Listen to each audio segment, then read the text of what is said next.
Call of Duty, violent loud, monster hunter, monster crowd. Indiana's on the run, little nightmares third begun. Dragon Ball is shining bright, Batman lurks in shadows night. Dune awakening takes his stand, Gamescom magic in our hand. Gamescom shines so bright, so true, new adventures old and new. Feel the rhythm, feel the beat, in this world where gamers meet. Fantasy and battles fierce, every game your heart can pierce. Epic tales on every screen, step inside a gaming dream.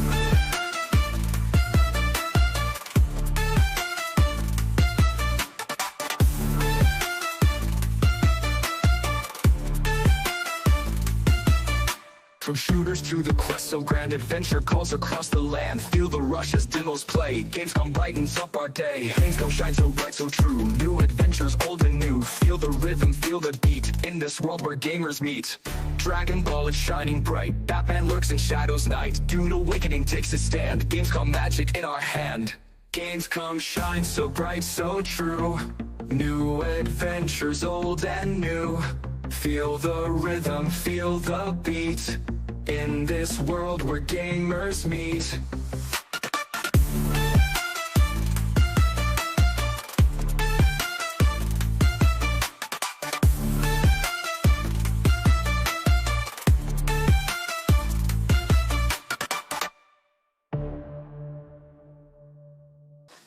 Dragon Ball is shining bright, Batman lurks in shadows night. Dune awakening takes his stand, Gamescom magic in our hand. Gamescom magic in our hand. Gamescom magic in our hand. Gamescom magic in our hand. Gamescom shines so bright, so true, new adventures old and new. Feel the rhythm, feel the beat, in this world where gamers meet.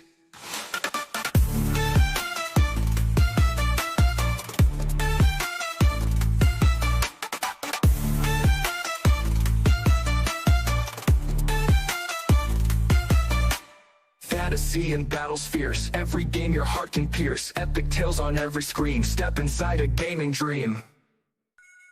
From shooters to the quest, so grand adventure calls across the land. Feel the rush as demos play, Gamescom brightens up our day. Gamescom brightens up our day. Gamescom brightens up our day.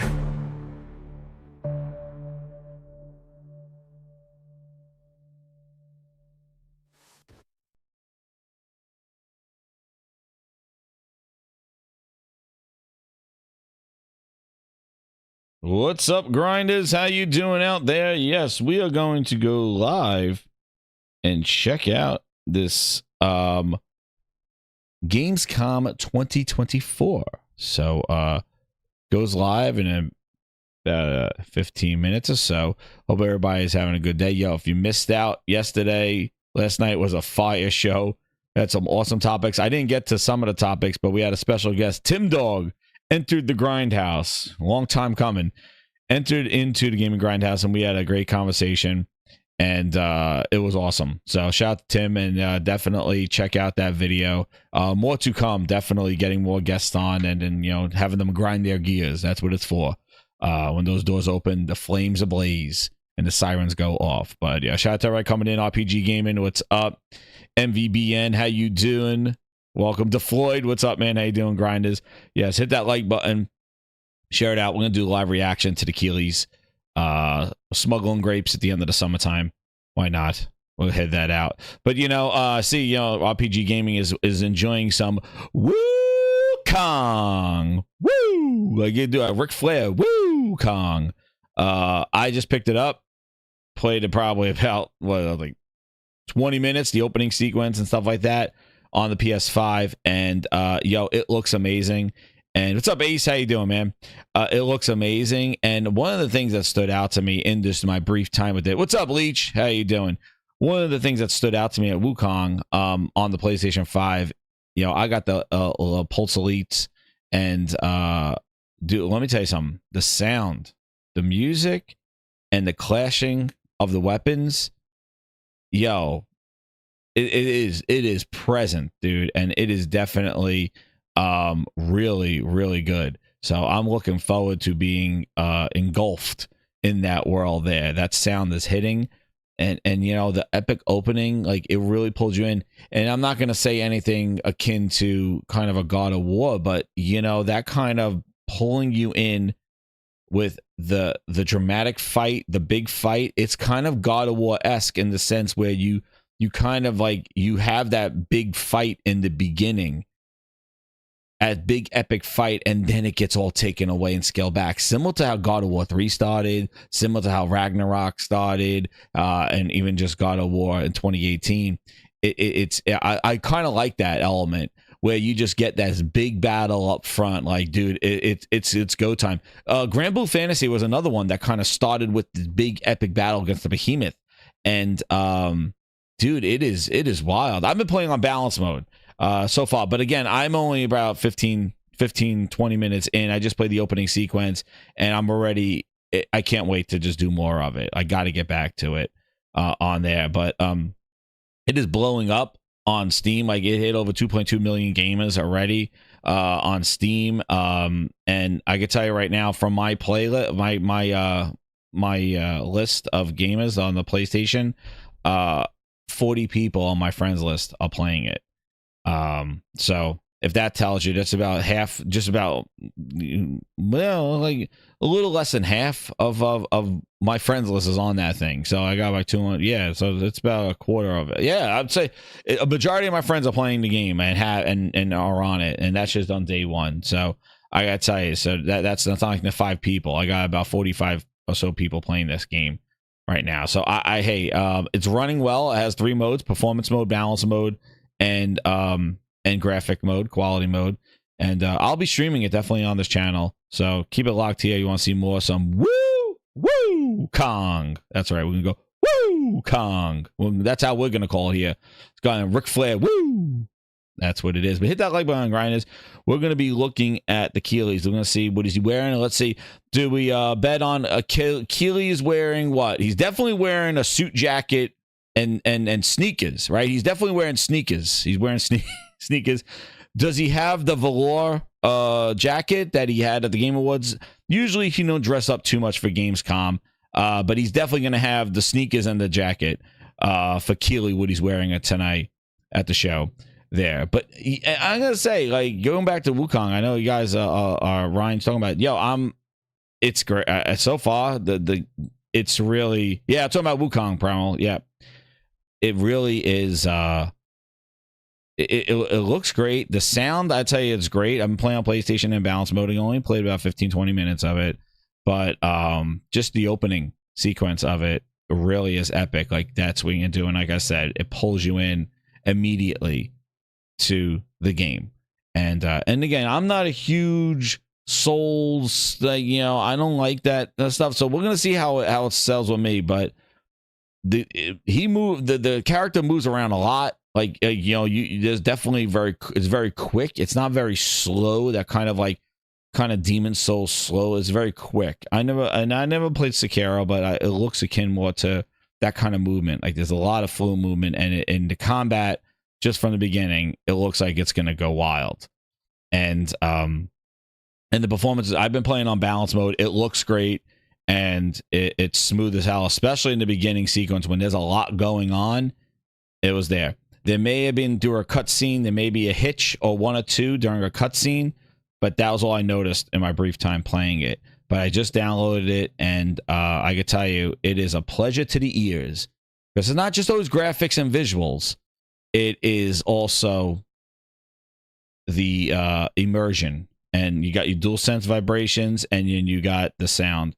And as soon as I started swinging my Wukong and beating the hell out of that guy, dude, the clashing is like king, king, like it's piercing your ear.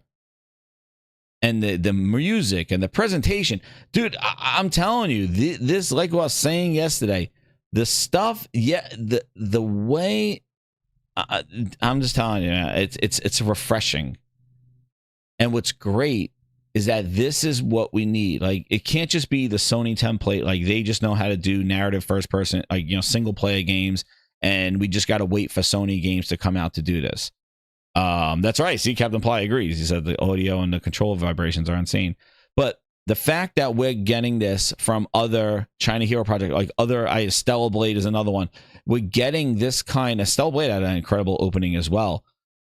And I said Grand Blue Fantasy, but we're getting these kind of like other people that could do these games like that. That's what happens. That's how you move the industry forward. Exactly. Look at the impact that it's having. Now, again, we just have Steam numbers, but you look at the impact that Wukong has already. 2.5 million. That's what you do. You make a game that people want to play, that people are interested in, that people want to do, and that's how you shake things up. That's what you do. Games move the game industry forward. And that's what we need. Not the same old stuff, but people that make quality games. And this is a quality game. And I think they were smart with having that. And it's a visual feast. It looks great on PC. I ran the benchmarking thing on there, and it's something where you could actually have it's a demonstration of your rig going to power. Like, it looks great, it plays smooth, and it looks great on PlayStation. And yet again, we're at a point where we have another game that's hitting this, like Wukong, and PC and PlayStation 5 are the only place to play it. Last year, Baldur's Gate 3, biggest game. Where do you play it? And all I'm saying is, with Xbox, you're missing out. And that's the thing. It looks great on Thrifty. I've been playing in balance mode. It looks great. Only a half hour in, though. But this is what happens. The fact is that this game cannot be played on Xbox right now. And that's a problem. If you want relevancy, you want to be there, you're not there with the Joneses. And you weren't there last year. And Baldur's Gate 3 was the hype, and everybody was talking. It was always like, oh, we're fixing this. Whether it's MT framework, whether it's technical limitations, whether it's not getting the ninjas over there, is still not on there. This is a problem, and this is a fact. If you want to be in gaming, you got to be when the games come out. You got to be there. And the fact that they're not there is ridiculous. And that is something that they need to fix, because because people are going to go where the games are. They're going to make a choice. PC, give your money to Steam. PlayStation, give your money to Sony. And where are you? It doesn't matter where they play. It does, because they're not playing on yours, and you're not getting any money. Nobody's buying from your storefront. And that's a problem. And yet again, Wukong, again, just blows up. And where is it? Boom. Beat out that janky preview game Pal Worlds and all that other crap. And this is where you are. This is what you're with this stuff. It's the biggest game on Steam right now. It's crazy. But you got to be where the games are. And you're going to have hits. You're going to have misses. But all I know is that when the games hit, the most popular games, 99% of the time, it's on a PC and PlayStation. And Xbox is sitting there going, oh, well, we got to fix this, optimization, this. I'm telling you what's up. I'm telling you that S is causing delays. They say, let's put it out there, and they'll work later in getting it to run on that S.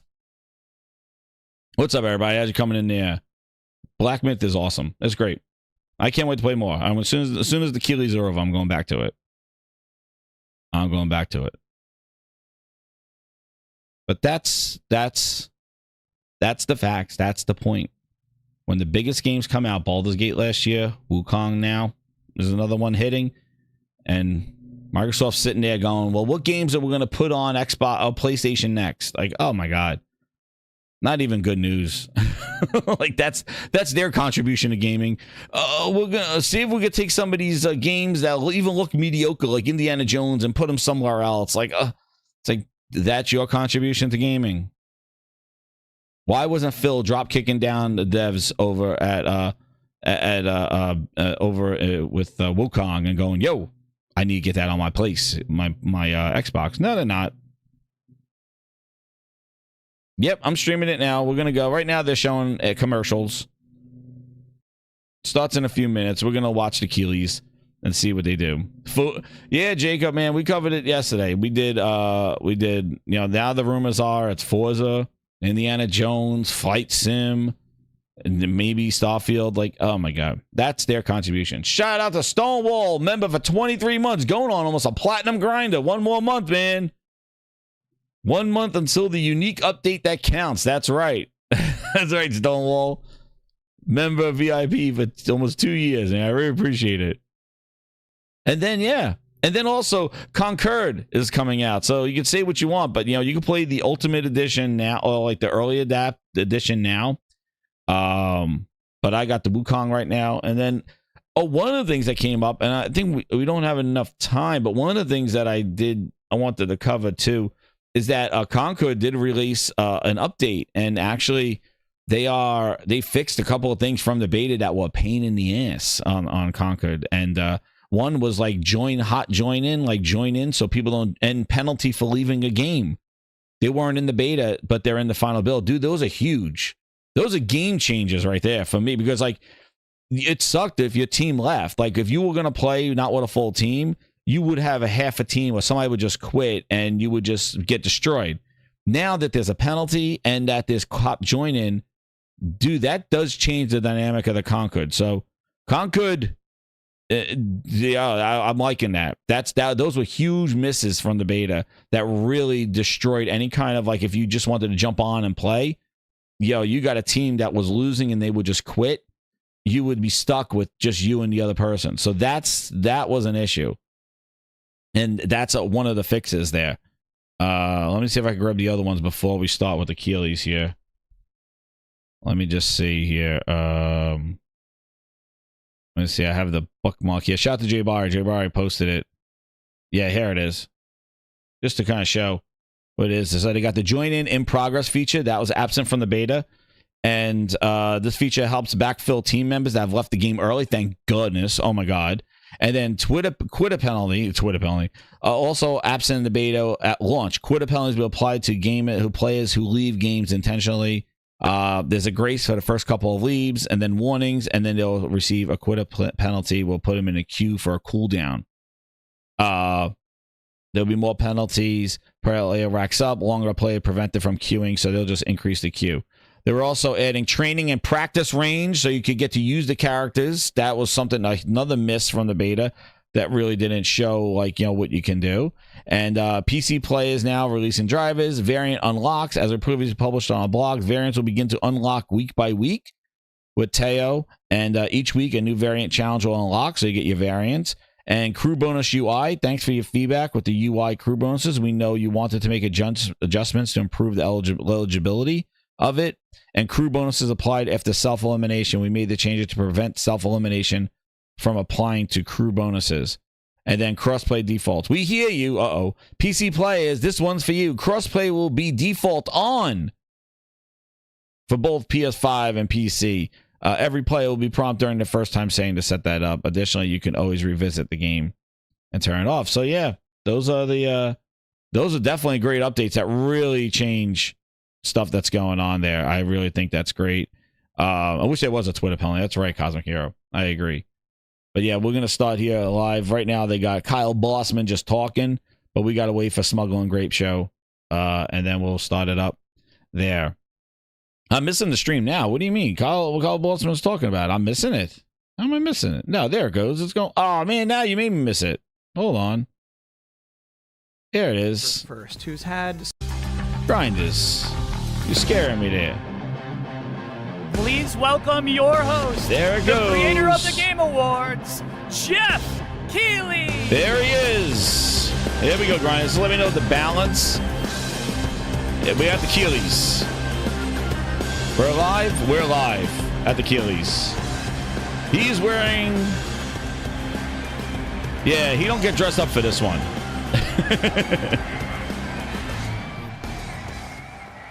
Guten Abend, Gamescom! And hello to everyone watching around the world. This is opening night live from beautiful Cologne, Germany. And we have our biggest live audience of fans ever here at Köln Messe. Over 5,000 people together as a community to celebrate our love of games. And of course, millions of you watching online around the world. Welcome. What's up, Manios? for the grand kickoff to Gamescom, the world's biggest in-person video game event, and this is our 6th opening night live. Now tonight, for the first time, we have a live sign language stream of O&L. That's right. And you could do Unreal 5, 120 frames, they said, on PS5. Right. That's pretty wild. Now let me know how my voice is balanced with this thing. If it's too loud or he's too loud. Certainly has faced I don't want to be talking this year. over it. I know that O&L will get you excited about what's to come later this year. There we go. 2025 and beyond. Now, over the next 2 hours, you're going to see world premieres from studios big and small, including, yes, some new game announcements you're not expecting, and some surprises, so get ready.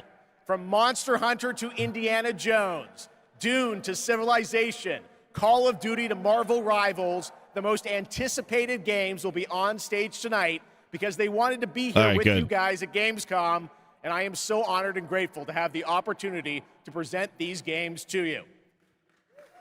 Yay! Kelly. So Gamescom, Sensi bereit for the world premiere? Jeez. A world premiere. All right, here's our first world premiere, a brand new game announcement. This one hasn't leaked, and it's exclusive right here at O&L. Oh my God, here it is. Let's go. Let's see what it is. Not actual gameplay. We're starting already. 2K. And Gearbox. Not actual gameplay. We're starting already. Here we go. Is it Borderlands 4? 5? What are we on now? Unless they're doing something different.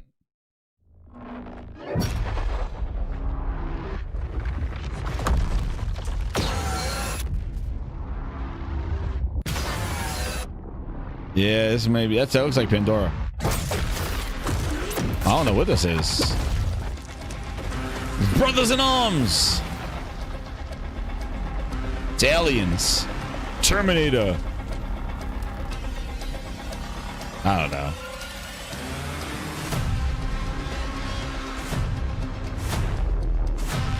It's Borderlands.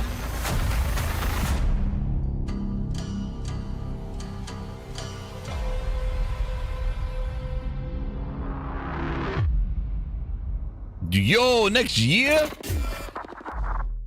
Yo, next year. Get that. There you go. All right. That's right. Borderlands 4 is coming in 2025. Yo. Next up, October 25th marks the release of Call of Duty Black Ops 6. To debut an extended look at the campaign gameplay, please welcome John Suck and Catherine Anderson from Raven Software. The valve was moved for room.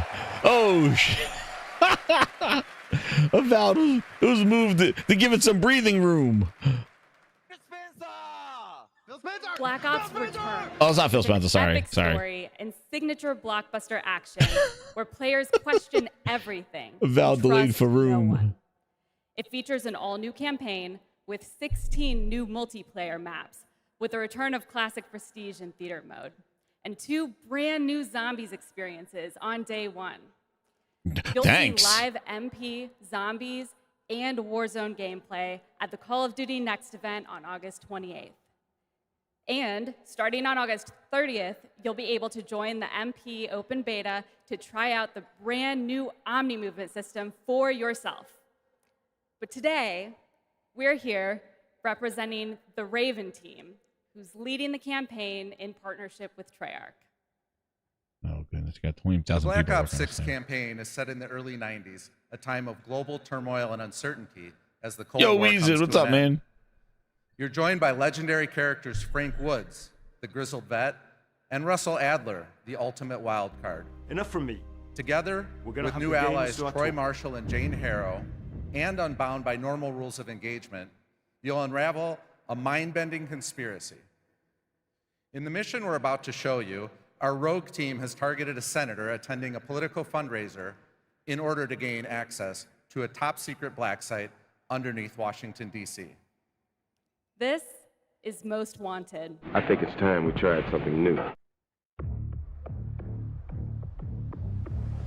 Caption on the series. No, not caption. Get what we need from the senator, then grab Adler from the black site before anyone knows what's happened. Camera actually works. Sometimes I surprise even myself. Let's just hope Sev and Case can get the retinal scan. Senator's on stage now. Use your camera to get a better look. The senator isn't giving interviews. That's Clinton. Tonight, and he doesn't go anywhere without his security detail. I've marked a few leads that could help get you close enough to do the retinal scan. Take your pick. I got it on good authority that the senator stole some sensitive information from the people I work for. Who the hell are you? Blackmailing a senator with sex tapes. Can't beat the classics. This is I like. cleaned up another of your messes. So you're taking pictures in Call of Duty. All drain energy. We're taking. Grisham might be our way to McKenna. Uh-oh. Quick times. Oh, he just cooked that guy. Take a picture.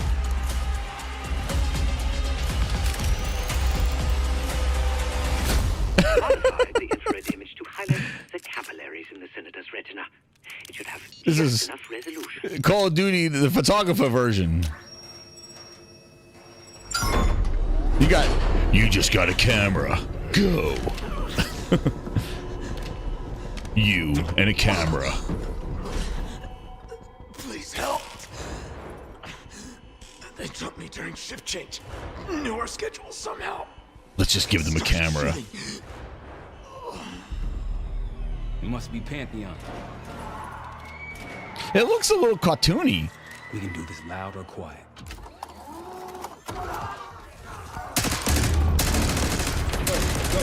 All right, those cutscenes look a little.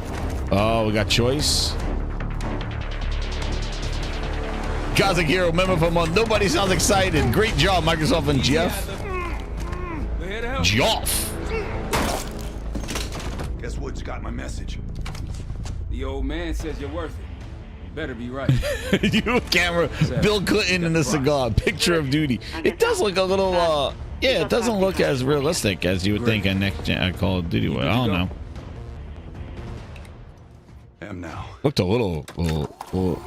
Oh, that's. Oh, you could go in quiet. Are you going? Oh, with this? Take cover. Stay low until that minigun stops spinning.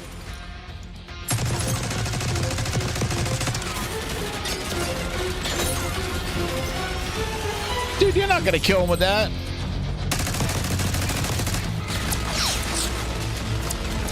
The paparazzi version.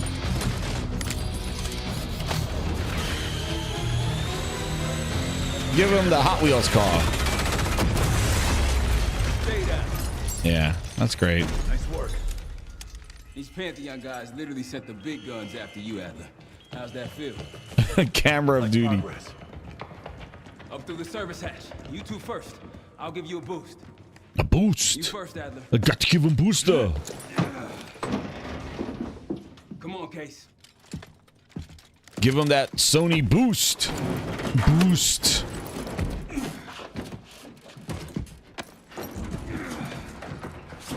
I'm not seeing anything kind of like real. Is this captured on Xbox? You know what? Well, we need to add a little spice to this to this thing. I want to add a little spice to this show here. Don't you think we need a little spice?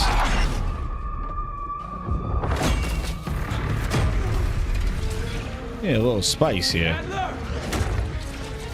This is what. Oh my God. I got you. Yeah. Thanks. Hope you have a plan B. I don't know, man. It's not looking. I don't know. I think they could have shown a better part of the campaign. Like this looks definitely a little like.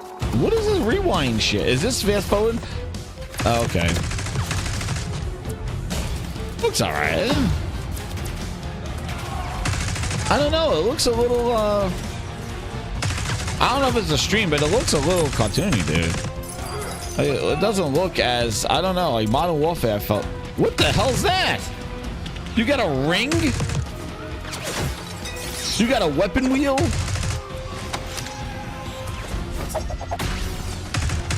He has a weapon wheel? Yeah, we're ready for exfil. What's the play? No play. This place is surrounded by cops. We can't reach you. Damn.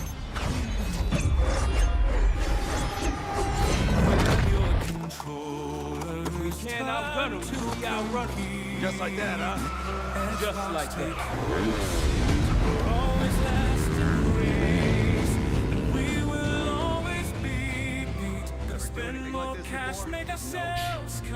We don't do live streams like other people.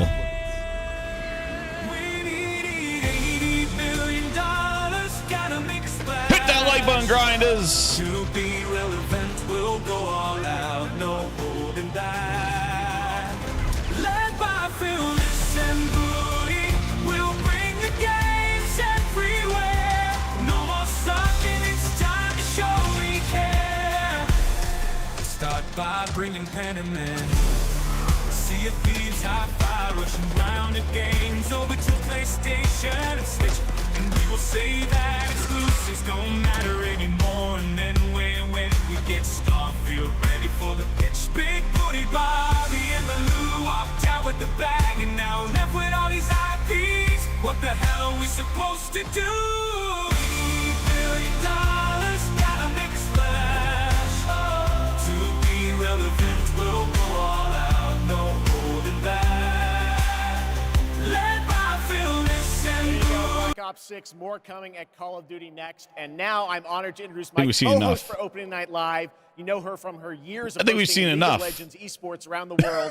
Did you know that she got her start as a competitive Unreal Tournament player? That's right. Please join me in welcoming to ONL, Shocks. Ooh. Ooh. Ooh. Ooh.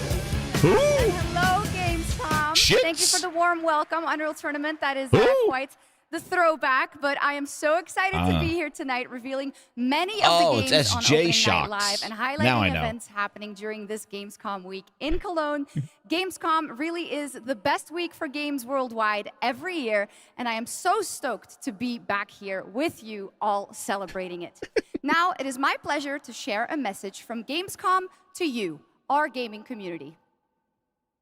Yo, I see why this is 2 hours. Dear future me. Oh, come on. This better be a game. What is this? I hope you visit wonderful places. That you have friends from places far away.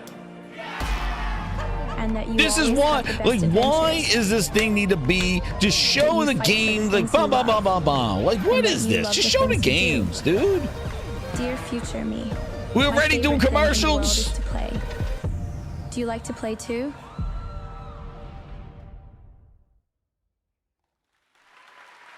What is that? Yes, the future is here, and we are ready to play. Let's take a look at this fun trailer. We're at Gamescom. What are they doing an intro to Gamescom? We're here.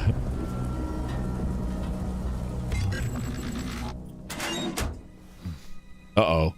Uh-oh. That guy's a little off. The hell's this?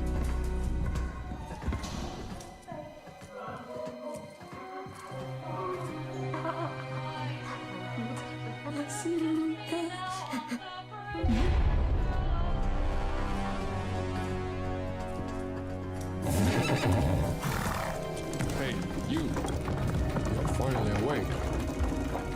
You were trying to cross the border. Another CGI. Another what? What is going on here? What is this game? This is another commercial.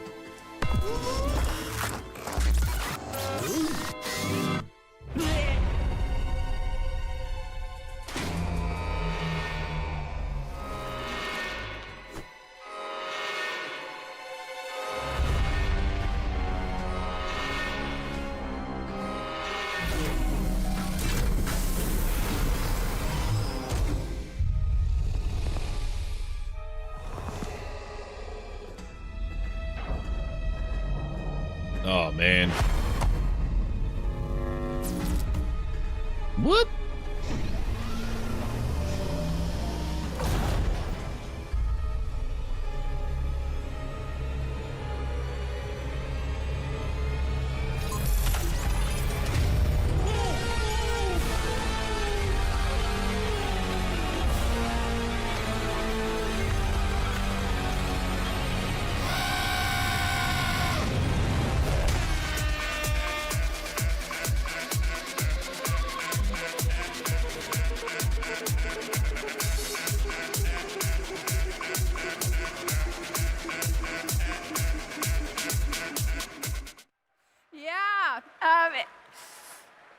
In my opinion, that looked like the GOAT of all remasters.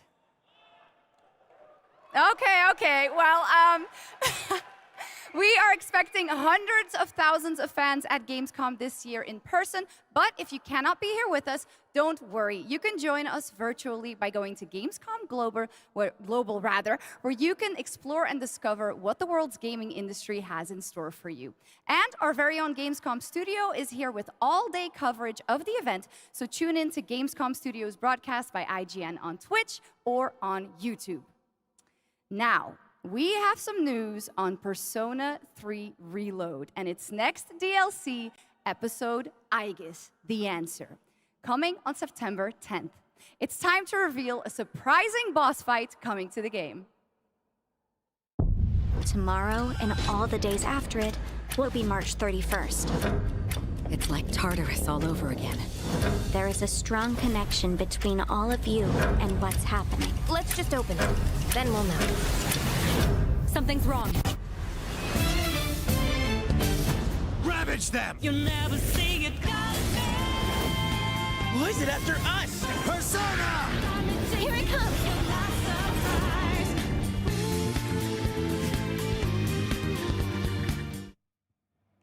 I took a bathroom break. What'd I miss? Little Joker fun there. All right. What happened? Next up, we have I took a bathroom break. I had to step away from that. What was that clownery stuff? Exclusively at Gamescom Opening Night Live. What'd I miss? This is what are we doing here? First lead this way.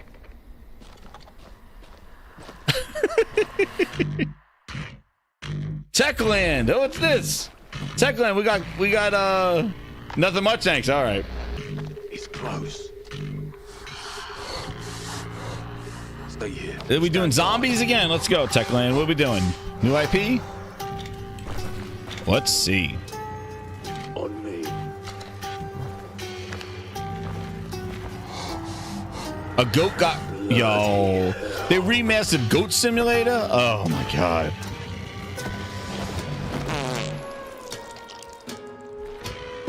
What's this? Contact!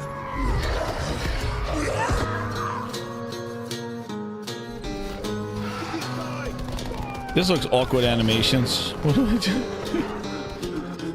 What is this? Is this gameplay? Is it... Yo.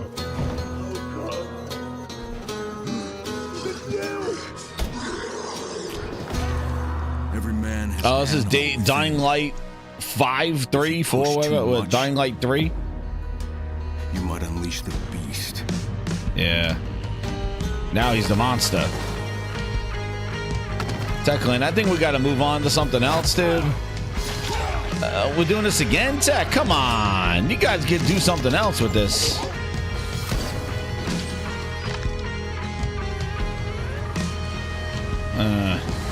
Oh, DLC?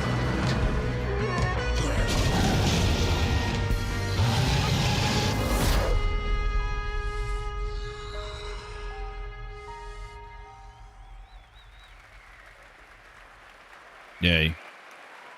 There you go. Kyle Crane is back in a new zombie adventure set in the Dying Light world with 20 hours of gameplay, a new it's a new game, region, and more in Dying Light: The Beast. Next, today marks the launch for the most wish-listed game right now. Cosmic Hero at the 5. He goes, man, gaming shows went downhill after E3 got killed off. 2 million concurrent players today. Yeah. Black Myth Wukong from Game Science in China, which is also out on the PlayStation 5. And right now, we've got the reveal of the launch trailer for you. Woo! I don't need one. I'm playing the game right now. Woo! Kong. Woo! Kong. Woo! Kong. Don't show me spoilers. And he said, you want to play it? Be on the PS5. What's KH4? I missed KH4. What is that? Yo, I'm going to get lightning powers? Oh, spoilers. I don't want to see all my powers. I know, we don't need a launcher. We're playing it right now, baby. Woo! Kong. Woo! Yo, combat's fire. Let's go. I want to play this. Keely, you gonna make me turn off the show and go play the game?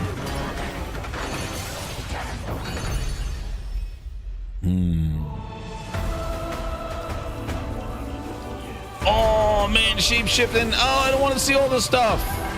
Stop! I'm turning away. I'm not looking. I'm not looking. I'm not looking. I don't want to see all the stuff I'm gonna do. I'm not looking. Look away. Turn away now, grinders, if you do not want to see all the awesome stuff that you'll be doing in Wukong. Let's get it. Grinders, look away. I'm looking away. I'm not watching. I'm not watching. All right, I can look now? Okay, I can look. All right, I'm back. I'm back. There we go. Oh, yeah, this looks fire, too. Cut the footage. Cut the footage. Kick his ass, see this. Next Gen Dragon Ball.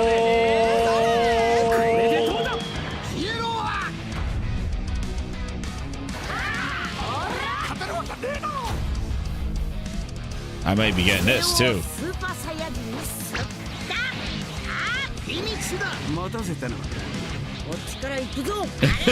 Cosmic says that was the first thing the crowd clapped at was Wukong.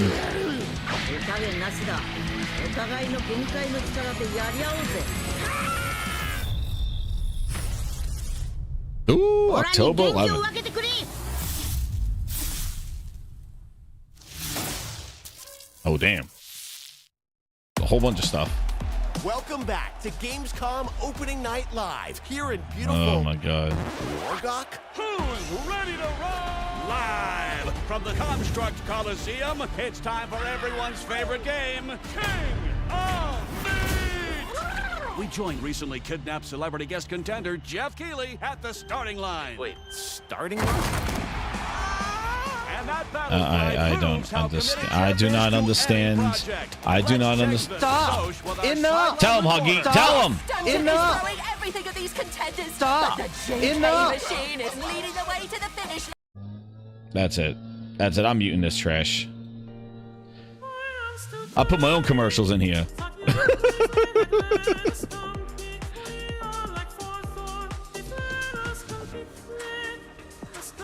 We got grindhouse music in the interludes of this boring crash. What the hell is this? All right, now the show again. Ready for gold and fame pouring from the sky? Oh, great. Yeah, let's get licensed music in there too, you clowns. Now I gotta put my own music.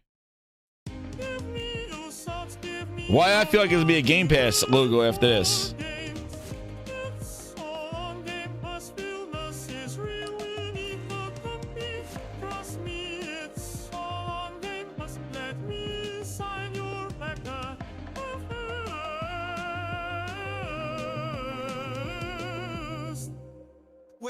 Just wait till E3, there will be a showcase, but I can't wait when all our games need help. Bootleg Studios helping with Perfect Dark.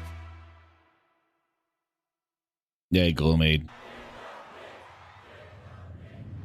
Still got it, Keely. Amazon Games, it says. Oh my goodness.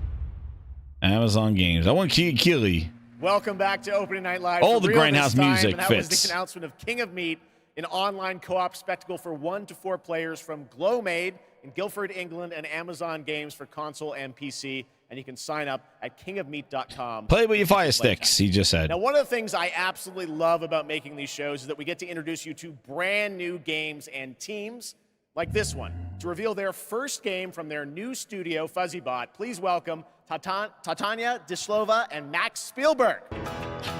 Steven Spielberg's son! I heard about this game. It's Max? Steven Spielberg's son. No. Guys, welcome to O&L. I'm very excited to share this game with the world. Can you tell us a little bit about your studio, first of all? Yeah, well, first off, it's totally surreal to be here right now. We started the studio back in 2020, and the majority of us had come from the AAA side of the industry. And at the time, we were just thrilled to have our own game, our own IP, and we could never expect being on this stage tonight at the end of that run. The vision for our studio started with the idea of dreaming big and building smart. The concept for our first game, even early on, felt very unique and full of heart, and this helped us bring together a very passionate team of talented developers. It's through their skill, dedication, and true love for the game that we're able to be here tonight, going way beyond where we thought we'd be. Well, I got to play this a few months ago with you guys. I had a ton of fun. Tell us a bit about your game, Linked. Yeah, so our debut game is called Linked, Banner of the Spark. It's a co-op action hack and slash with a bit of roguelite and town building elements. And so we blended these ideas together to create this cozy yet highly kinetic action game for players to brawl, build, and befriend a crew of adorable robots. In it, it's the year 3000, and you're going to take on the role as one of the last remaining humans on planet Earth. Allying with a friendly bot faction, you're going to aim to take down the combat army hell-bent on organic destruction. Players can play alone or with friends in this vibrant world of robots. Okay, wonderful. Or a simpler way that I like to describe it sometimes is you go out and fight the evil robots and then collect their body parts to build a sustainable town of your dreams while saving the cute ones. Just show the game and then tell us. We are incredibly proud to finally reveal the delightful world of Linked Banner of the Spark. And we hope the players get as much joy out of playing it as we have building it. I never agreed to this. Well, we're very excited to show it to the world for the first time. Let's take a look at the world premiere reveal trailer. Thanks, guys.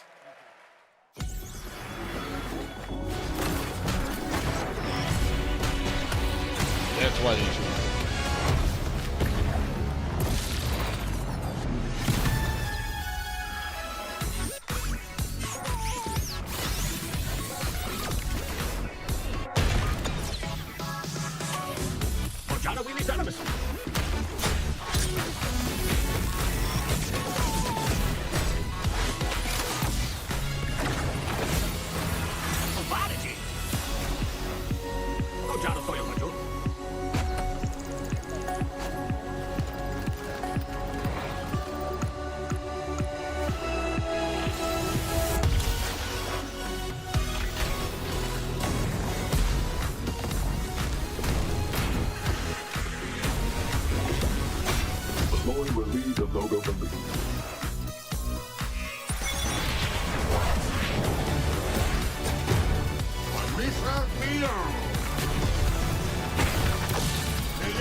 Well, I think we can all agree on this fact. Fishing makes every video game better. Now, one of the things that I love about Gamescom is that it is a safe place for our diverse gaming family. And there is an amazing platform called Gamescom Cares that shares social and environmental responsibility projects that we care deeply about. Thanks to all of our partners who help to make this happen. You can learn more by scanning the QR code below. And now, the first look at the gameplay of Lost Records, Bloom and Rage, a narrative adventure from the creative minds behind Life is Strange.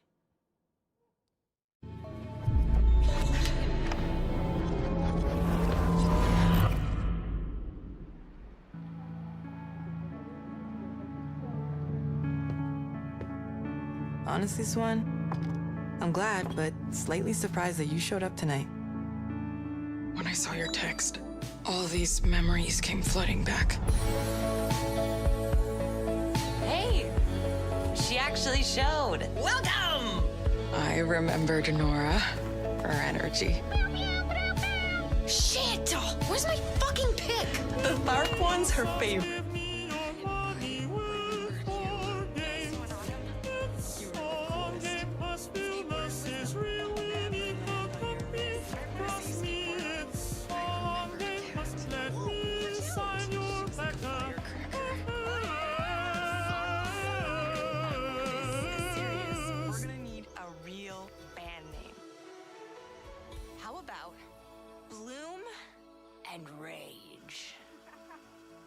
How could I forget? Whoa, guys.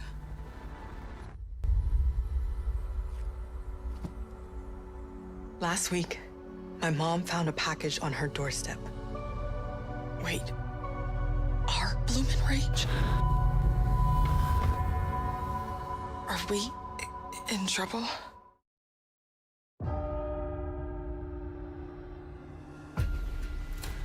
You'll excuse me if today's sermon is a little different, but today is not a normal Sunday. I wanted to tell you all, we failed in our duty to God. We were told about all of this. And these here are the last days of this earth. I know this is a punishment.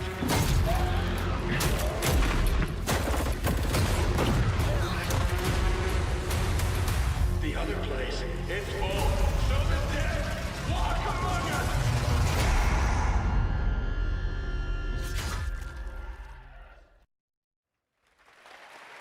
That game looks great. It's a new look at the 8-player co-op of No More Room in Hell 2 from Torn Banner up in Canada, where there are deadly consequences of not sticking close to your teammates, and I cannot wait to check that one out.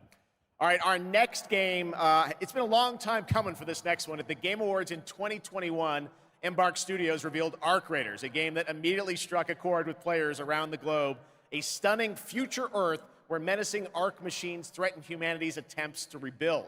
Well, Arc Raiders has evolved a lot since then, and now it's finally time for some news on what's next for this exciting action survival shooter. Where do we go from here?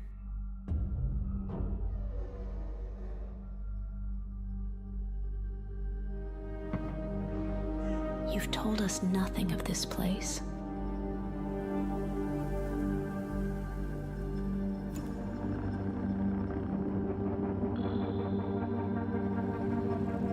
Look at us now. Raiders. Playing with fire. Everything to lose. But even more to gain.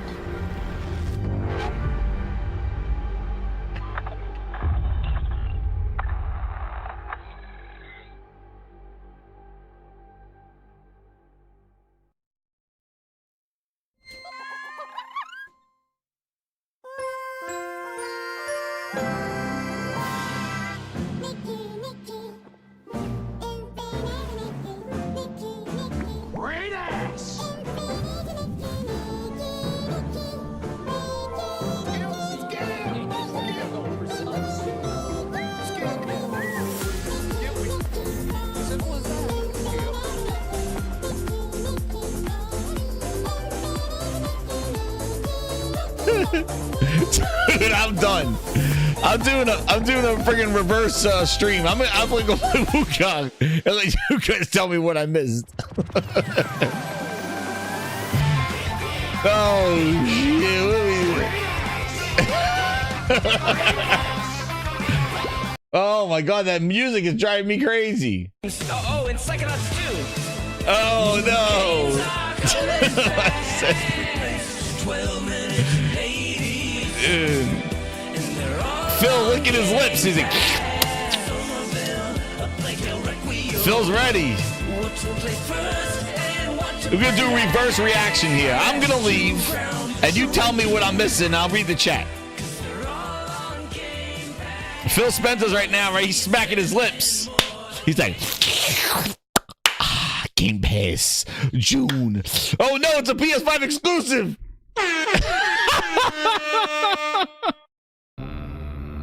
It was a PS5 exclusive. Herman! That's another. That game is an Xbox skip. Oh no!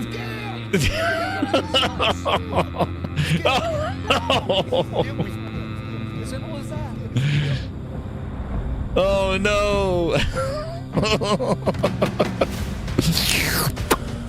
Phil Spencer's like, I gotta go over there. That's not skipping Xbox. He's gonna go over there and fix that.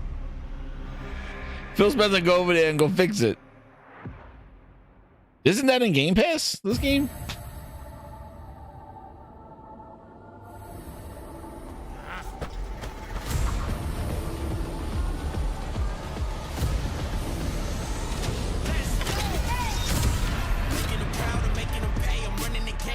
All right, enough of this. We don't need the Keeleys, the jamming.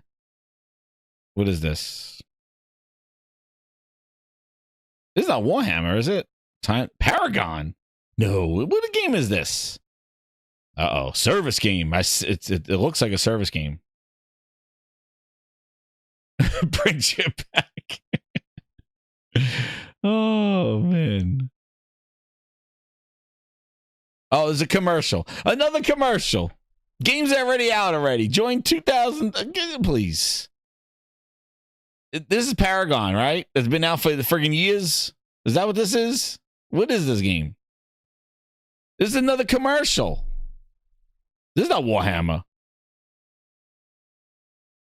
Like, what is this commercial? Like, just show games. Game after game after game. Stop throwing commercials of games. Predecessor. Is this out already? It's out. Look, it's even on PlayStation. I didn't even know. Please.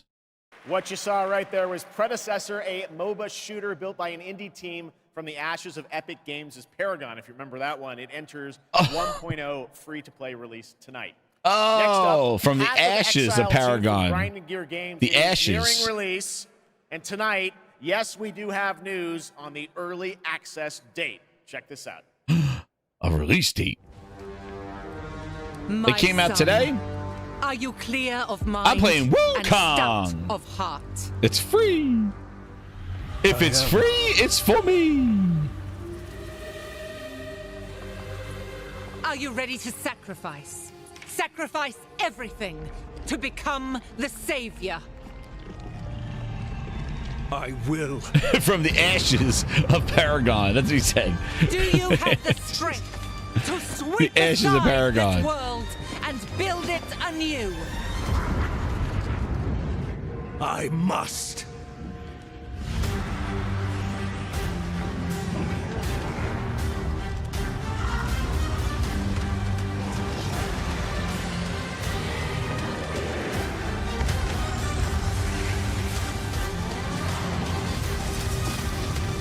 Yes, Paragon was on there. There you go. Now the gameplay shows. I love these games where they show all the cinematics and then it's like, yeah, this is the game. Now, are you ready to fulfill your destiny? Yeah, I remember playing Paragon. Hello, that's the last time I hear.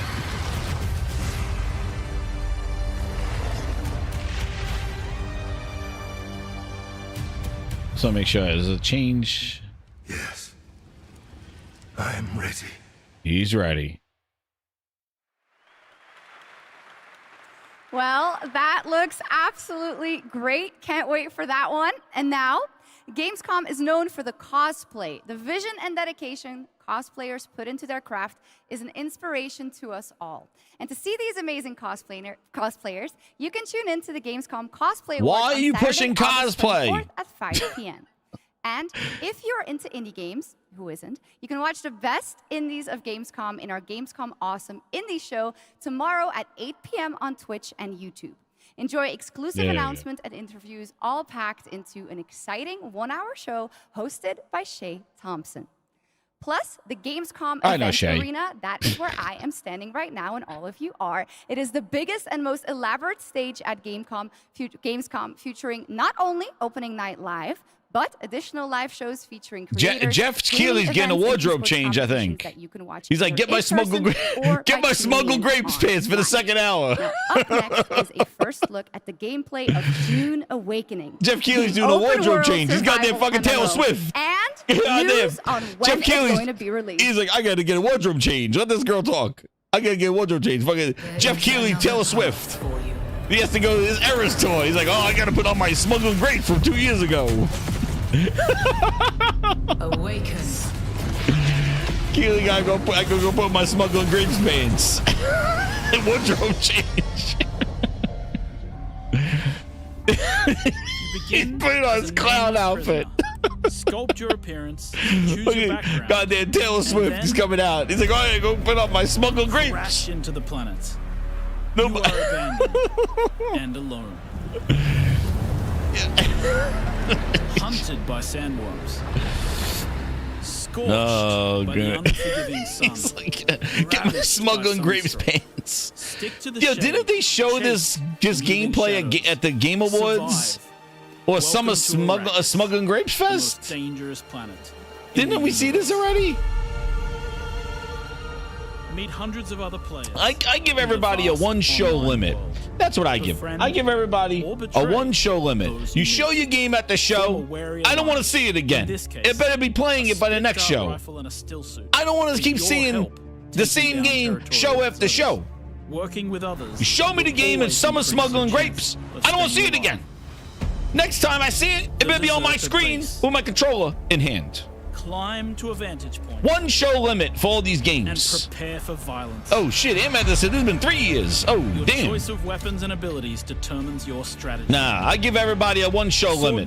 Lead the That's it. You show your shit at the show. We're done. I don't want to see you again. Ranged attacks with a shield. That's it. Take them out one by one. Oh no. Deploy the Hunter Seeker and kill from the shadows. Take what you can from the fallen. On Arrakis, nothing of value is wasted.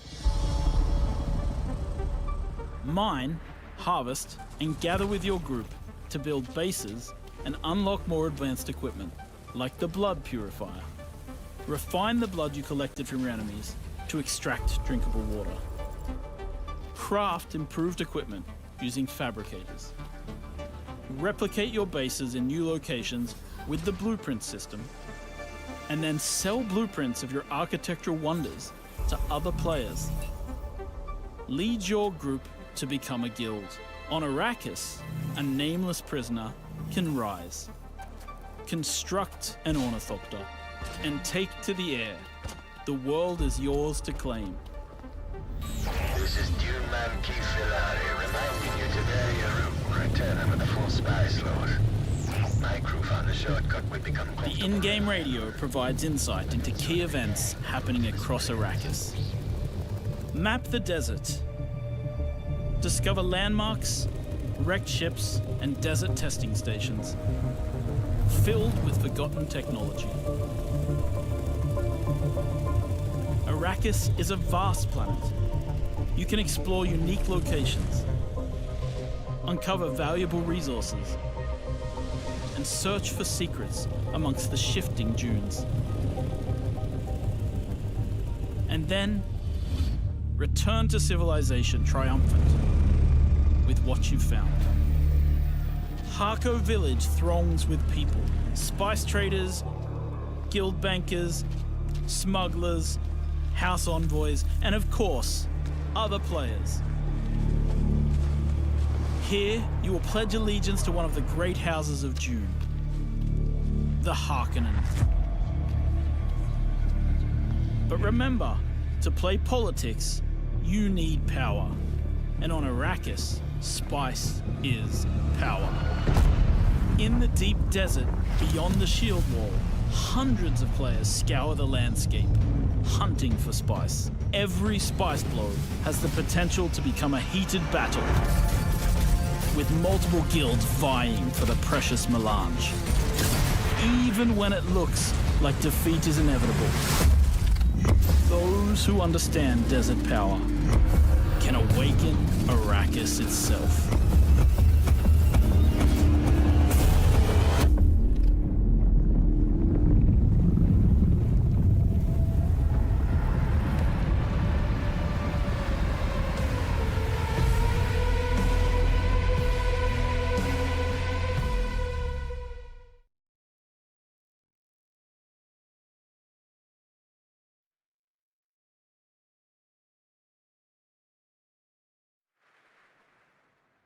Well, you can't have a June game without the Sandworms, and the Sandworm summoning begins when June Awakening drops on PC early 2025. So the wait is not that long. And now, here is a reveal of a new game from Tarsier Studios, the creators of Little Nightmares 1 and 2.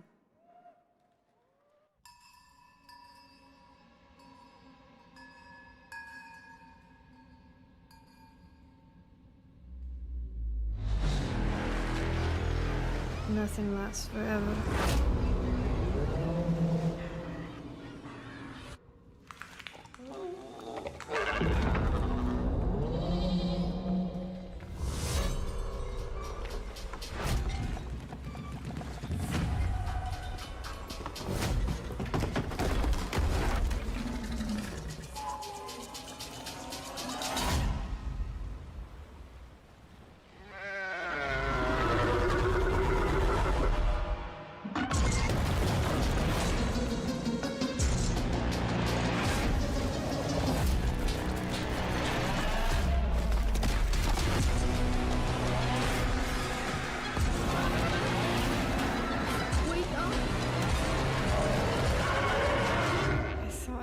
You were dead.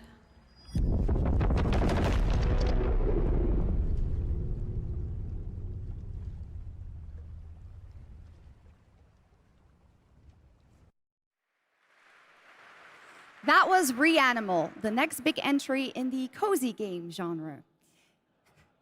Now, would you like to discover the secret contents of Gamescom and receive cool rewards? Well, meet Epi, the robot on our website RPG Gamescom Epics. Prove your nerd know-how, solve tricky puzzles, win prizes, gather trading cards, digital trading cards, and jump from level to level until the final boss spawns. Scan the QR code below and the adventure can begin.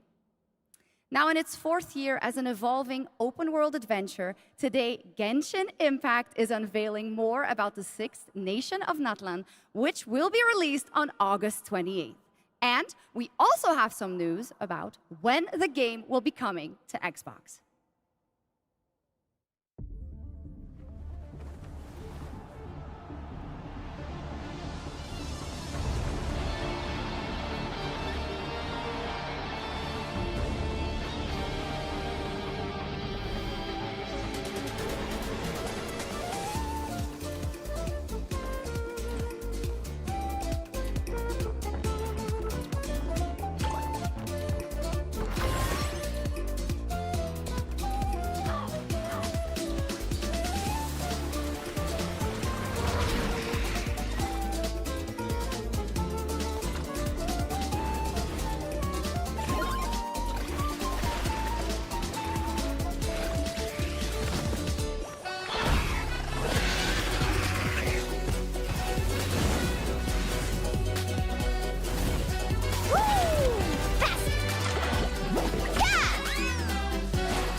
Locked on.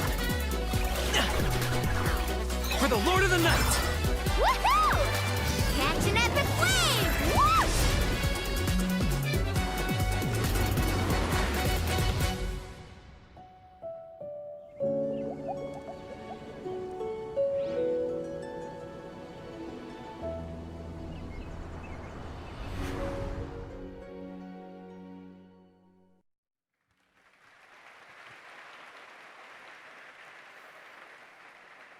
There you go, Genshin Impact, and also coming to Xbox later this year, as we saw. All right, now it's time to head into the wilds of Monster Hunter, which is playable for fans for the first time here at Gamescom. Capcom has an incredible booth. But now, to tell us more and show us more, please welcome to the Gamescom ONL stage, Ryozo Tujimoto from Capcom. Ryozo-san.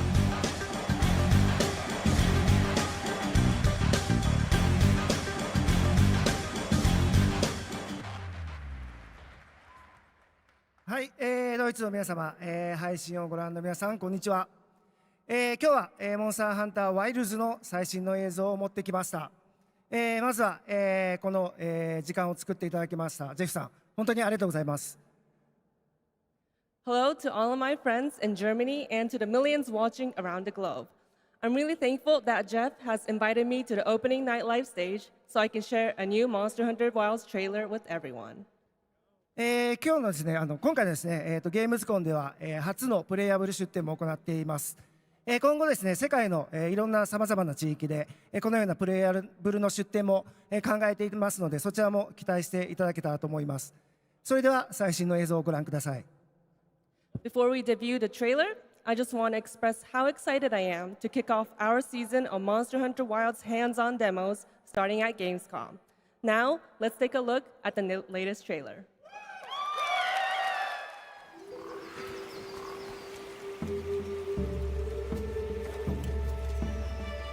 My word. Is this a Lollabarina floret? We must be near its nest.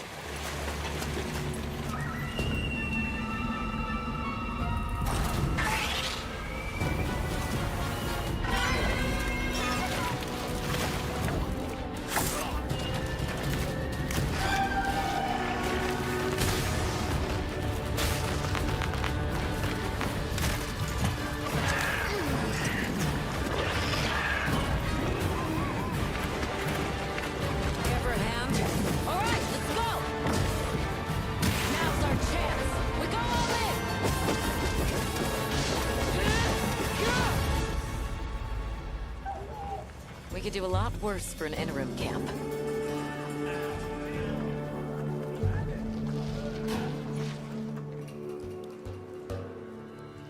Once your business here is concluded, you should find shelter. The sands come alive this time of year, like a wild beast bristling with lightning. From the look of it, that must be this region's apex predator. Guild permission granted.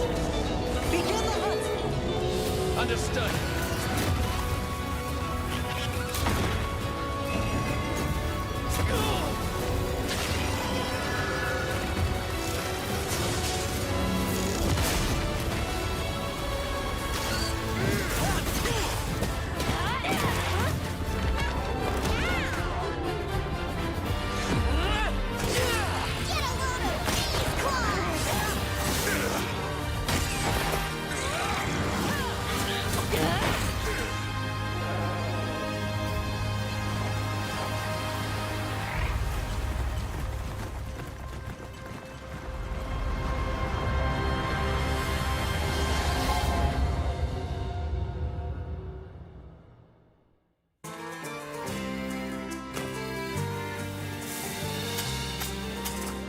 So tasty!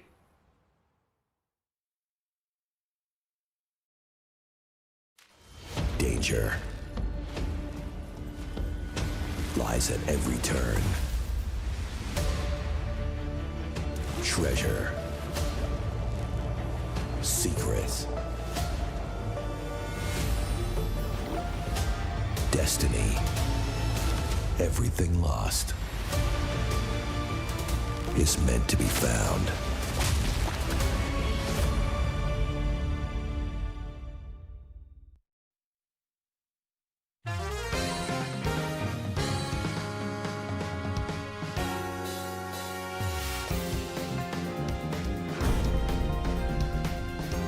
Want a little taste of Shiranui fire?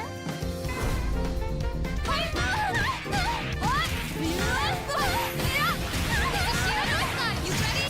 Feel the flames. Better prepare. Watch it. Feel the flames of the Shiranui clan.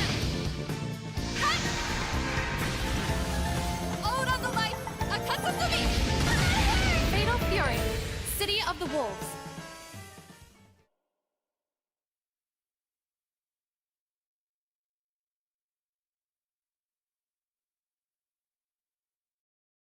Escort reactor core and upgrade Bunker City's power facilities.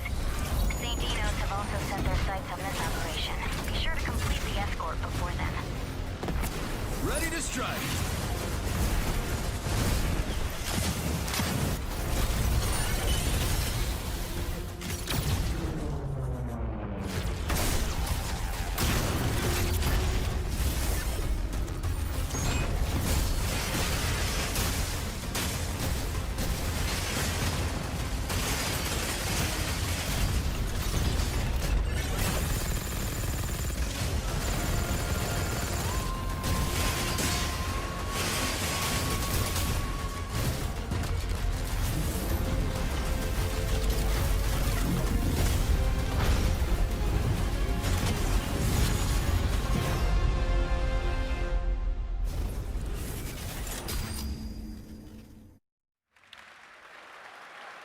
That was a new look at Mecha Break, the multiplayer mech game. Okay, next we have something exciting for fans of Monument Valley, the beautiful twisted puzzle game that we all played about a decade ago when it was first released in 2014. Well, tonight we are revealing Monument Valley 3, coming later this year from Us 2 in London and Netflix Games. I played this. It is an absolutely beautiful, stunning game, and we've got your first look right now.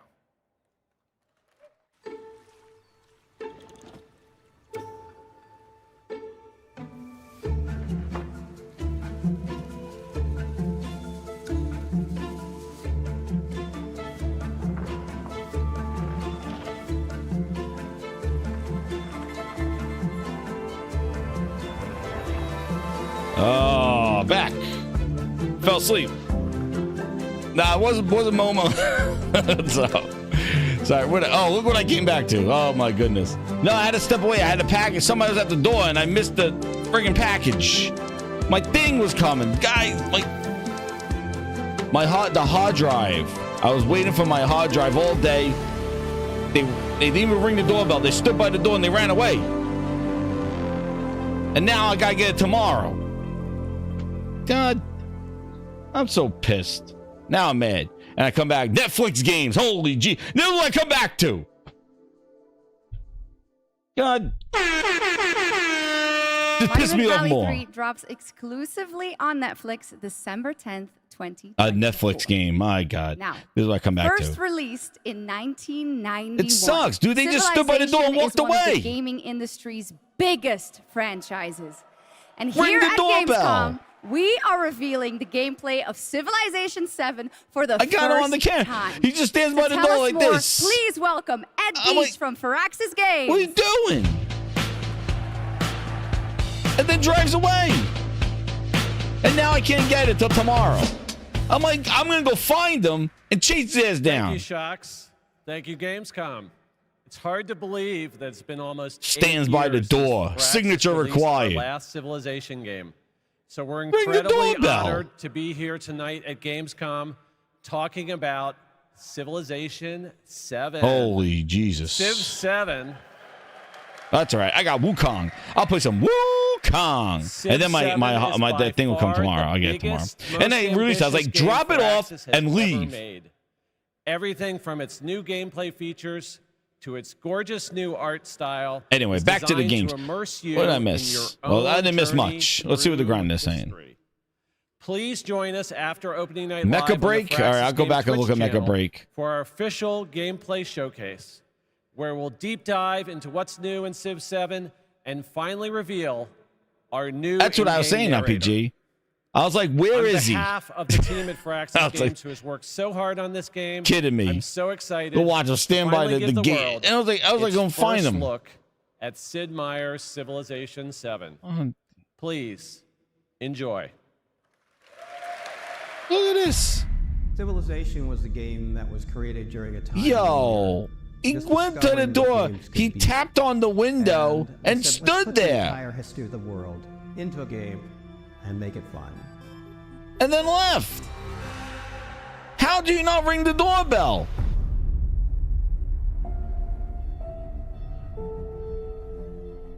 Dumbasses. Tell you, man. Common sense. Common sense. I got the lawn mowing people all outside mowing away. The guy taps on the door. He taps on the window and stands there and then goes away. I need to make a note on the door to say, ring the doorbell. It's right there. I got them mowing the lawns all over the place and the guy that taps. Yeah, I'm not talking about this shit. Dude, please. And whoever likes Civ, go. Gamescom is a piece of ass right now. It's a piece of, like, this is, I should have known better. Keely, you suck. All right? Stop what you're doing. You're ruining E3. You're ruining gaming. Keely needs to take a walk. I think he just likes his ad money and all this other bullshit. But come on. Yeah. Whoop-de-doo. Right. Yep. It's all right. There you go. Here we go. Enjoy those who like Civ. Ever since we first reached for the stars. This Starfield DLC? Shit in space? We had shit in space? We've been asking ourselves. This is Shattered Space. What else is out there? And more importantly, can we drive on it? Yeah, we should have drove on it last year. Oh, look, they added a vehicle. Added a vehicle. Now there's still nothing to do, but you could drive. Oh my goodness. Jesus. Just one. You can't fly in the spacecraft, but let's drive. Yeah. One alien on the. Oh my God! Please. They added a friggin' dune buggy. Please. Velocity at unsafe levels. Can you fly? No. It has boosters. The Rev 8 has landed. Took them a year to put a car in the game.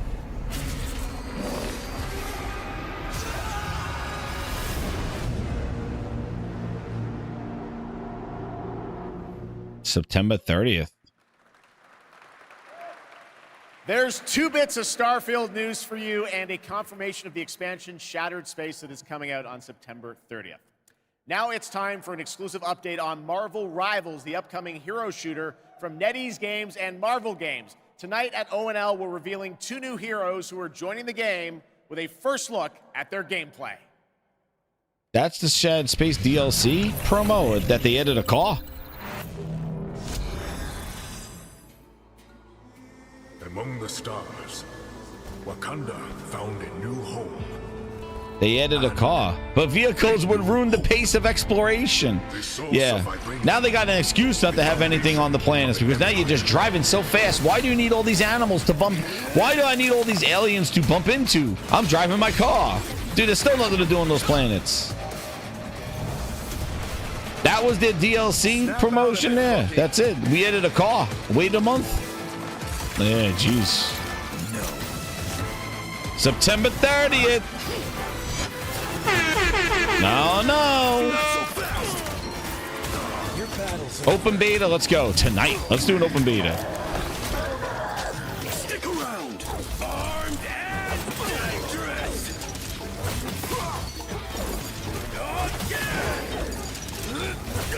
Together to victory. Gotcha. And stay down. Maximum pulse. I can do this all day.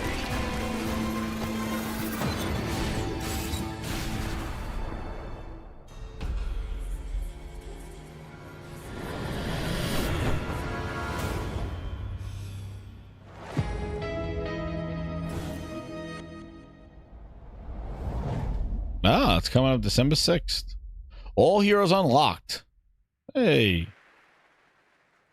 Well, I'm sure everyone who played the beta wanted to know Marvel Rivals will launch on December 6th, 2024. That's nice. I thought it was next year, but that's Gamescom great. always strives to help the environment, and the event runs on 100% renewable Dude, they got to do commercials every single time. thanks to ongoing measures to reduce CO2 emissions. Exhibitors participate in the Gamescom Goes Green initiative by reusing their booth builds or avoiding single-use material. And yes, fans are planting more and more trees in the Gamescom forest. The forest Phil has been Spencer be growing cutting since down those 2020 thanks trees. to all of your engagement. And all of you can still help, of course. You can plant your tree in the Gamescom forest today.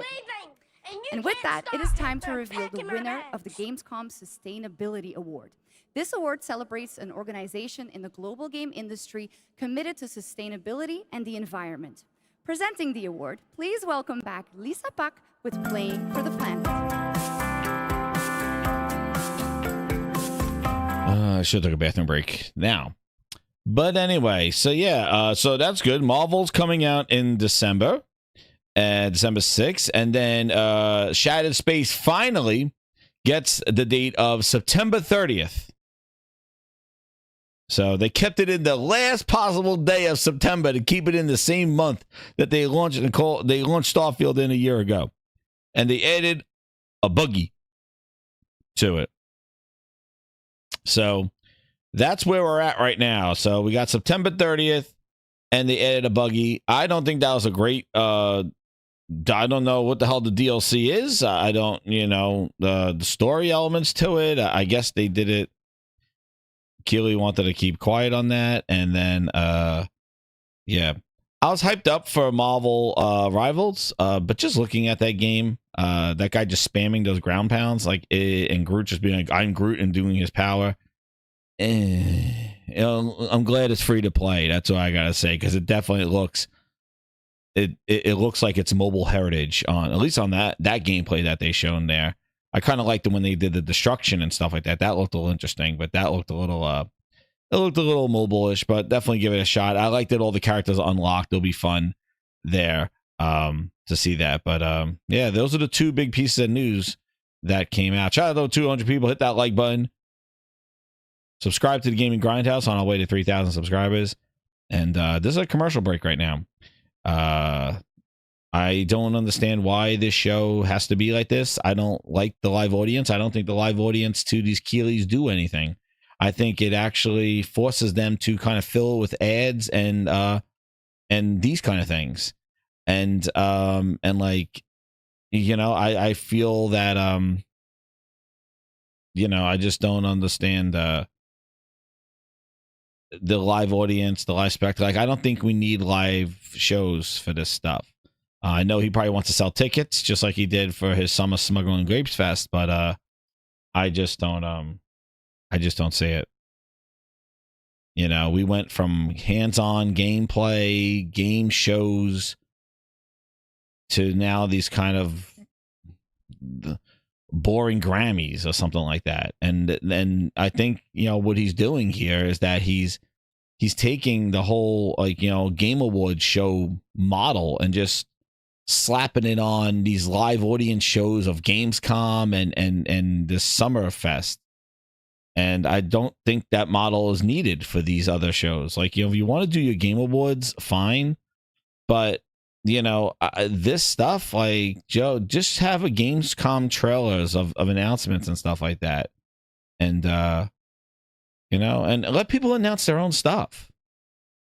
But I just feel like they're, you know what I feel like? I feel like it's, here, he's back. He didn't even do a wardrobe change. Taylor Swift. Something really special for you. Please welcome Deadpool director, creator of Love, Death, and Robots, and the co-founder of Blur Studio, Tim Miller.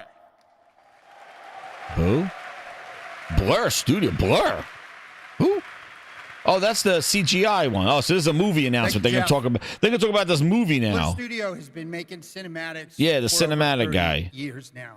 That means classics like Quake, Star Wars, Halo, Warhammer, Call of Duty, and dozens more. No Halo drop. We do this Nobody because talks about Halo. We fucking love video games. Oh man, he's tough.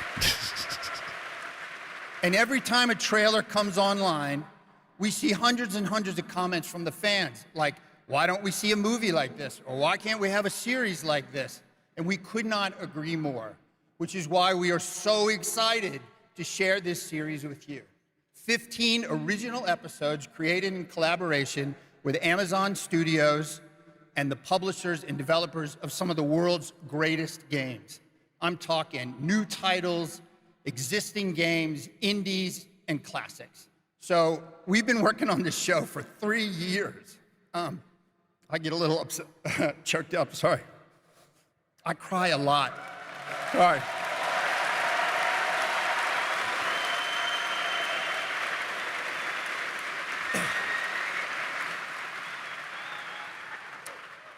All right. We've been working on it for 3 years, and I'm very emotional because I'm so excited. And it's finally time. So please enjoy the world premiere teaser of Secret Level.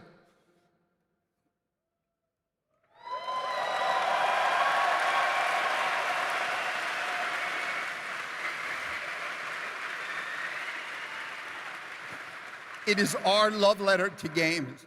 And you can watch the series on Amazon Prime Video on December 10th. Not too far now. So enjoy. Thank you.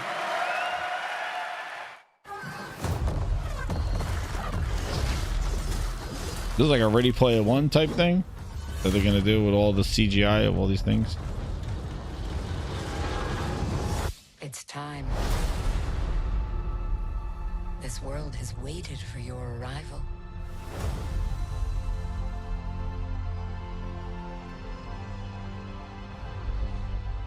It is you. You will open the door.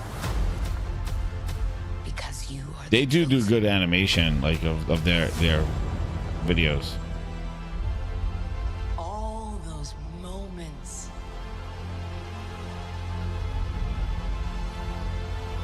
It's a new adventure. I'm not recognizing any. Is that Mega Man? Oh, yeah, that's just Kratos. That's all Kratos. Just for you.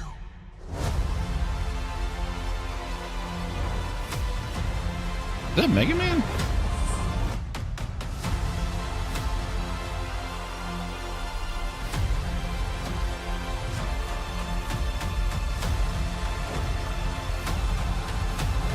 That's seafood.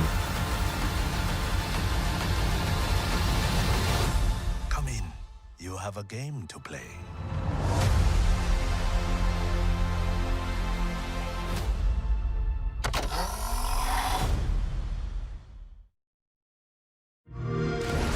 That's pretty cool. Oh, and now we trash it up with Game Pass. You know what's funny is I didn't see an Xbox logo. I saw PlayStation on there with the games that they were doing. Shout out to Michael Morty on the 5. He goes, Jez, I think the vehicle is available as an update tonight. That might want to double check that. Yeah, it looked like it was available today, the vehicle, and then that is probably a vehicle for shit of space. Yeah, space on there. But yeah, that looks pretty cool.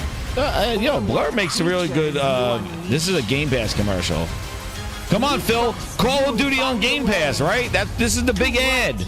Big ad money. Call of Duty on Game Pass. Not this. Call of Duty on Game Pass, Phil. No, not this, Phil. Call of Duty on Game Pass. What happened? You can't market it? What's wrong? Why? What's wrong? Cat got your tongue? Can't market Call of Duty on Game Pass? The only Game Pass commercial I'll be putting out right now is Call of Duty on Game Pass. Right? Would you? That's what I'd be doing.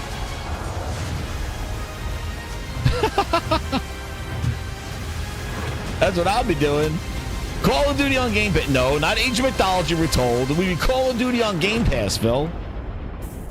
Actually, you should have had it right after the Call of Duty reveal earlier. Play it day one with Game Pass. Oh, where's the Call of Duty commercial?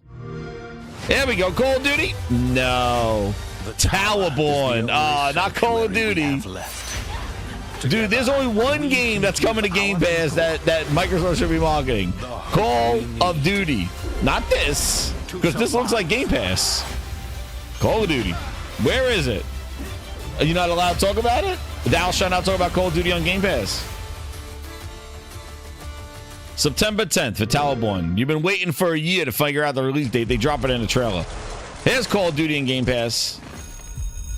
Call of Duty in Game Pass? This is Call of Duty in Game Pass?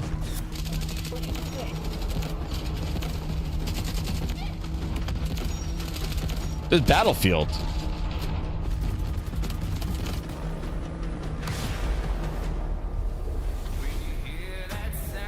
What is this? The conflict between the Alsara Guard and Havoc that was like Battlefield. The balance of the world. The Alsara Guard is a tempest of disorder, sowing chaos wherever it roams. But we are home to strike at their very core.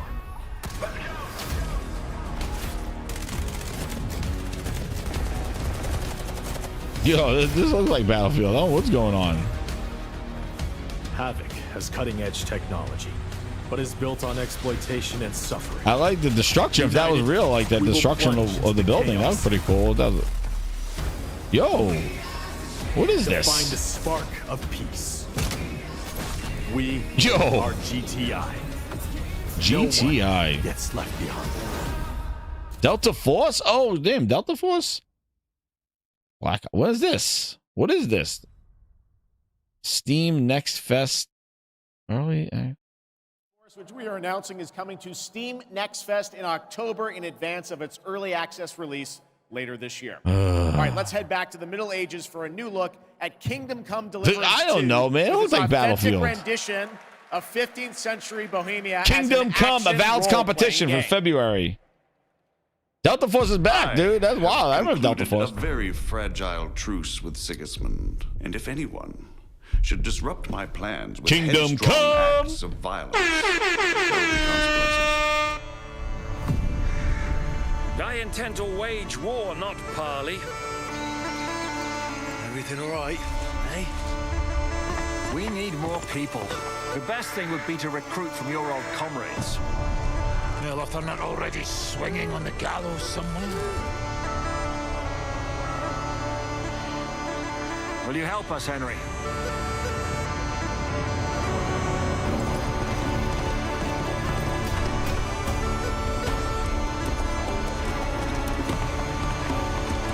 Did the first one look that cartoony? I don't know. Yeah, bro!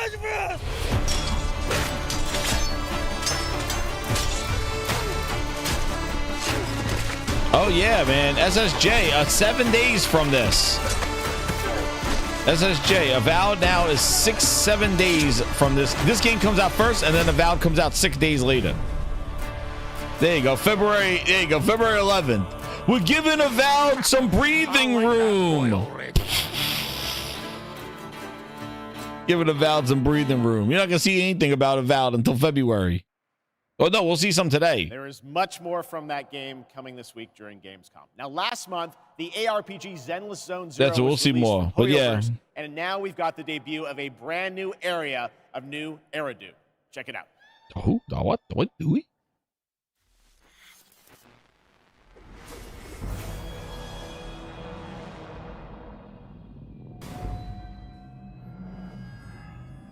Yeah, well, they moved Avowed out of whenever. It is. Now look, they got September. Now, if I remember now, oh, this thing's blasting my ear. If I remember, Shattered Space is not included in Game Pass. So, from my understanding is that, so Shattered Space is just DLC. So you have to pay for that, or if you got the Ultimate Edition, you get it. I don't believe Shattered Space, the Starfield DLC, is included in Game Pass. So that's not really a September release then for what they want. So what is their September game? They don't have one from their first party because they said they needed room, right? So I don't know. I don't know what we're doing here, but yeah, that is definitely interesting. So September 30th, and when is Indiana Jones coming out? Will we get an Indiana Jones release date during Keeley Smuggling Grapes? It's a $30 DLC RPG. Yes, thank you. Yeah, it is. So, yeah, so you can buy DLC for a game you don't own. Enjoy. This game doesn't look too bad. But again, if they're not coming out in the next few months, like it's like, okay.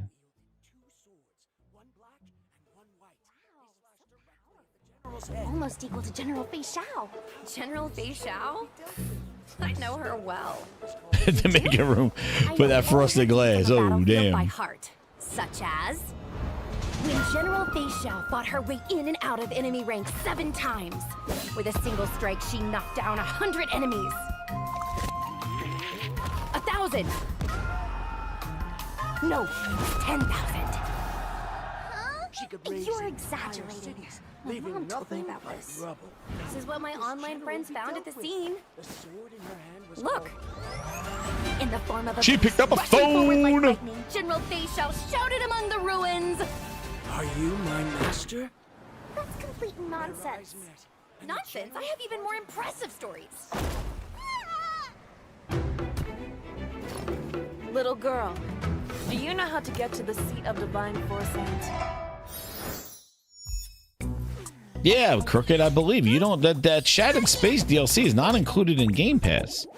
Because they included Starfield, the base version, in Game Pass, right? They didn't include They didn't include Starfield, the pre-order, because that was the problem. People got to play the game earlier before it got in Game Pass. That wasn't the Ultimate Edition. Oh no, Neil says maybe his last generation. Don't worry, Neil. I just think that these Keeleys have not, you know, he had some good ones, and then I think that I think there's too many. Okay, now we're heading to the Arkhamverse for Batman Arkham Shadow. It arrives later this year and is a completely new Arkham story exclusive to MetaQuest 3. I've played a demo of this, and I have to say the team, Camouflage, has done an incredible job bringing the world and combat into VR. And here is your first look at the actual gameplay, a gameplay trailer for Batman Arkham Shadow. Yes, gameplay, let's see. Batman. Oh.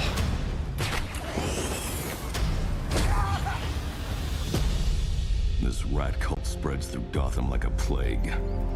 I have to stop it, even if it consumes me. The corrupt system has failed you. Are you not angry? Fight back! It's the freaking Bat! We aren't afraid of you! The Bat dies tonight! Jim, this Rat King could oh no! Why the canned animations? In the crowd, a foot soldier in his own fanatical mob. I don't like the canned animations of punching. So you should be punching people as Batman. Targets are all city employees. Oh. Civil servants, public officials. I thought you'll have like free punching. Like I didn't know you click on somebody for melee. You could have been a god. Can you punch people? You don't calm down. Are you able to just swing your hands and just punch them? It doesn't look like it though. Now we do it mine. Something big. It looks a lot of snap to attack.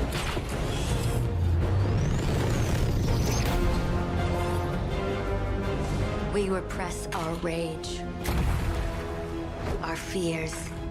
Can you? It feeds the shadow deep inside us. You're everything that's wrong with Gotham! I'm done holding back!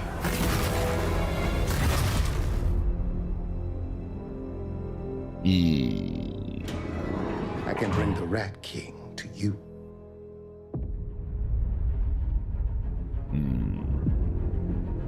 Yeah.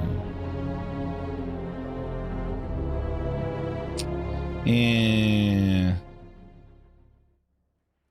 It's VR. That's a VR game. Well, that trailer was buzzing, and oh no, is she gonna do a commercial again during this week of games? And this weekend, the heart of our beloved gaming metropolis, Cologne, will transform into the vibrant GAMESCOM City Festival. Please, yo, they got her doing commercials. Like this is ridiculous.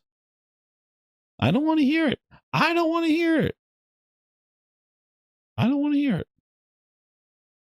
When she comes on, she just says like commercials. Stop sneaking commercials. It could be fun. I think it may look good. But I wish you're actually punching people and hitting them as Batman and using the moves. Like it looked like more of you just clicking on people and he just goes like a slam. And I can just tell you that may be a little disoriented when you have one-to-one control of your hands and you click on somebody, then you watch the hands come up and smash. Unless you're doing that, I don't know. You know, it would be nice if you have control of your hands because it will be disorienting if it just snaps to animation and it does these things while you have the controls in your hand. Then it's like it kind of takes you out of the immersion. Like it's really just the first person stuff. How much free movement do you have with your hands? That's my concern with Batman VR. Is she done? Announced last year at ONL, here is a new look at Little Nightmares 3. Hey, Little Nightmares 3.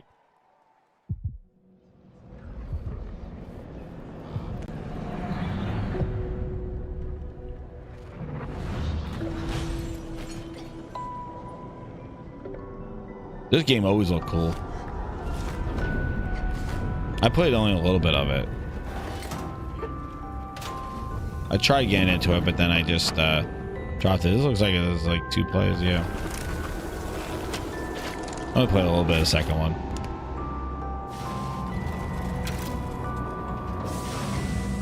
Yeah, I don't know, Jacob, man. I don't know, man. This is the Keeley's template here is getting long in the tooth here. I'm kind of done with it. This is kind of long in the tooth, like the way they do it. It doesn't need to be this long. It's a lot of fluff, a lot of commercials, a lot of like promotional stuff for things, and really not necessarily gaming focused either. Like it's just sort of like, oh, you're here for the games. Hey, let me sell you this cologne. Well, let me sell you this razor. Let me sell you this. Oh yeah, by the way, oh yeah, let me give out some trees and plant seeds. And so I was like, no, I'm here for the gameplay. Just show me the games. And then when you see games, they're like, not gameplay. It doesn't need to be this long. And like I said, every game should have like one show limit. Like that's enough. They don't need to be on multiple shows. If we see it once, that's it. Next show the release date.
Guys like that one? That's a beautiful game, Hurdling from Panic and Okamotive, and I'm so glad we could share that with you tonight. All right, Gamescom, we have a special guest joining us next. I grew up playing his games, and many of you did too. Titles like Populous, Dungeon Keeper, Magic Carpet, Theme Park, Black and White, and Fable. And tonight he's here to reveal his brand new game, which he's secretly been working on for the past 3 years. Please join me, Gamescom, in welcoming to ONL, Peter Molyneux.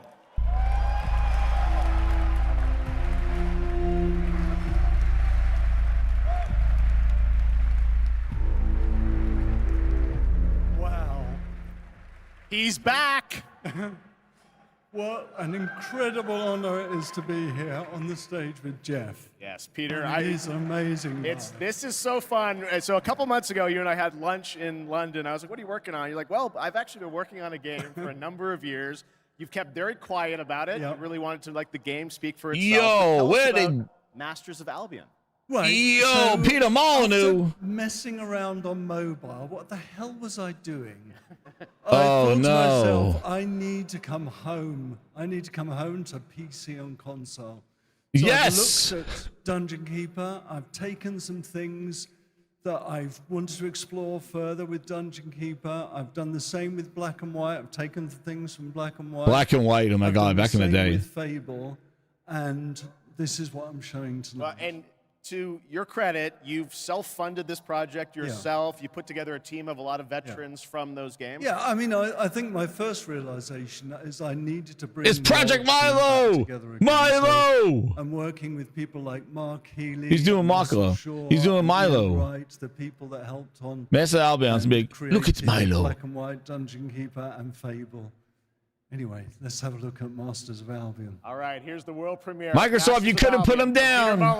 Peter Molyneux. He's back. Microsoft tried to crash him out. This is Masters of Albion. Uh-oh. We're a This is team of Milo. 20 people dedicated to making something new. This is Milo. Unique and different. Look, it's when... This is Milo the sequel. Here we are in the familiar, vast world of Albion, packed with stories, quests, treasures, and monsters. Uh-oh. Fable got competition by the creator of Fable. Oh, no. By day, you're tasked with building the town up, gaining Peter resources, and Molyneux. earning money. By night, the town will be attacked by many of Albion's creatures. You can design anything. The food that people eat, the clothes they wear, the weapons they use. What are you doing? Peter Molyneux. This is like, how are you doing this on console? Strategy behind making sandwiches? Making pies? Even feed them rats. What? My town's working hard to make that food. I can help out. How the hell did Peter Molyneux, they dug him up, he self-funded, hired a whole bunch of people, and is showing gameplay to his game before we even see Fable gameplay. Jesus.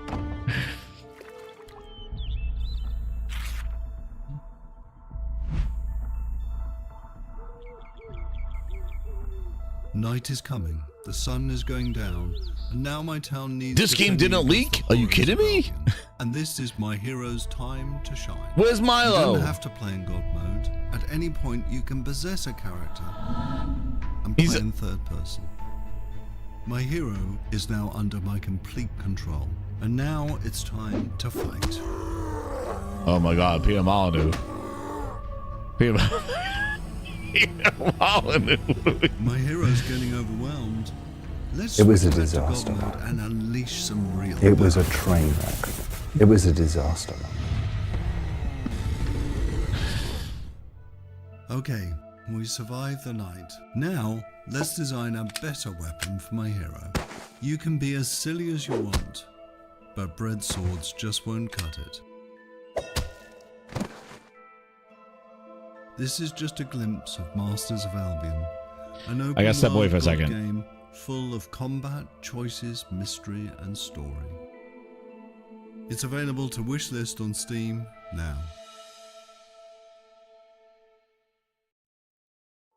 Management offers a reminder. We're all here to have fun.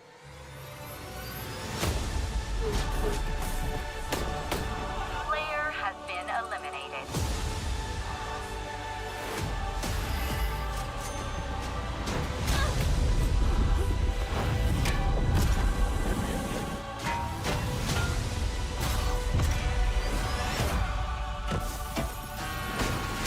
It's not whether you win or lose.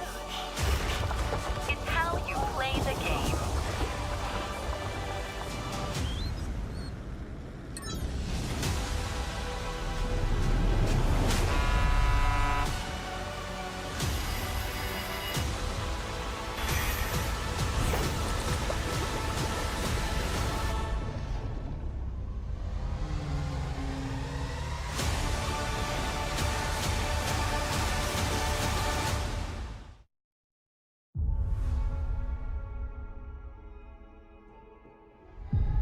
I've been here before. In the fold. Countless times. Who I was. Who I might become. All possible futures existing in motion.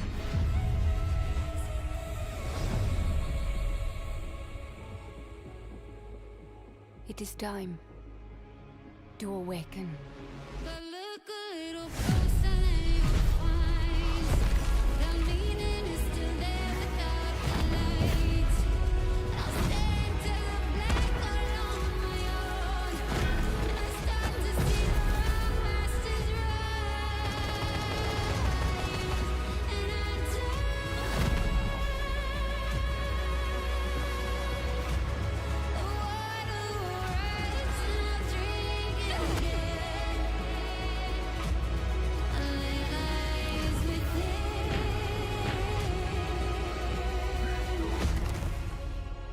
And it is my duty, my journey, to step into the unknown.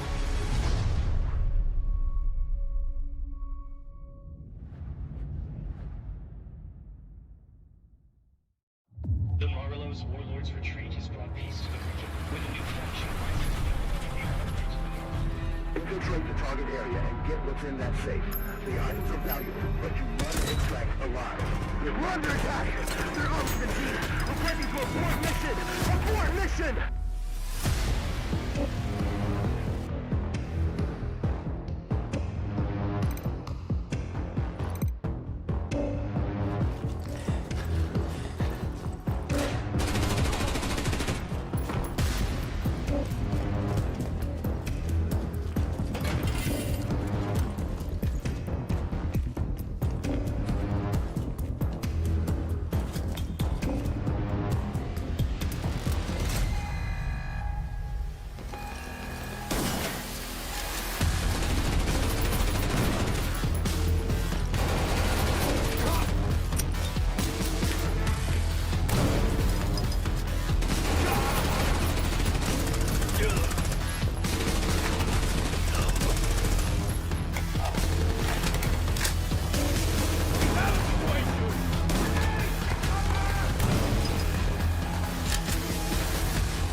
Arena Breakout Infinite is now available in early access with the full release coming at the end of the year.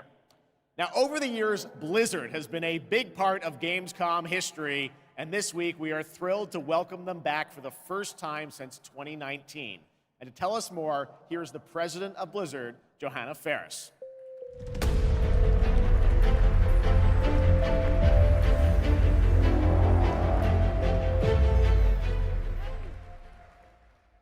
Hello, hello, hello. Hello, hello, hello. Welcome to Gamescom. Thank you. Thank you so much for having us on behalf of Blizzard. This is such a massive moment, but it's such a special time to be sharing it here with everyone at Gamescom, and we're just really honored and grateful to be here. Well, we're very glad to have you guys back, and I know you got a big booth with Xbox, right? We do, yes, and come on by if you're here all week long. We're proud of it. But it's also a particularly big moment for Warcraft.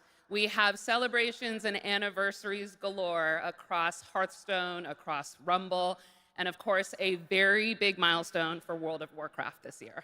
Yes, speaking of World of Warcraft, The War Within, its global launch is coming up very soon this month, right? Yes, it is, and we're just days away from the global launch of The War Within.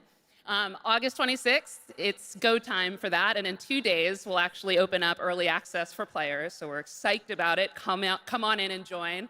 And I just want to say it's masterful work from the team. The World Soul Saga opens up such ambitious creative territory for us, arguably some of the most ambitious we've ever seen since WoW initially released 20 years ago. And we can't wait to embark on it and share it with players. Yeah, it's very exciting that this month is time for that. But I know this is, you said, there's so many Warcraft anniversaries, Blizzard anniversaries, Warcraft anniversaries. How can players be a part of this? Yeah, there's a ton of ways we're going to be able to celebrate, so we definitely hope that you join us.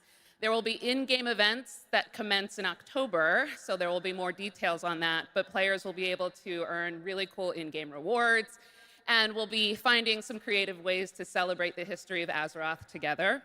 And also be on the lookout for our very first Warcraft Direct, where the team will share more in the coming months on all the things going on for the Warcraft universe. Okay, well, that's exciting. Now, I was wondering about, all the other Blizzard teams. Are they going to get in and celebrate these anniversaries too? They are. There'll be some nice surprises along the way, but I do want to shout out tonight the Overwatch 2 team. Okay.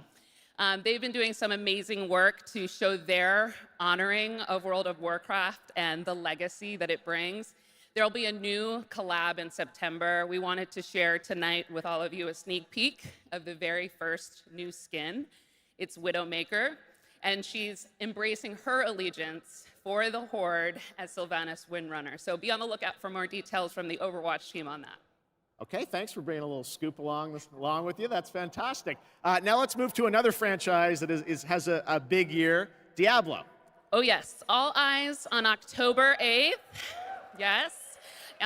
We are super excited for the Vessel of Hatred, and we're even more excited that here at Gamescom this week will be the chance to have the first ever live hands-on experience with our very new Spiritborn class. It's beautiful.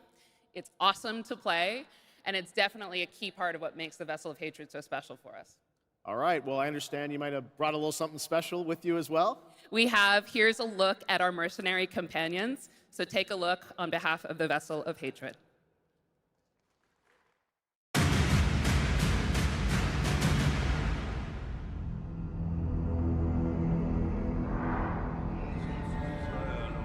Suffering, desolation, horror. This is the road we know in Sanctuary. However, some of us have taken a different path. Bound by secrecy, ready to stand and fight for those who seek us out. My shield is your protection! There was a time we fought the vilest of Sanctuary. You fools get uglier and uglier. Until we were left with only our inner demons. But the return of hatred has pulled us back into the light. Your blood feeds my blade! And though we now wait, watching from the shadows. We cannot escape who we are. Why we fight. Please, no! Stay away! Or the fury that burns within us. I have your back. I'm with you! I will not let you down. Stay back! See it. Shoot it.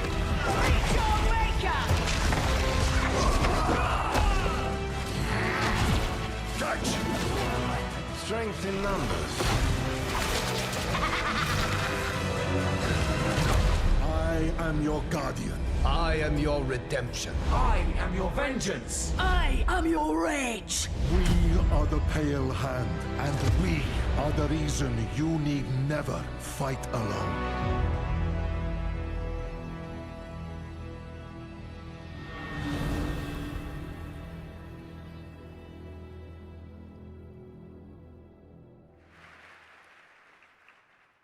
That looks great. Thanks for the sneak peek. Of course, and it's my esteemed pleasure to introduce Brent Gibson, Game Director of Diablo IV, Vessel of Hatred.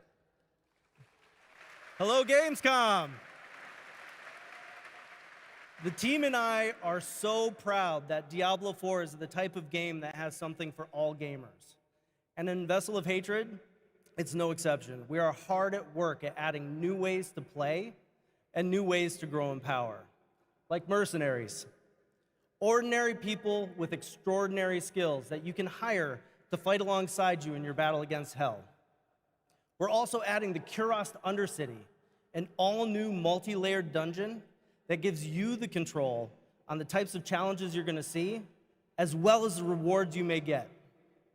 And we also have the Dark Citadel, our brand new co-op PvE dungeon that challenges everything you know about combat in Diablo through a gauntlet of multiplayer puzzles and mechanics. We're talking about all of it right here at Gamescom. And so stay tuned if you want to see all the things that you're going to see in Vessel of Hatred, launching October 8th.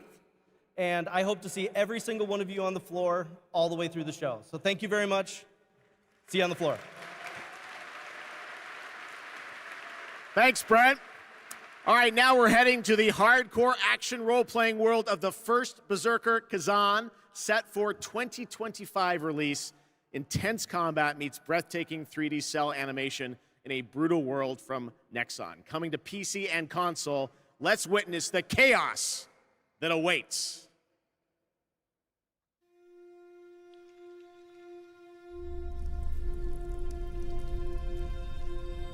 The two wolves who defeated the beast will tear into the neck of the aged lion.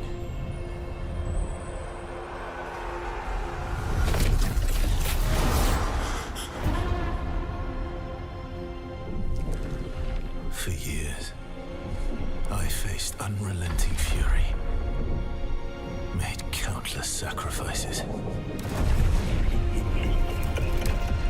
And the result of my devotion was betrayal.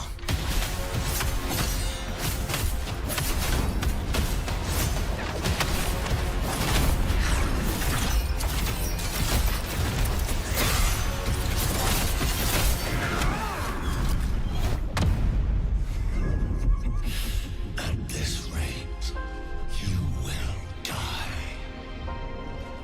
Emperor, you will pay for this. Join me, Blade Phantom, and I will help you.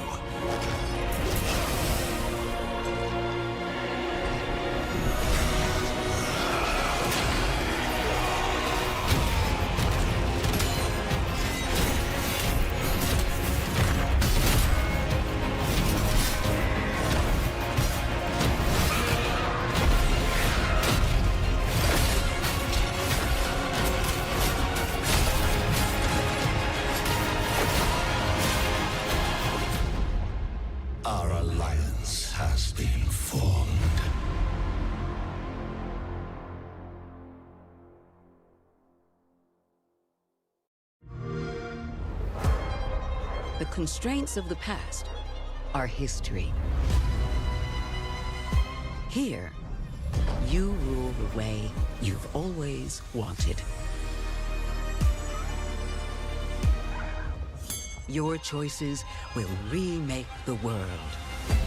And every turn becomes an opportunity to triumph.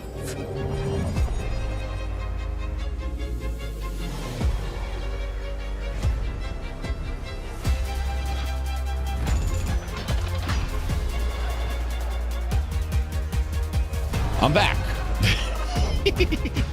Dude. I'm back. It's your world now. What did I come back to again, yo? Is this another one? Aria, History Untold.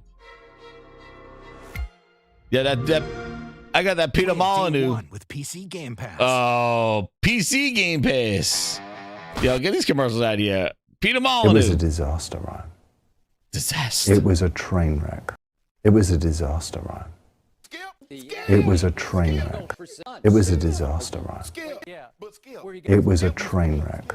It was a disaster, Ryan. Hey. I missed first Berserker Kizan. All right. Dude. Nah, man. I thought they were coming back, the delivery. I've been chasing down these delivery people. Sorry. Preoccupied with my stuff. I need to get my stuff back.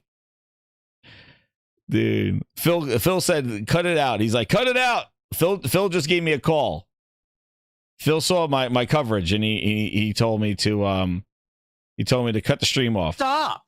Enough. Because he knows I'm going to be like, hey, Peter Molyneux was able to fund a game, find his own studio, and make a game and show gameplay to the game.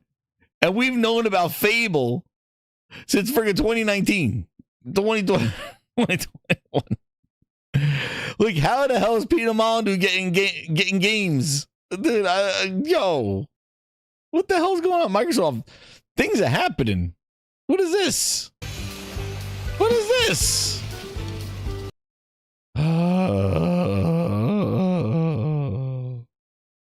Oh, and Psychonauts 2. New games are coming fast. This looks like another game I just saw. And they're all on Game Pass. Somerville, a Plague Requiem. What to play first and what to play last. Star Ratchet 2, Ground, Shroom and Doom. 'Cause they're all on Game Pass. Among Us, The Ascent, and more.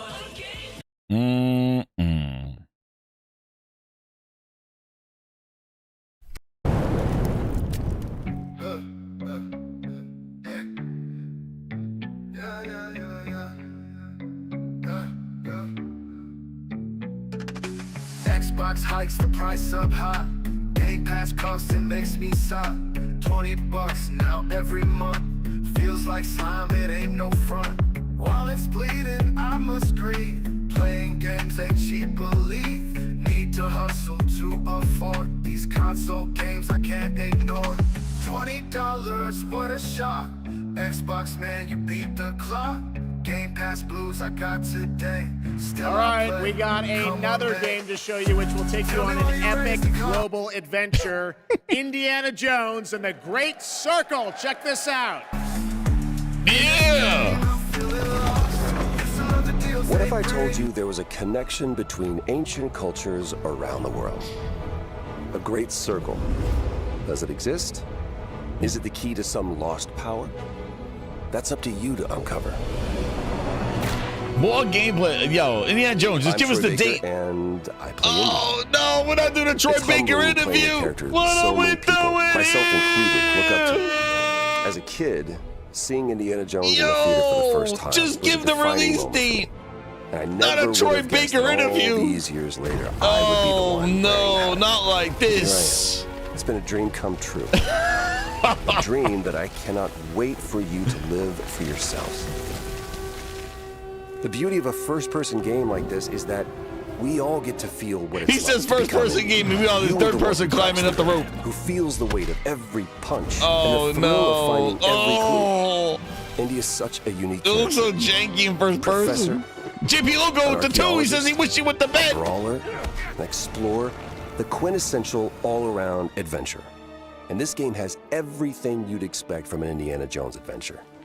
Mysterious artifacts. Yo, the first cunning person villains, looks so ancient discoveries, hard-hitting action. Oh. It's a world of constant danger where you've got to think on your feet. Hard-hitting action. The Great Circle spans the entire globe. That looked From awkward. snake-filled jungle temples to scorpion-riddled desert tombs. Stunning open areas to explore freely, full of secrets for you to discover. And you'll get more than just the classic whip and revolver.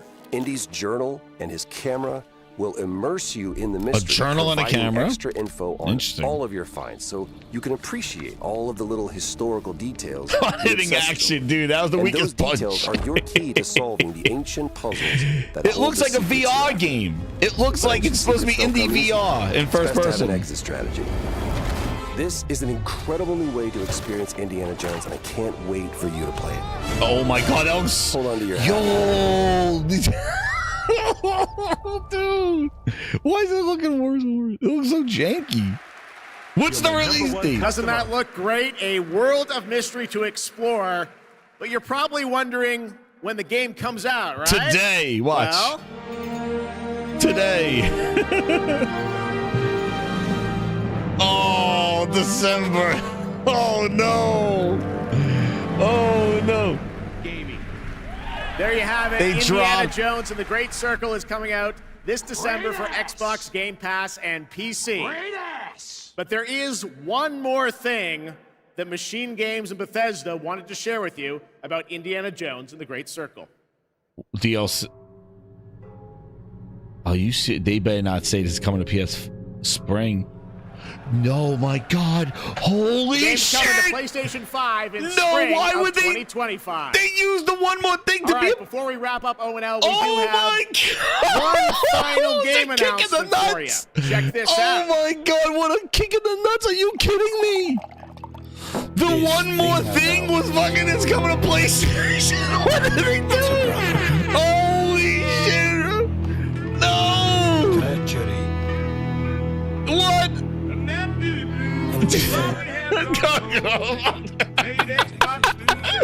They're trolling their own. Holy shit. Oh my God.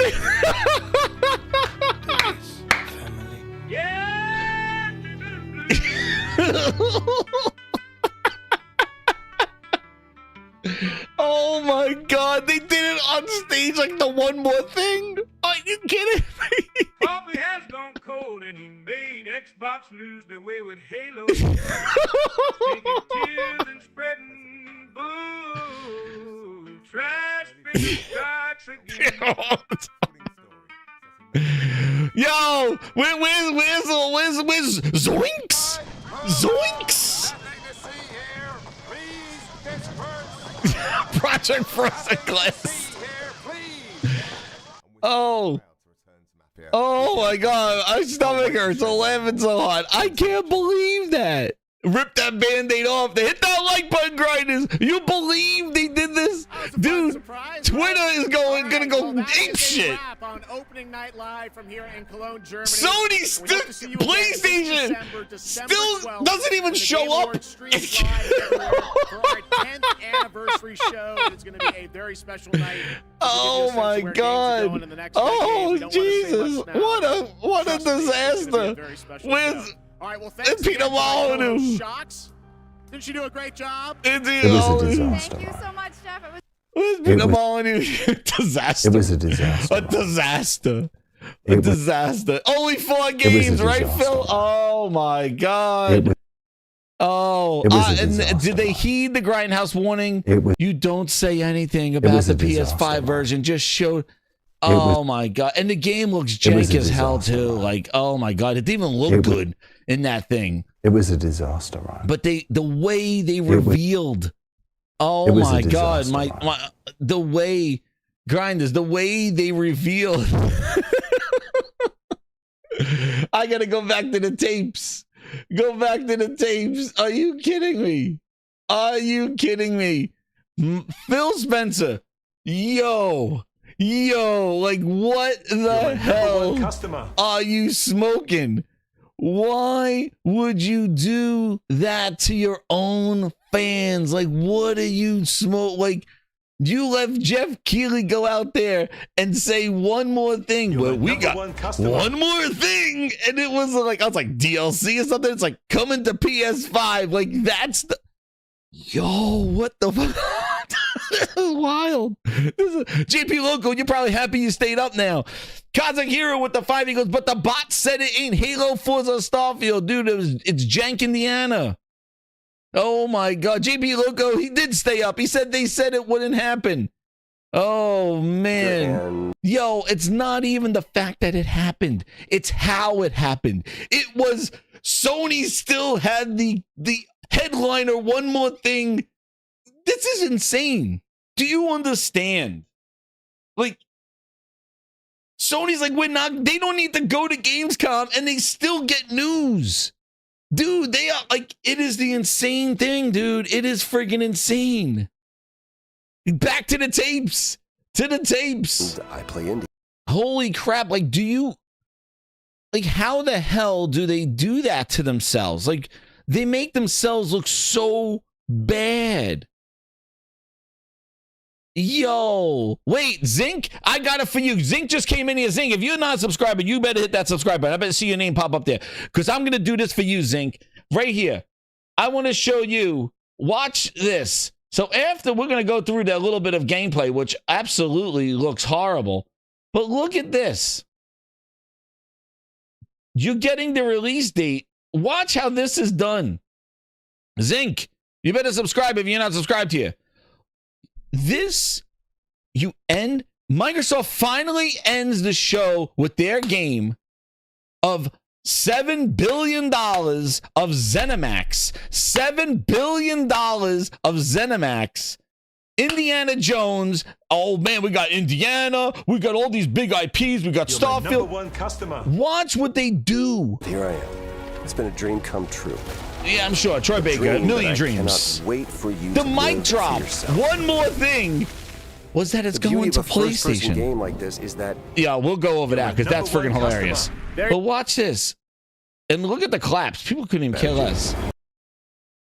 And dude, they're sending December 9th. December 9th. December. And grind is if the PS5 Pro is real. If it's real, it will be on store shelves and people will say, yeah, I'll just wait for indie in the spring. Listen, watch this.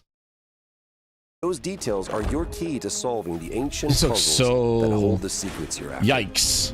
But ancient secrets don't come.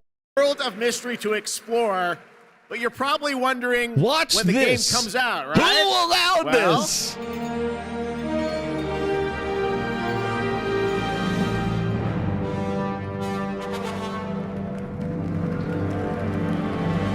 Dude, do you hear the claps?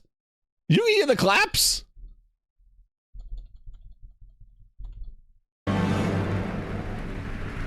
Dude, there you have it. It is like, yo, it was like a church. It was like a church. They revealed the release date. It was like a church ceremony. World of mystery to explore. It was a you're dead probably crowd. Wondering when the game comes out, right? Well, listen to the crowd roar.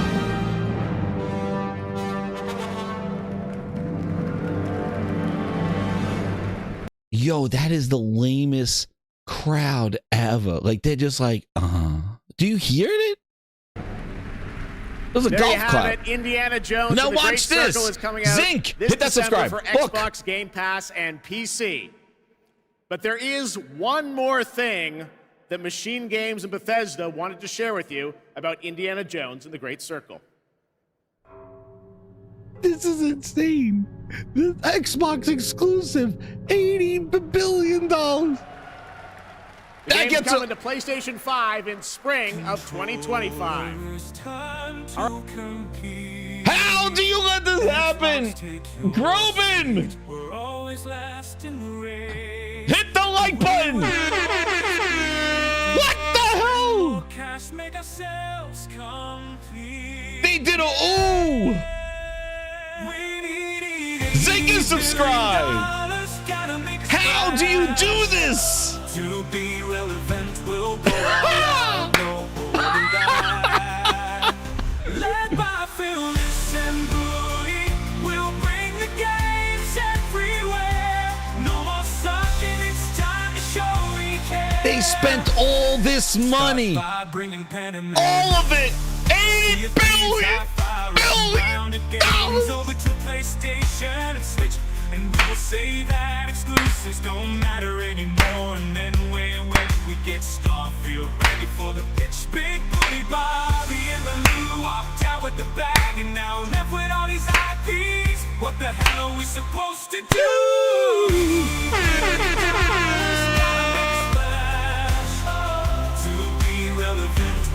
On repeat, bitch!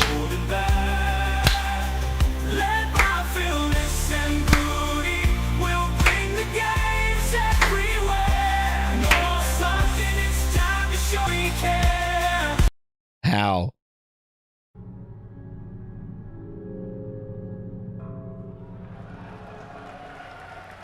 The game's coming to PlayStation 5 in spring of 2025.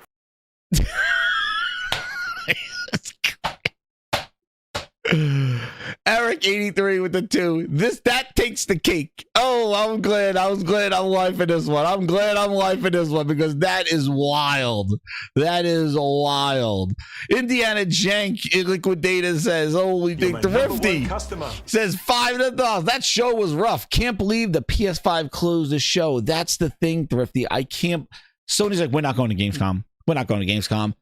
And then they're the one more thing. They closed the show. They're still there. And not only there, but they're there to take Microsoft's game, Indiana Jones. How? Oh my God. They showed Indiana Jones in January.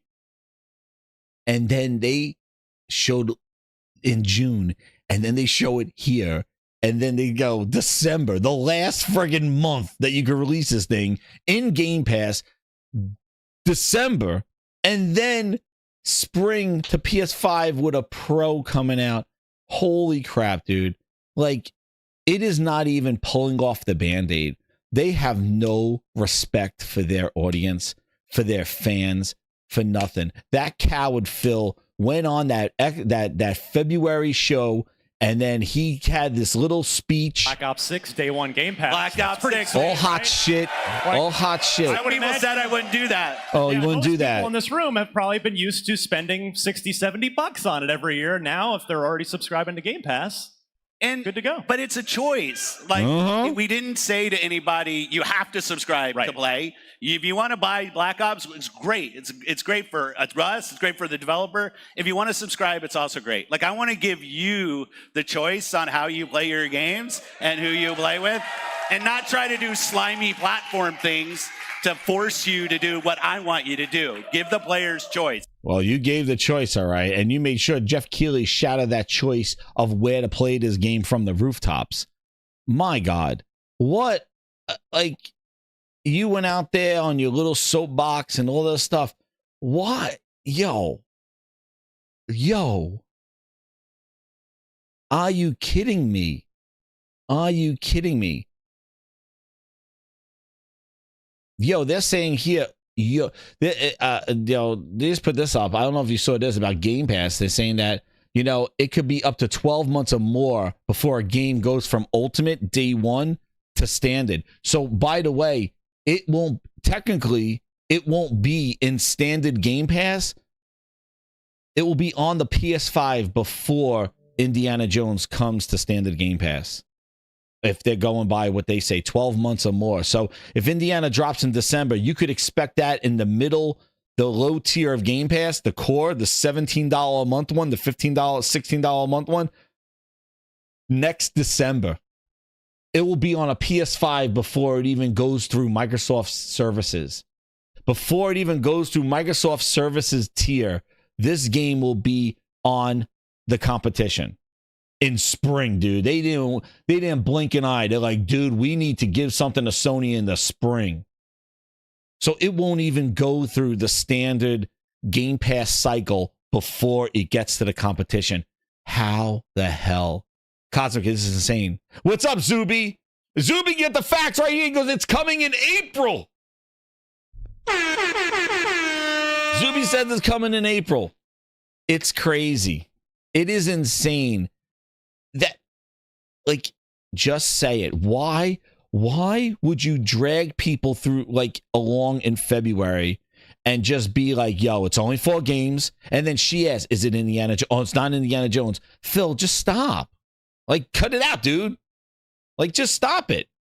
Why? Because now it makes this even worse. And the pop and circumstance that Indiana Jones got, you made PS5 the headliner. Whatever Keeley decided to do with his smuggling grapes, the dude threw you under the bus. He used the PS5 as his headliner. That an Xbox exclusive IP, a game that was touted as exclusive, it was in the documents of the Epic thing, an exclusive IP has now, he used it as the headliner. And you got the oohs and ahs. You didn't even get the oohs and ahs with the release date. Yo, like, look at the crowd. Hear the crowd. One more thing that Machine Games and Bethesda wanted to share with you.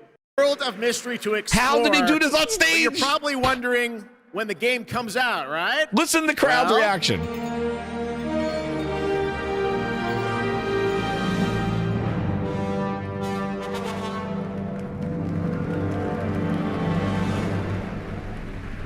Golf claps. There you have it. Indiana Jones and the Great Circle is coming out this December for Xbox Game Pass and PC. But there is one more thing that Machine Games and Bethesda wanted to share with you about Indiana Jones and the Great Circle. It should have been DLC.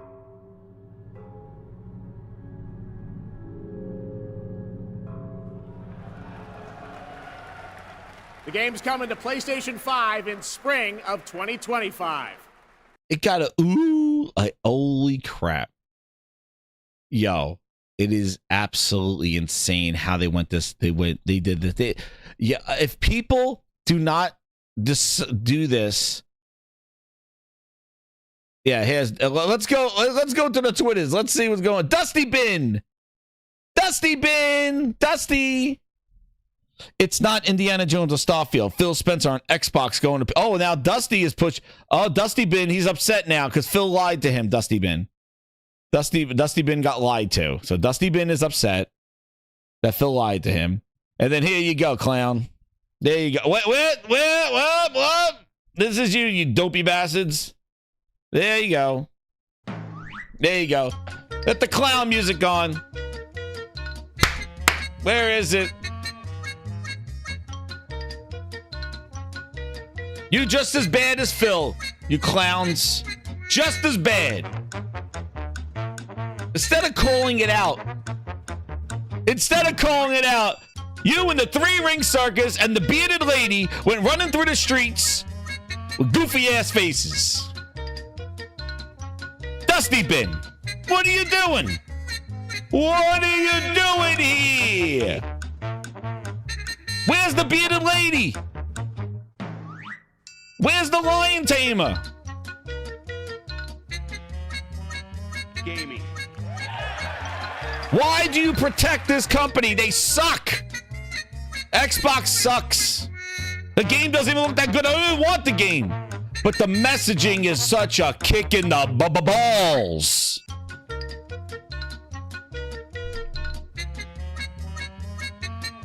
Go meet the bearded lady when you go out there. Now he's acting angry. Like, oh, it's now he's mad at Phil because Phil made him look like the bearded lady. And Starfield, yeah, they added a vehicle to it. It took them a year. Good job. It's done. And the fact that they allowed it to be presented in that way speaks volumes to me. That means more to me of how they allow that to be. And know what's crazy, Grinders? Know what is crazy is I called this so long ago. I could go back to my shows, and I don't know if you remember when they announced Minecraft Legends or Minecraft Dungeons. If you remember that, the YouTube video of Minecraft Dungeons, when they released it, Grinders, do you recall how they announced the other versions? The way, exactly, Ice Queen, exactly. Minecraft Dungeons, like, look at this. They've been doing this, Minecraft Dungeons, right? I went back, reveal. What is it? The reveal, right? Announcement or something like that. They originally announced this thing just for reveal trailer. When they announced, watch this. Watch this. Is this the one? E3. Because I kind of called it back there. Here it is. Is this the one? Yep, watch. If you remember the Grinders, watch this. Same type of thing. I picked this out of how they decided to announce it going to their competition. Minecraft Dungeons. Watch this. I brought this up years ago, a year ago, or whatever years ago. Watch this. Watch the reaction of this little guy. This is their marketing. This is how they reveal this. Watch. It was only announced for Windows before. Right? Watch how this goes. What's up, Nova Red? Watch the guy's reaction. Oh, he's still not happy. It's coming to Xbox now and Game Pass, but he's still not happy. Now he's happy. Look at how they announced that back then. They used Switch and PlayStation 4 as like the one more thing again back then. And I said that this was like the way they're doing it. But dude, this is what they did back then, 2019.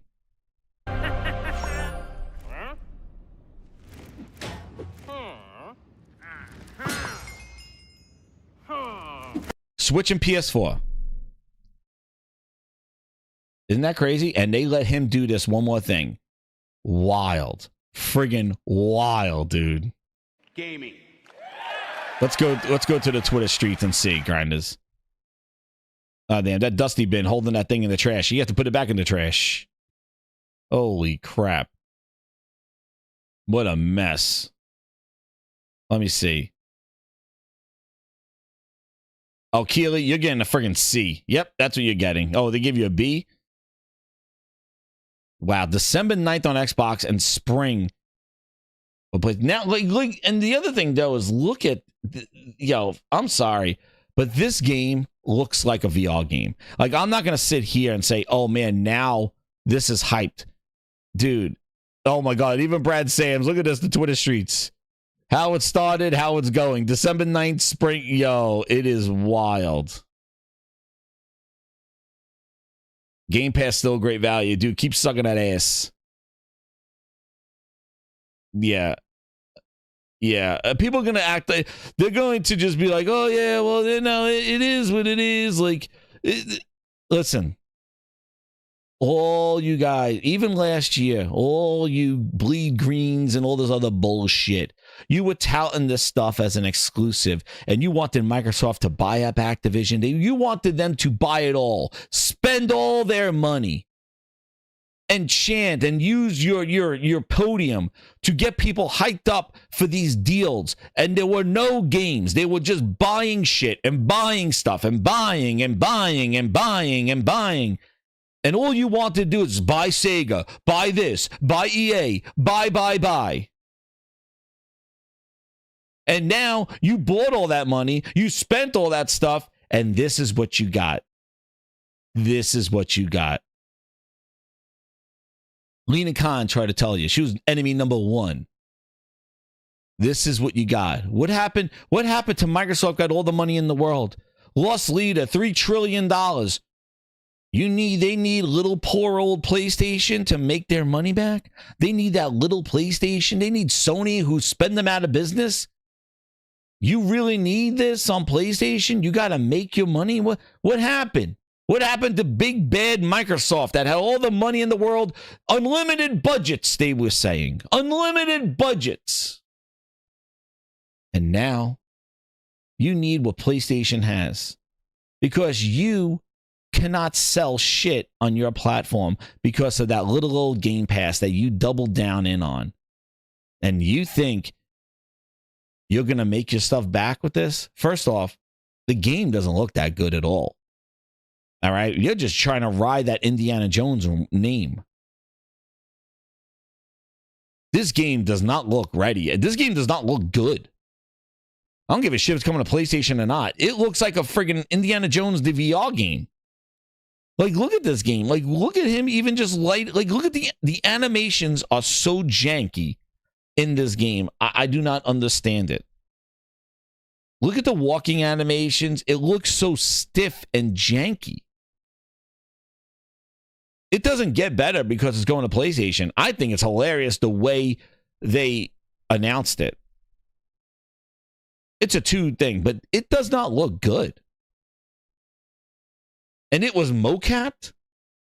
Maybe the cutscenes were mocapped, but not the game. The game does not look good. Like let's just run through it. Like, I was watching, I was not impressed with this stuff. Like, they may have mocapped these scenes, and that's why they keep showing these CGIs. They keep showing these CGI, like they show these cutscenes here because that's what's mocap. But the gameplay, it looks janky as hell. How is this? Like, look at him even climbing that. Yo, look at even the animation.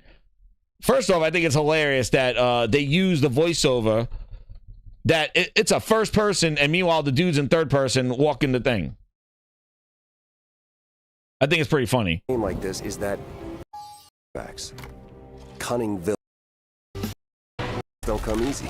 It's best to have an exit strategy. I would be. Look, I think it's funny. Watch this. But here I am. It's been a dream come true. A dream that I cannot wait for you to live for yourselves. The beauty of a first-person game like the beauty of a first-person game is in third person, janky up the wall. But look, even the animation, look how stiff this looks. Even that, look at his hand. Like his hand sticks out and then he just does this like, yo, oh man. Like, the game doesn't look good. It doesn't look good at all. Like, I think it looks like it looks very off. It looks very budgety. Oh man, Lucci got a clip for me? You gotta grind this. Let's see what this clip is. Yeah, it's Lucci. Lucci, I don't have a clip. I don't have it. I didn't see it. Dude, this is friggin' wild.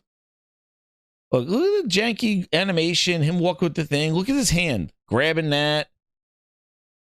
Look at the whip. Oh, look at the punching. Even the lighting up the thing, he's just sticking his torch out. Dude, it does not look good. This is the best part. When he says the epic the combat, the punches. India's such a the weakest character. Punch. Watch. Professor, an archaeologist, a brawler, an explorer, the quintessential all-around adventurer. And this game has everything you'd expect from an Indiana Jones adventure. Mysterious artifacts, cunning villains, ancient discoveries, hard-hitting action. It's a world of... I'm looking at my DMs. There it is. Oh no, we're gonna. Oh no. Let's see what's going on here. Oh no, release Doesn't date that there? look great? A world of Oh, this is gonna be mystery to classic. These explore. reactions. But you're probably wondering when the game comes out, right? Hold the dotted line. December 13th. December's so bad for it. December 9th. I was off by 4 days. Let's see what else are you off on. Oh no. There you have That's why I'm 98% right. Okay. Circle is coming out this December for Xbox Game Pass and PC. But there is one more thing that Machine Games and Bethesda wanted to share So with you bad. about Indiana Jones and the Great Circle. Oh man. Get him, Attic. He knows.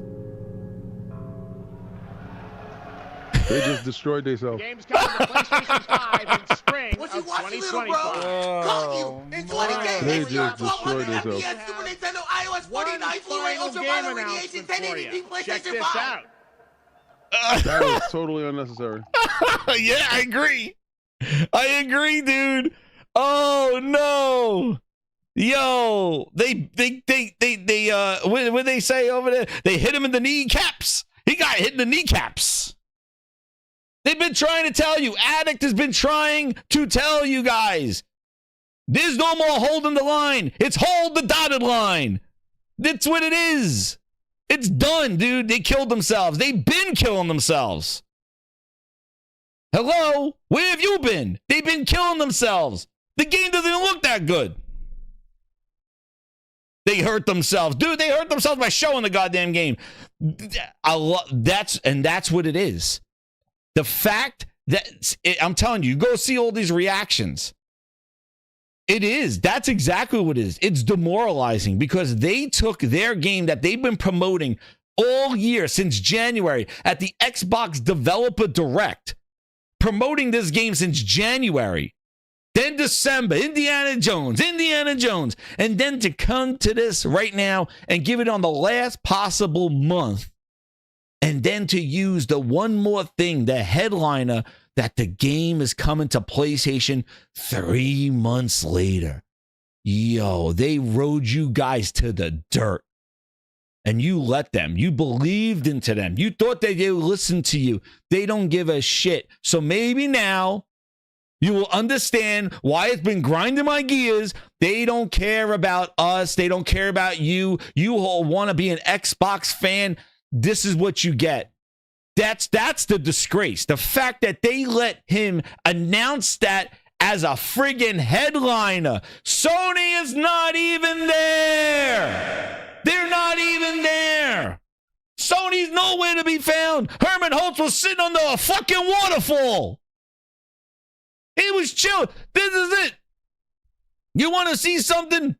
You want to see something? Herman Holtz sitting on the goddamn waterfall. You're sitting there. Phil Spencer's sitting there. Here's Herman Holtz. This is what Sony's doing right now. This is what Sony's doing right now. Oh!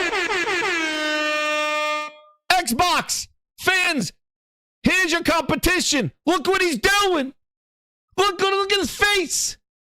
Yeah, we got you, Indiana, bitch. I don't even have to be there. Phil Spencer signing asses saying, come to Gamescom. Let me sign your ass. Take a picture with Aaron Greenberg. Look at this. You want to see some other crazy shit? Dude, this is wild. You want to see some other crazy shit? Dude, hit that freaking like button. We're going off. We're going off. Wait, you want to see some other crazy shit? Yo, watch this. You want to see some crazy shit? Watch this. This is Herman Holtz getting Indiana Jones on freaking PlayStation. And where we go? Look at this. Microsoft got Greenberg. They're having fucking meetings. They're goddamn meetings. They're at the... Holy shit. Greenberg. Yo, he got all these people in a room. We're at Gamescom. Trying to figure out, dude, how do we damage control Indiana Jones going to PS5? They got their fucking people over there working their ass off like this, and Herman Holtz is getting Indiana Jones on PS5 sitting in the fucking in the waves. Phil Spencer sent Greenberg out there. Look at Greenberg. Just arrived in Cologne, Germany, crashing the table read. The fucking table reads they got. They got table reads for what? Herman Holtz is like this. Table read my ass. It's Herman Holtz. Table. We got Aaron Greenberg. Yo, we got table read. I got to fly everybody to Cologne. We got to sit in a meeting. Phil got us working our ass off. One more thing. Indiana Jones is coming to PlayStation 5. Fuck! Gaming. Oh, shit. Oh, shit. Oh, the working man's a fool. They got a whole 20 people in there. Herman's like, oh. They're like, sir, Mr. Herman, we just got a call. Indiana Jones, he was swimming like this. And they're like, sir, we just heard Phil wants to bring Indiana Jones to Xbox. Let him. I don't give a shit. Let me now wax my back. Ah.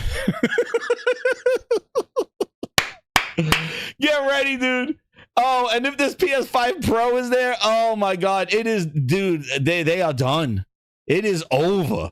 It is the worst exit. Sega didn't even screw them fans how bad Xbox is doing them. They're making sure that they go out and they burn every fucking thing to the ground. Xbox is making sure when they go out, nobody's even want to look at them. Nobody, like, people still like Sega. We love Sega. It's unfortunately they went out and all this other stuff. Dude, Xbox is making sure when they go out, people are like, who that? Who that? I don't even want to look at him. They destroyed Master Cheeks. They stripped him down to his asshole. It's over. They don't even want it anymore. Xbox is just, they're burning the shit to the ground. Feels like he looked back at Xbox headquarters. He lit a fucking match. He's like, yo, forget about my last 20 years there. It never existed. I'm going to go work at goddamn Cracker Barrel. Sit down, Greenberg. What a fucking clown. The goddamn bearded ladies. Greenberg. This 20 people in the room. They go, guys, we're going to announce Indiana Jones coming to PS5. What do we do here? Damage control. Slideshow number 1, please. Deny.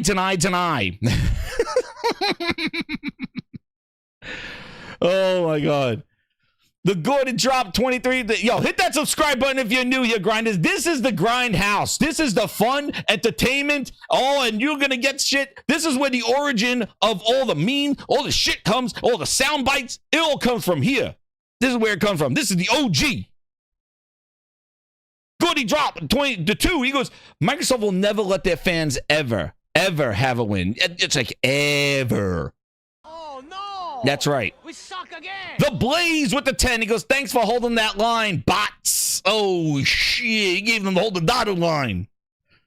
Oh, man. Satya, what do you got to say? Games to more gamers on all platforms. Oh! Edison, which is doing more with less. Oh! What we're doing with our content, with our our cloud and community. If we're an Xbox customer, the thing I want you to know is this is about delivering great exclusive games for you that ship on platforms where Game Pass exists. And that's our goal. That's why we're doing this. Oops. That's the root of this partnership that we're building. And the creative... The close of Activision, Blizzard, and King, we think that now we have the ability to really do what we've always set out to do, which is build great games and deliver them to folks across all platforms, right? Which is Xbox and consoles, the PCs, and now even including mobile gaming and cloud gaming. So we're excited about the best work in gaming. Oh, God, it just rolls off the tongue. El Nini with the 10, he goes, gonna enjoy indie on my PS5 Pro. Best console for Xbox games. Oh, shit, El Nini. You give it to him, El Nini. Oh, man, El Nini flexing right there. Holy shit, dude, this is what happened. This is what happened. It's... Dude. Cosmic Hero 2 with $2.50 to $2. He goes, why have the frosted glass anymore? It's done for. Dude, that frosted glass got a crack in it. You're my number one customer. Guys, like, I keep saying it. The way they let this happen is the worst possible way. They are just destroying everything. They are like, yo, let's just let them hate us. Let all these Xbox fans, after I just hugged them and kissed them and signed their ass, all that shit. There we go. Who's this? Who's this, man? The grinders are putting in the work. Manio is putting in the work. There it is. There it is right here. Maniolas, get him, Maniolas. Yo, the grinders. They're rocking right now, man. They're rocking right now. Holy crap. This is everything we've been talking about. Everything. It's a Fresno Glass building now. Dude, let's see if there's any more crazy stuff. Yo, they're all done. What's the point of making Indiana Jones a timed exclusive? Those 3 months are not gonna sway people. But no, they don't want you to buy an Xbox. It's over. It is done. If they let it happen like that, holy crap. Colbrel just says this. I saw a lot of cool things. 2 baffling moves. Towerborn is coming to Steam first. Dude, we missed this. Towerborn is coming to Steam first. The game for years got marketed as an Xbox title. The team needed the time is fine. Early access is fine. Free to play is fine. All cool. No platform parity. Bringing Indiana Jones to PS5 is fine. Oh man, it's fine. Yeah, Cobra. It's fine. Dude, so now to even have Towerborn going to Steam first. Oh my god. I told you. They're making sure that they do not leave any bot unturned. They are hurting. They are killing them all. Microsoft just spent a whole bunch of bot weed killer today. That's what they did. They said, if you believed in us, well, I got news for you. And that's what they basically did. Phil, tell them again what's going on. Phil, tell them how. Oh, tell them again, Phil. Tell them again. Philness. Man. Insane. And again, it's not that the game is going to be better or whatever the hell it is. I'm telling you right now, the game doesn't look that good at all. So I'm not excited. I don't give a shit about this game right now unless they fix it. But the way that they did this announcement is so bad. It's so wrong. It is the wrongest thing, the way to go. Like, they're making sure that they wipe out any person that even believed in an Xbox. It's crazy.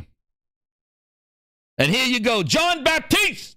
Get him with the 10. It's just 4 games, but he already counted 6. This month has been terrible for Xbox gamers. Kana is locked at 30 frames on Series S. I said they covered that on Monday.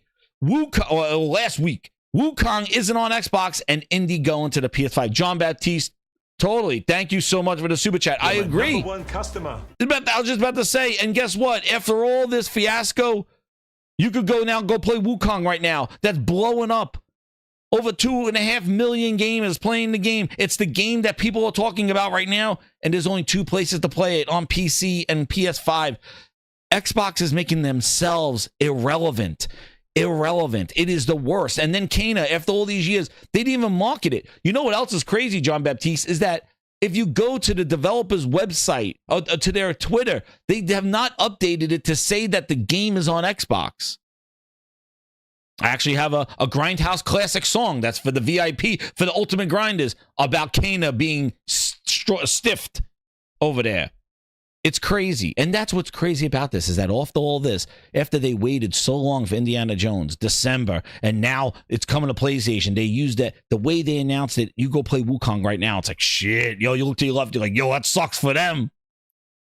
And then you got Astro Bot coming in 2 weeks, like, and that's coming off of Stellar Blade, that's coming off of Final Fantasy. And then guess what? If the PS5 Pro is real and they got to show what they're cooking, yo, it is hook, line, sinker.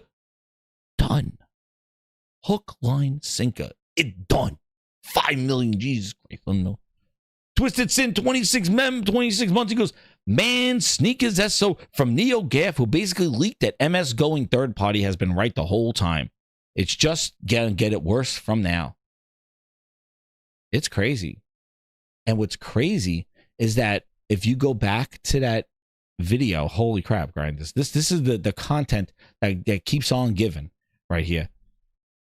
What is that? The Xbox podcast. We'll go right back to this. Listen to what Phil said.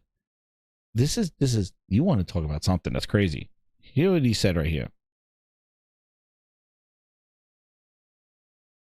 Talking about the titles specifically, but I think when they come out, it'll make sense. Can we say if either of those titles are Starfield or Indiana Jones? They are not Starfield or Indiana Jones. Well, what was the criteria in how the team was thinking about selecting those 4 Listen titles? to this. Let me start a little bit outside of that, and then I'll get to the 4 specific games that we're talking about right now.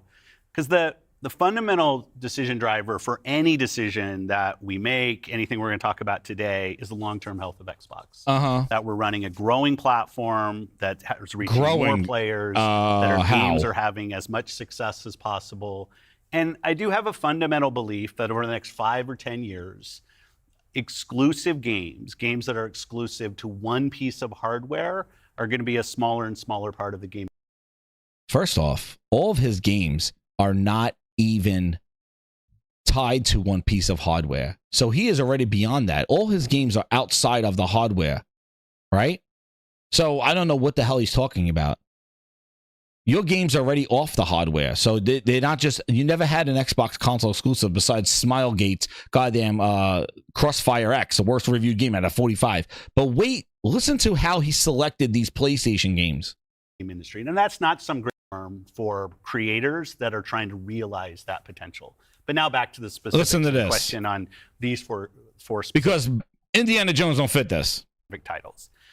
We looked at games that are over a year old, so they've been on Xbox and PC for a while. A couple of the games are community-driven games, new games that kind of first iterations of a franchise that have reached their full potential, let's say, on Xbox and PC. There's always growth. Franchises that we obviously want to continue to invest in. Part of having the ability to continue to invest is that the businesses behind those franchises continue. We think it's important that these service-based games that have communities behind them, that they can have confidence that they're going to exist in the future. So 2 of them, kind of community-driven games that will end up on other platforms and give us the ability to continue to invest in them. We think that's great for the business and great for the communities, more players to play with. I'd say 2 of the other games are smaller games that were never really meant to be built as kind of platform exclusives and all the fanfare that goes around that. But games that our teams really wanted to go build, that we love supporting creative endeavors across our studios, regardless of size. And as they've realized their full potential on Xbox and PC, we see an opportunity to utilize the other platforms as a place to just drive more business value out of those games, allowing us to invest in maybe future iterations of those, so sequels to those, or just other games like that in our portfolio. And when we don't damage Xbox and we can grow our business using what other platforms have and to help us with that, we're going to do that. And that's really the story behind these 4 games. And last thing I'll say, looking forward. Oh, I had a face. I think there is an interesting story for us of introducing Xbox franchises to players on other platforms to get them more interested in Xbox. We think there's a good brand value for Xbox there. So 4 games, no promise beyond that. So if you're on those other platforms and you see these 4 games coming, please don't take it as some signal that everything's coming. It's not. And we're going to learn. So when you are thinking about the future and this concept of live service games, games that can benefit from bigger audiences, new audiences, how does that apply to future titles and how you're applying that criteria there? Yeah, there's really no fundamental change to how we think about exclusivity. We just came out of Developer Direct, which was an awesome show, where we showed great games that are coming to Xbox and PC and cloud, which really makes them accessible to hundreds of millions of people. So it's this kind of, we're really focused on a couple platforms and what's going to show up there. But our key of play the games you want with the people you want, anywhere you want, when everybody plays, we all win. These have been part of our strategy for years and will continue to be. Our focus is on how do we continue to grow the games industry by reaching more players in more places, and how do we grow Xbox as part of that. Xbox is a hardware platform, Xbox is a publisher of great games, and Xbox as a platform for the world's best creators. Man, that's a whole load of bullshit. So Indiana Jones, not a service game. Indiana Jones, not over a year old. Indiana Jones, not needing an audience to grow the franchise. Yeah, none of it. It sounds like they're trying to get all their money back. And what's crazy, Grind, is that let's go to the tapes, the receipts. Phil Ness, oh man. Hit that subscribe button. I want more subscribers here right now, because this is the shit that nobody's going to be showing you. They're going to be trying to hide this stuff. Disney insists Bethesda Indiana Jones. Let's go here. During the trial, Bethesda Pete Hines revealed that Disney had an agreement with Bethesda and ZeniMax for a multi-platform AAA Indiana Jones game. Okay. But after Microsoft bought the company, the agreement with Disney was amended to transition the Indiana Jones game to an Xbox and PC exclusive. At the time, Hines said the game was set to hit Game Pass on day one. Several emails and conversations show that during the trial added color to the decision to make Indiana Jones a platform exclusive. While it's not in our messaging, I think it's important to highlight that Lucasfilm brought up the issue of platforms. We have signed an agreement with them to develop the game for multiple consoles, read an email from Pete Hines, who's gone. Xbox Phil Spencer and head Matt Booty. You know, the one that wants to spend them out of business, head Matt Booty. Great ass!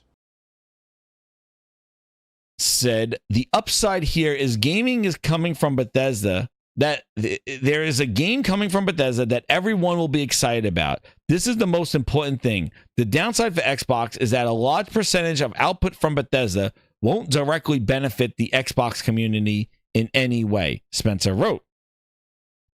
Hines said that he was told by Spencer in a subsequent call that Bethesda should continue to look at title exclusivity on a case-by-case basis. Asked why Indiana Jones was ultimately amended, Hines attributed it to reducing the risk and trying to get a degree of clarity. And he's like, you're dealing with a licensor who has given a ton of feedback on what you're making. It's going to add a ton of time for your scheduling. These agreements don't take as long as you want, and you have a window of time which you're going to release them. So in short, Bethesda had a degree of control over what happened with Starfield. It has much less control over Indiana, which is owned by Lucasfilm. Truthfully, we also kind of like the idea of bringing it to Game Pass and having more players play it. So, dude, their own games cannot be sustained on their friggin' platform. There you go. They fought to make this exclusive for what? 3 months? 3 months? Blade's probably coming too. See you later, Ace. Thanks, man. Like, it's done. And the ultimate Achilles heel to the whole thing is that games are not selling on Xbox. The games are not moving at all. And because of that, these publishers and Microsoft themselves are like, yo, the only thing that we have is not sustaining our business. And I'm telling you right now, this right now is a swing for the fences. Microsoft, the $1 trillion company that they are desperate. They were desperate for Activision, and now they're desperate for sales, for game sales. That's where they are.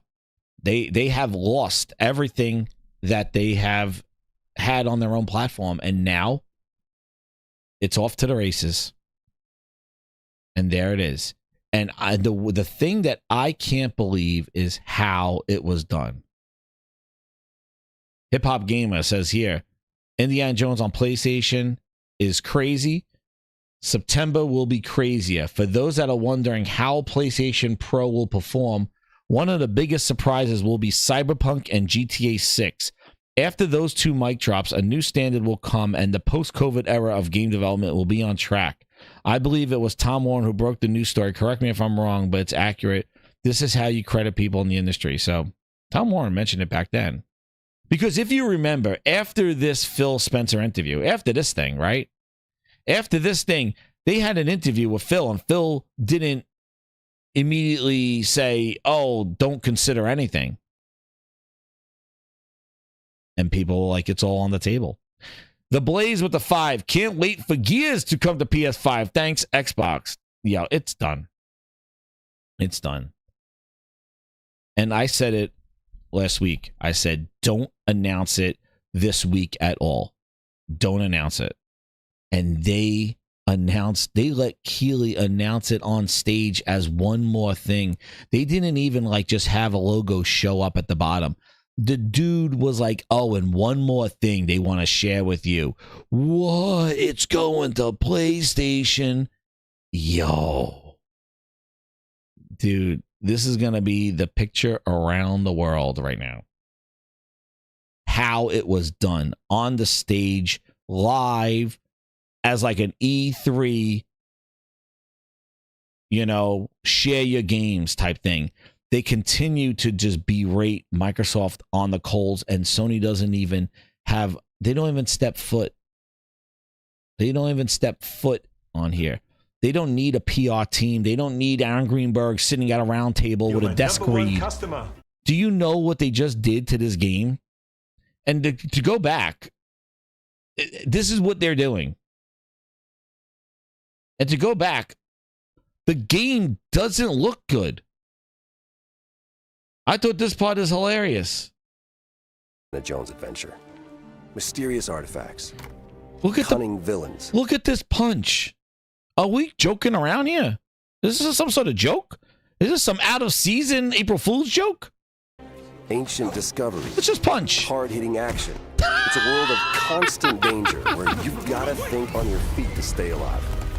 The Great Circle spans the entire globe, from snake-filled jungle temples to scorpion-riddled desert tombs. Stunning open areas to explore freely, full of secrets for you to discover.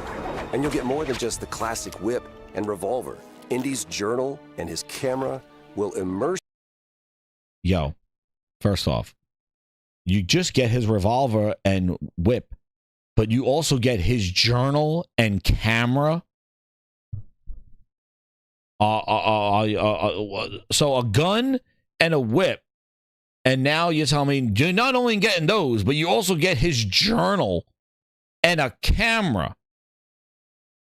You mean the thing that you want to say, hey, take a photo, press swipe up on the touchpad?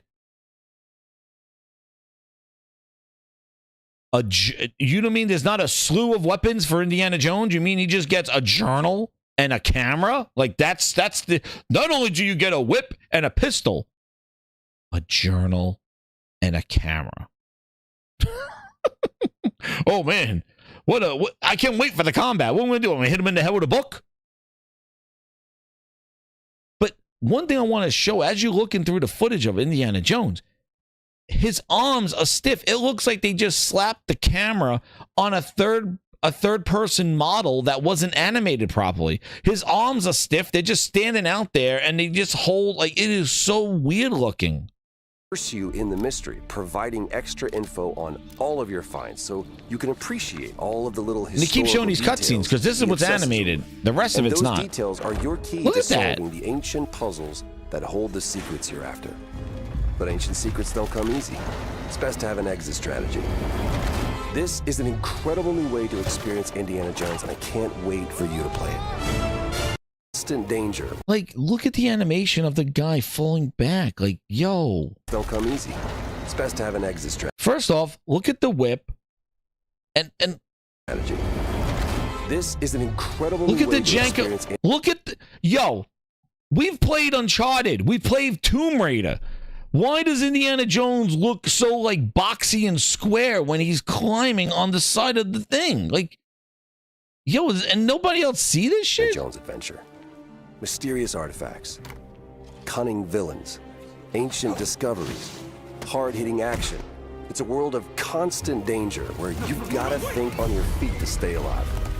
The Great Circle spans the entire globe, from snake-filled jungle temples to scorpion-riddled desert tombs. Stunning open areas to explore freely, full of secrets for you to discover. And you'll get more than just the classic whip and revolver. Indy's journal and his camera will immerse you in the mystery, providing extra info on all of your finds so you can appreciate all of the little historical details he obsesses over. And those details are your key to solving the ancient puzzle. Watch him on the side of the mountain. Like we've been, like we've played Uncharted and Tomb Raider. That hold the secrets you're after. But ancient secrets. They just got what's his name reading shit. Like, don't come easy. Like, watch this. It's best to have an exit strategy. This is so janky. Like this part right here. Like, look how him climbing on this. Like this. Look how like it looks so awkward. Incredible. Like his shoulder. Like look at this. It does not look good at all. And then even this, like everything seems to be delayed reaction. Like this, delayed reaction. He whips the gun out of the guy's hand and watch the guy go from standing there to animation fall. And I can't wait for you to play it. Yo.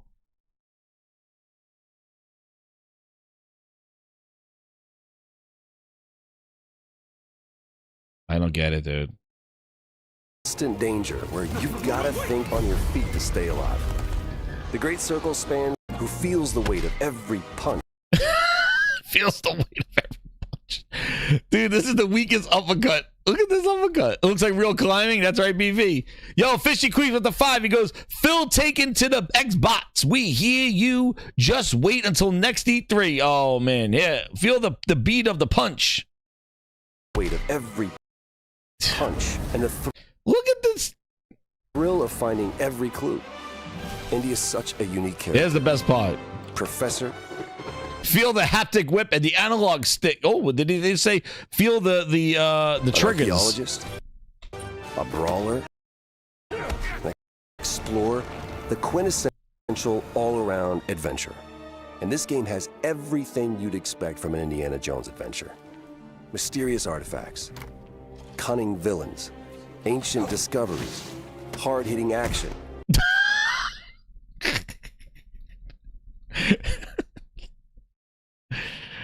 Yo, please.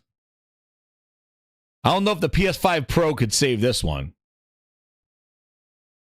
The animations look delayed. It looks stiff. We've been through Uncharted and Tomb Raider and the smooth third person.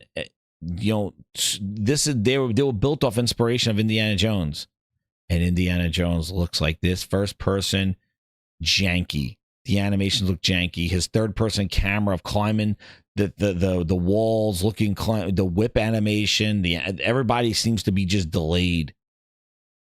It's just the characters have no look at the face. Like, dude, it is like they don't react to the punch. Like he hits the punch in the face, and the guy is like, same face. You just got punched in the face, dude. A punch. E punch. That's the weakest punch. E punch. Yo. Is Sony money hiding? I don't know, Leech. Shadow Link, member of 4 months. Looks like the PS5 selling 200 million as possible. Thanks, Phil. Yeah. He just destroyed. Like, they are going to go livid. Like, Twitter is just, I can't even keep track of what's going on Twitter right now. It is absolute. It is an absolute bloodbath. You know what? Actually, let's just like PM all to say it. It was a disaster, Ryan. It's a disaster. It's a train wreck. It was a disaster, Ryan. They let Keeley use PlayStation. It was a disaster. Like, it has gotta be just so demoralizing. It was a disaster, Ryan. It has to be. It has to be the worst thing. Oh man. Not like this, Ryan McCaffrey. Yeah, Ryan, I got one word for you. Zoinks! Black Ops 6 Day 1 Game Pass. Black Ops 6, sweet, dude. right? Shaggy not having it. He's like, I don't know, Scoobs. I don't know, Scoobs. They told me it wasn't going to be Indiana Jones. I don't know. Scooby, I don't know, Shaggy. I don't know. He said he wasn't going to Indiana Jones and go to Game Pass. I don't know. They don't know, Scoobs. It looks like it's going to go to Game Pass with those zoinks. Oh, is it Shaggy? Did he lie to us, Shaggy? I don't know. I don't know, Scoobs. It looks like he lied to us. I'm going to have to look into this. But Shaggy, I just want a Scooby Shack. I can't believe this person lied to us. Oh my goodness. What do I do? I don't know, Scooby, maybe get a Scooby snack. I don't know. But Shaggy, Phil was our leader. Phil told us what to do. He said, where are we going to go? Listen to shit. I don't think it's him. He's going to be Old Man Withers. He's going to be Old Man Withers. It's a masked man. It's not Phil. Phil didn't lie to me. I did an interview with him, Zoinks. But Shaggy, I don't know. It is Phil. It is not the Old Man Withers. Oh, I just need Scooby-Doo. Zoinks.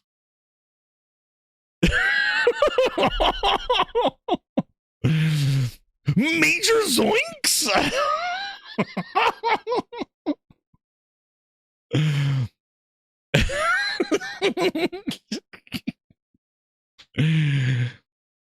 I don't know, man. I'd say, Joe, just go get the Mystery Machine van and get the fuck out of town, Shaggy. Because you ain't belong here. Take you and Scooby with you.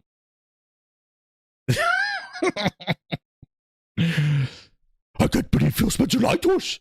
What are we going to do? Dude, you just sit back.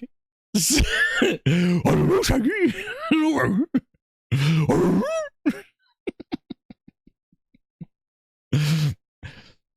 Oh, you want to check it? We got to check in on Herman. We got to check in on Herman. Check in on Herman.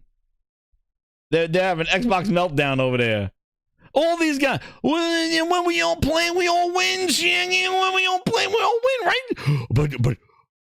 But that only meant when you don't put the games on PlayStation. But now they put it on PlayStation. What are we gonna do?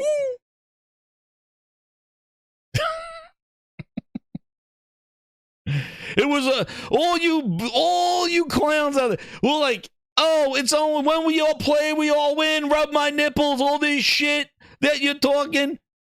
And now it was like, oh, it's everywhere, but not on PlayStation, so it's okay by me. And now they start putting it on PlayStation.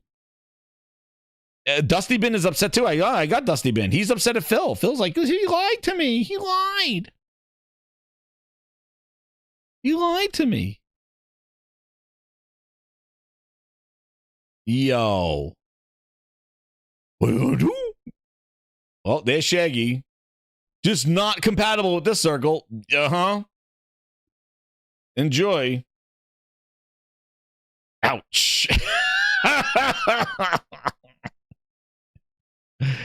This shit write themselves because they believe in a liar. They believe in a liar.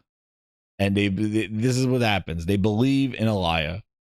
My goodness. Phil Spencer.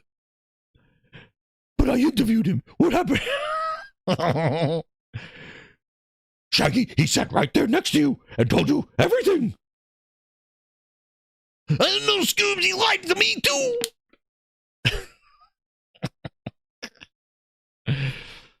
Oh shit, what's going on here? He's sending me stuff. It's compatible with that button. Yeah, shit writes itself, dude. It's insane. But again, the way it was announced. And then on top of that, oh, we need to delay Avowed for room. Oh my God. For room, dude. Look at these dates. Look at what they delayed Avowed for. Look at they delayed Avowed. Shit in Space is coming out September 30th. You have to pay for that. That's not in Game Pass, so that means nothing. Black Ops coming October 25th. Flight Sim November 19th. Indiana Jones December 9th. And Avowed in February, dude. Like, yo. Room. Phil's Homelander. Let's see. Let's see if I can find some more Twitter stuff. We're gonna have to come back to this. It is wild. It is wild, dude. Now I go play some Wukong. I go play some Wukong. And let the Xbox just burn. Let it all burn. Oh, here we go. Yo, Oliver Darko. Yo, this is the good stuff. IPs will not. Uh-oh, here it is. I'm talking about the big IPs. Ooh. The big IPs will not show up on a PlayStation platform or a Nintendo platform until Game Pass can show up along with it. That's the point. And at that point, it ain't just about the individual title. It's about the entire Xbox ecosystem being available on the PlayStation platform or the Nintendo platform, because that's what Game Pass is all about. Microsoft is in the Game Pass business now. No, they're They're not. not in the individual physical copy disc business anymore. Wrong. Mr. Yellow Chair. Wrong. They are in the business of selling games because they are at DEF CON 5 right now and they need money. That's the problem, Mr. Yellow Chair. They're not in the Game Pass business anymore because guess what? Game Pass ain't shit, and Sony and Nintendo know that. And Game Pass ain't growing. So guess what? They are out of the Game Pass business because this doesn't do anything for Game Pass. They increased the price to $20 in September, telling you Indiana Jones is day one, December 9th. Not coming to the other Game Pass that's not $20 until possibly a year later per their website. So they're not milking Indiana Jones and Game Pass before they put it on PlayStation. Dude, it's coming over there in 3 months. 3 friggin' months it's going over there. They're not milking Game Pass anymore. It's sell the friggin' games, we want our money, and they can't do it on their platforms. That's the problem. Of course they're going to exist, but they're only going to exist on their platform in that scenario. They want you to subscribe. This is the point I'm trying to make here. When I saw this went down, that was my instant thought. This is about Game Pass. This is not about making PlayStation people happy. They're not in that business. What they want to do is they want to take that PlayStation person and get them to be happy inside the Xbox ecosystem. That's the point. This is why you Mr. Yellow Chair. Tell me again, a single player Indiana Jones offline, no multiplayer game that's in the Xbox ecosystem? Launching on, putting on PlayStation. That's the Xbox ecosystem. The same thing goes for them putting their games on Steam. That's the Xbox ecosystem? No, it's not. They're a publisher now. They're not on their ecosystem anymore. They put their games on Steam. That's not their ecosystem. You could try to do to 12 degrees of Phil Ness and say, oh, well, Windows is this and Steam. Oh, what about Steam on Linux, on a Steam Deck? Is that Xbox ecosystem? No, it's not. It's not even a Microsoft ecosystem. So tell me, Indiana Jones, no multiplayer, no login to Xbox Live or Xbox account. They're out of the ecosystem business, dude. They are in desperation DEF CON 5 business of we need to make our money because now Amy in the Hood and her friends are breathing down Xbox's back because we spent a lot of money and basically we given the ship to Satya and the money people. And we got to show that we're making money on our games. We cannot hoard this stuff on our platform and watch it not grow and lay flat because they're going to be, wait, you spent $80 billion and we're not moving the needle at all? Poor investment, Microsoft.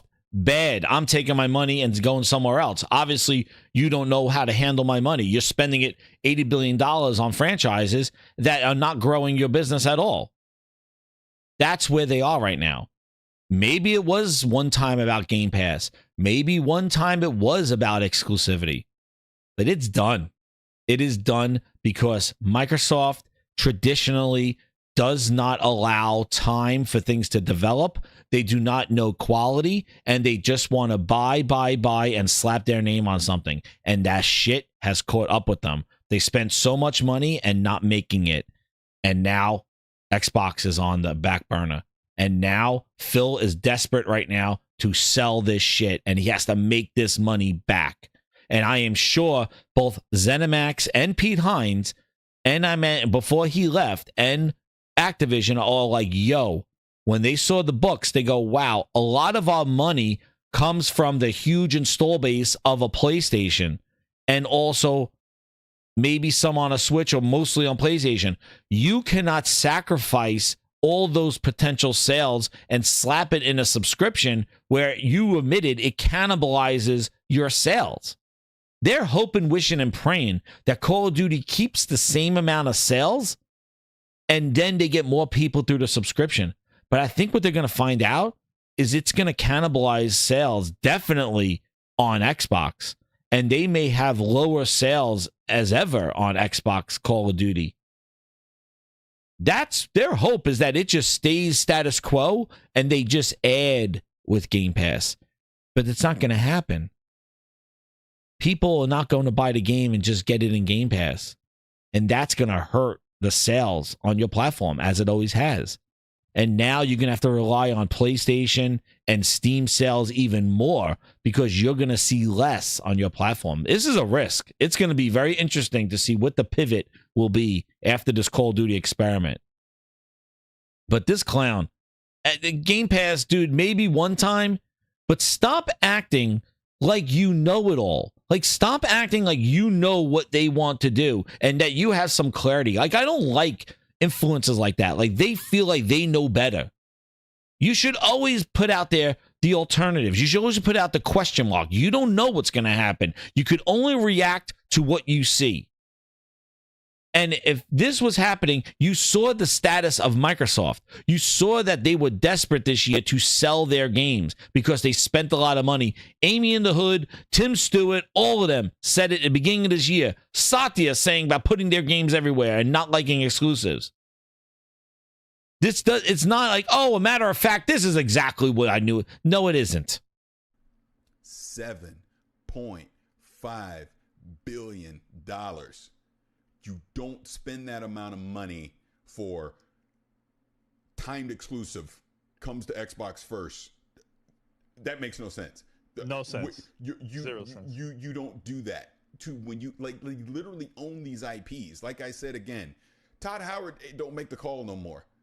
Phil Spencer makes the call on what happens with Bethesda IPs. You don't spend that amount of money to then just let Bethesda continue to be Bethesda. What are they, just a charity? Hey, Todd, here's $7 billion. Have fun. No, that's not the point. A charity. And let me throw this in there as well. Oh, man. Yeah. One other thing that Bethesda... Do we give him a shovel now? Or does he get a shovel later? Man, oh, man. But let me tell you something. Mr. Yellow Chair, though, is all about game everywhere. Game everywhere. He sounds pretty bold-faced right here about exclusivity and what you don't do when you spend that much money. Woo, what happened to when we all play, we all win, and it's not about platforms. Consoles need to go away, and you don't sound like that there. Oh, no, you were coming from the chest about exclusivity. You don't spend that much. Oh, really? That's what I don't like. It's like all of a sudden exclusives are important and you don't spend the money. But now when you're losing exclusives, it's like, oh, just put it everywhere. Just put it everywhere. Oh, really? Your tone has changed. Uh-huh. Yeah, this is when they were buying shit. People were all like, yeah, Microsoft money. Mm-hmm. Mm-hmm. They just a charity? No, well, I guess they are a charity. Call them Good Phil. Oh, shit. See, I told you. Subscribe to the Grindhouse. We don't have goodwill. We got Good Phil. That's right. I guess he is a charity. We're going to call him Good Phil. Hashtag Good Phil. Giving out games. Here's $7 billion. Have fun. No. That's not the point. A charity. One other thing that Bethesda has. You woke the giant, right, Nick? You woke the giant. Well, I got something for you. You spent $80 billion and you're a charity. Oh, shit. $7 billion. What about $80 billion? Good Phil.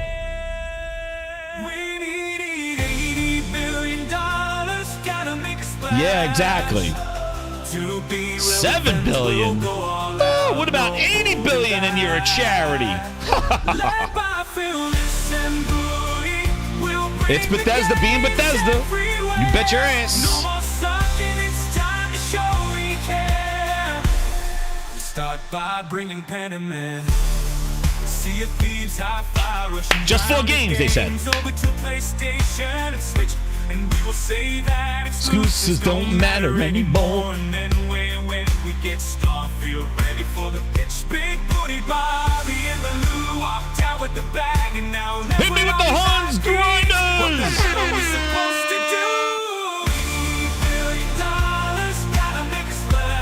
That's right, 80 billion. They're a charity now. Good Phil. Good Phil Walken.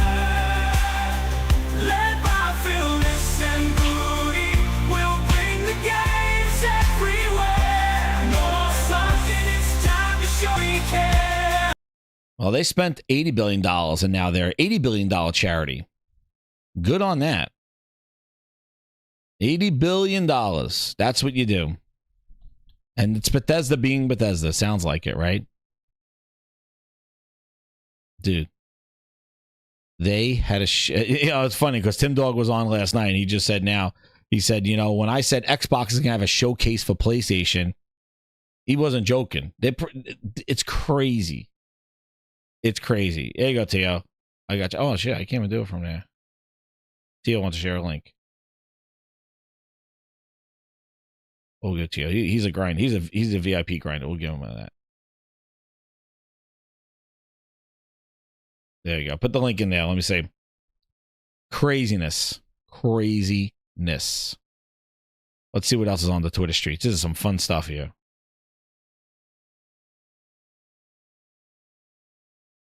And you see these 4 games coming. Yeah, we heard that before, Phil. Circle. Here at Machine Games. Oh my God! Even yo, grind is breaking news. Holy crap! Yo, even friggin' Bethesda is shouting from the rooftops. Yo, this is crazy, dude. It is like a mutiny inside of friggin' Xbox. This is crazy. Bethesda, Twitter themselves is announcing they are excited. This is like how the Sea of Thieves devs announced that coming to PlayStation. Everybody's excited. Dude, they are not holding back. This guy, yo. We want... Hi, I'm Jerk Gustafsson, game director on Indiana Jones it's crazy. and the Great Circle. It's a betrayal. Here at Machine Games, we are very excited for you to experience the game when it releases on Xbox, PC and Game Pass on December 9th. We have poured everything into making a game that represents what it's truly like to become Indiana Jones. It ain't a walk in the park. A world where anything can be achieved. Even he's using it. A little luck and a trusty whip. Watch me. We want everybody to be able to enjoy this adventure. That is why we are delighted to bring Indiana Jones and the Great Circle to PlayStation 5 players next spring 2025. We look forward to showing you more of the game soon. Yo, like it is, dude. Who would have thought the day they announced the release date of Indiana Jones, you're gonna find out it's coming to PlayStation 5, and they are like, it is not. They are marketing it right now for the PS5. Like they're telling you where to play this game. They're like, yeah, it's coming to Game Pass and that game and Xbox, but we are so proud to have. Like he could have just said it's coming. Like listen, he could have just said exactly, Sayo. He could have just said, hey, it's coming everywhere. It's coming to these platforms, and here's Indiana Jones. The dude held out the PS5 announcement like it is the one more thing as well. It is insane. It almost seems like, and if you remember, Eric, shout out to Eric's in here. He says, devs are sick of their games being bought for $1, trying to make real money. If you remember, going back to Redfall, remember in the preview of Redfall, the developer was asked by IGN France, and they said that they told us to stop making the PS5 version with a capital S or something like that. Like they basically told us to stop making the PS5 version, and he had some animosity to that. He was a little concerned about that. He was like why would that be news? Like you are owned by them. And the fact that they actually were, even Pete Hines, when you listen to Pete Hines, when they said, hey, when was Starfield an exclusive? And he goes, oh yeah, it was an exclusive when they bought us. Even he seemed hostile about it as well. It makes you think about this acquisition and really, like, were these companies even wanting to do this? Oh yeah, I already covered that. Teo, I already did that. And I admit, like, yeah, I agree. Like, yeah, the guys over there, yeah, I agree. They completely destroyed. Like, rather than hyping up this thing coming on December 9th after you've been talking about it all year, you're basically using the PS5 version in the spring as like, yo, one more thing, we got something to proud. We're excited. Like, even here, like, he could have just said on December 9th. We have PC and Game Pass on December 9th. And later on PlayStation 5. Like, that's it. Instead, he goes on to talk about it and then says this. And a trusty whip. Watch me. Everybody. Watch me. We want everybody to be able to enjoy this adventure. That is why we are delighted to bring Indiana Jones and the Great Circle to PlayStation 5 players next spring 2025. Look at the tweet from Bethesda. Look at the tweet. It's Bethesda being Bethesda. Look at the tweet. It's not an announcement that it's coming on December 9th. Like, we didn't know it was coming on. His eyes are bulging. It's right. Yo, where is it? We're going to do it. We're going to do it, grinders. There you go. When you release games on PS5, dude, the guy...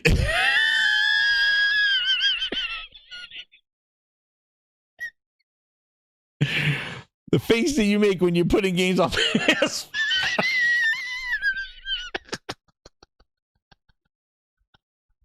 Stop. Enough.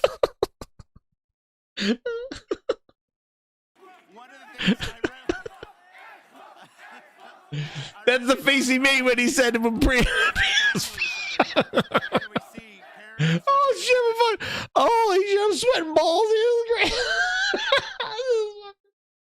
Oh my god! Yo.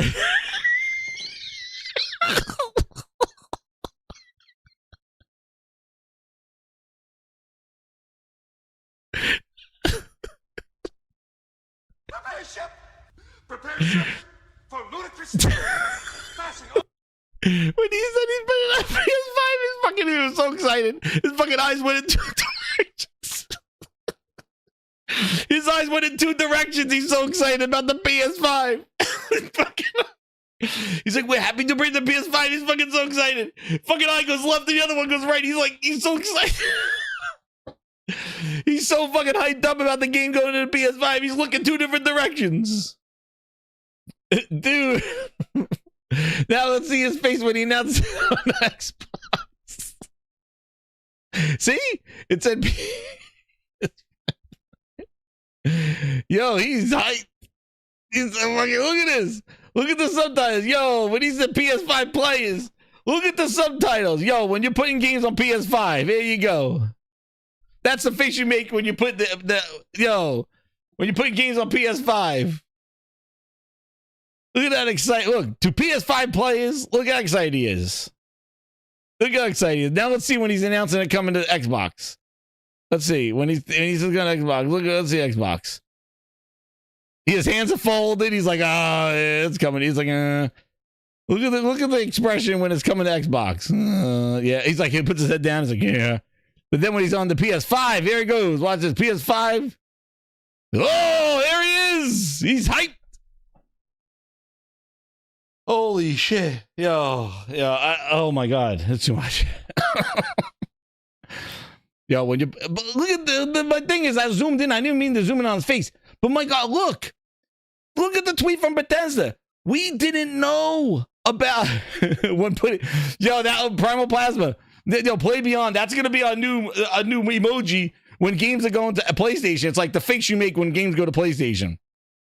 Hype face. That's right, hype face.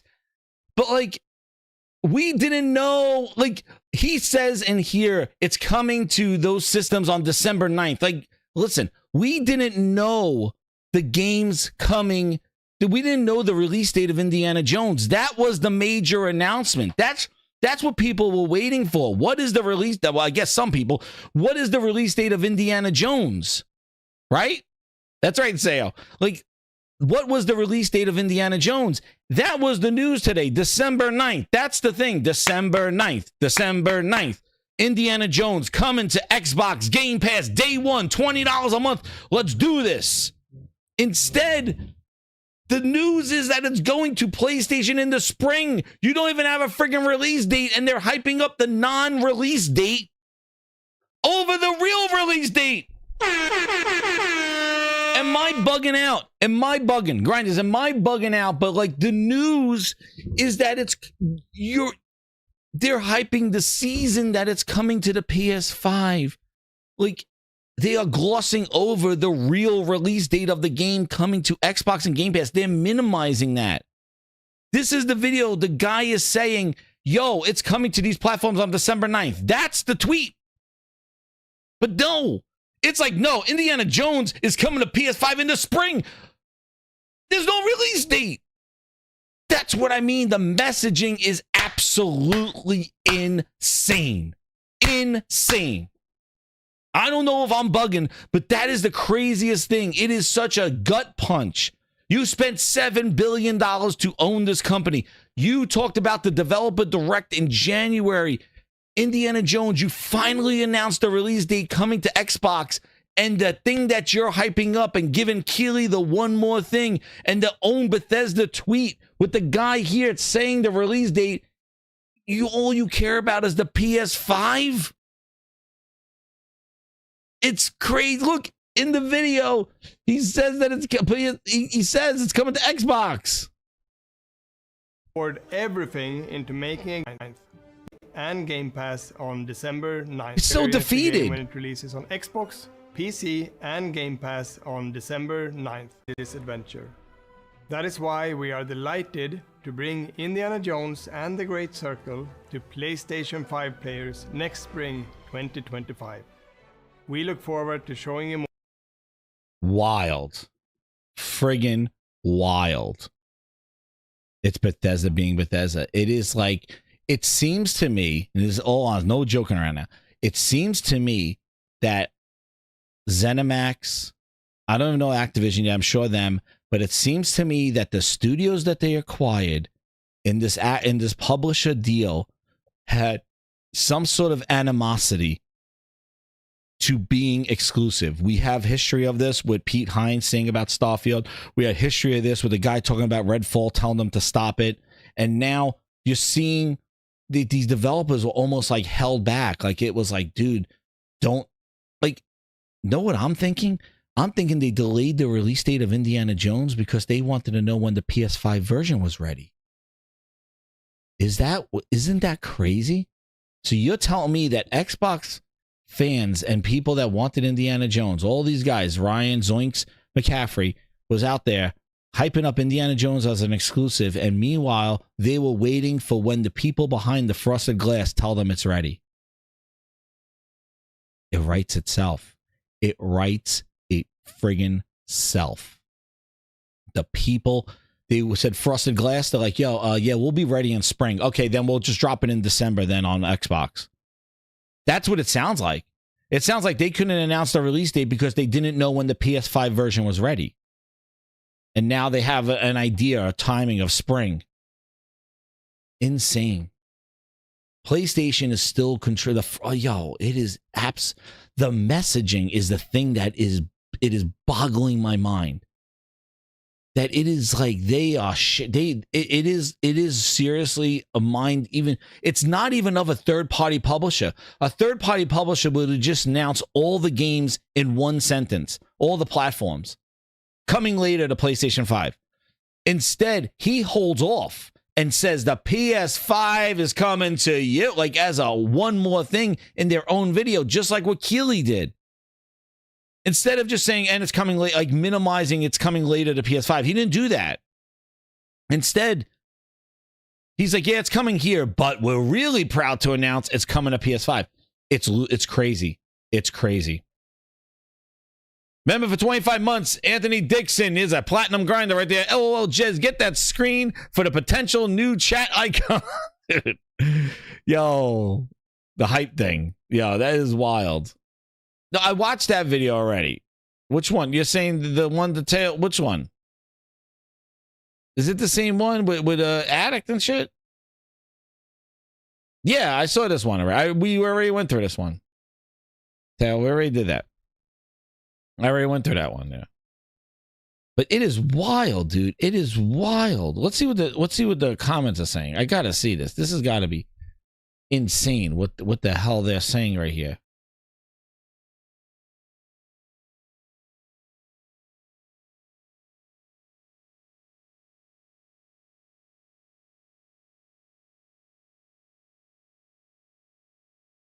See, so whoever this Ali person is says, oh, look, guys, it's normal to release games on other consoles. Just don't appear in interviews saying, we know what our players want and we know the value of the Xbox console, so we'll bring it. And please, if you can answer my question, why in the flock did you fight Activision and Xbox trials about exclusivity? And hey, it's only Call of Duty. There's a tweet from you, Phil. Yeah, people are calling out the bullshit because they were led on a roller coaster of a ride by Phil Spencer. Hit the like button, grinders. If you're new subscriber on the way to 3,000, this is the entertainment and news you get from here. Real shit. We don't make up stuff. This is what's going on, and we just see it and we talk about it, and we have some good music and fun while we're at it. But yeah, there you go. Womp womp. What part of the whole slate did you not understand? Not stuff it. Yo, it's done. The way they did it. And no, Phil didn't have to have a podcast. He said more. What did he say? What did he say? Our commitment to our Xbox customers is you're going to get the opportunity to buy or subscribe to the game. We're going to support the game on other screens. And you are going to see more of our games on more platforms. And we just see that as a benefit to the franchises that we're building. And we see that from players, and the players love to be able to play. Well, we see that from the players, and the players love to play. What the? Who wrote that? Who said that stuff? I'll tell you, I did cover it. You've been watching 2 hours. It was probably in the first. This thing's 4 hours long. It was probably in the third hour. I was looking at it first went down. The console was over. Phil lying piece of shit. Yo, I'm telling you, man, it's done. It is done. You hold out all that, and yeah, I already did this. Whatever your name is, get ready for the big surprise. Oh, man. But he's right. About Indiana Jones and the Great Circle. Oh, man. There you go, Tay. I'll do it for you. So, there you go. They just destroyed themselves. The game's coming to PlayStation 5 in spring of 2025. Oh, see, Attic knows. They just destroyed themselves. We do have one final game announcement. Total, man. It completely destroyed that other game, which was Mafia. But yeah, dude, he's right. They did totally destroy themselves. They took any kind of momentum, even if it was momentum, because they minimized the whole release date. They acted like we knew the December 9th. Didn't. They destroy themselves. They don't know what the hell to do with themselves. Ridiculous, man. Ridiculous. My God, I can't believe it. And then that Bethesda tweet that thing out like that. Shh. Yo, it's wild in these streets. Let's see more. Yeah, they're pulling that Phil Spencer clip, the lies of it's not Indiana Jones, but he was slick. He was only talking about those 4 games. He didn't say in the future. And people just took what he was saying. Somebody said here, December games are where games go to die, the month of December. And that's oh wow, Dreamwalker makes another point here. What's the point of announcing Indiana Jones on the PS5 now? It defeats the whole purpose of timed exclusivity. No PlayStation owner is going to go buy it. What's crazy is that they actually did this when, remember Rise of the Tomb Raider?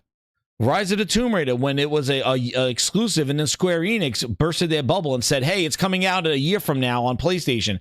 And that was like such a nut punch to Xbox, who was trying to tout it as a holiday exclusive. And Phil didn't want to say what the exclusivity time was. You're right. Why? Dreamwalker's right. Like, why would you announce the PS5 version on stage, all those people watching now? Because you basically, like what I've been saying, you're skipping over that December 9th date. It's like, oh yeah, well, PlayStation 5 is this. It's not enticing at all. It's not doing anything. It's Kiri, yeah, it's exactly like the Tomb Raider again. Like, and they're doing it to themselves. If you have the exclusivity, you let Indiana Jones ride out until December, and then January 15th or January 31st, you come out and announce Indiana Jones now is coming to the PS5 this spring? Right? Why would you announce this now?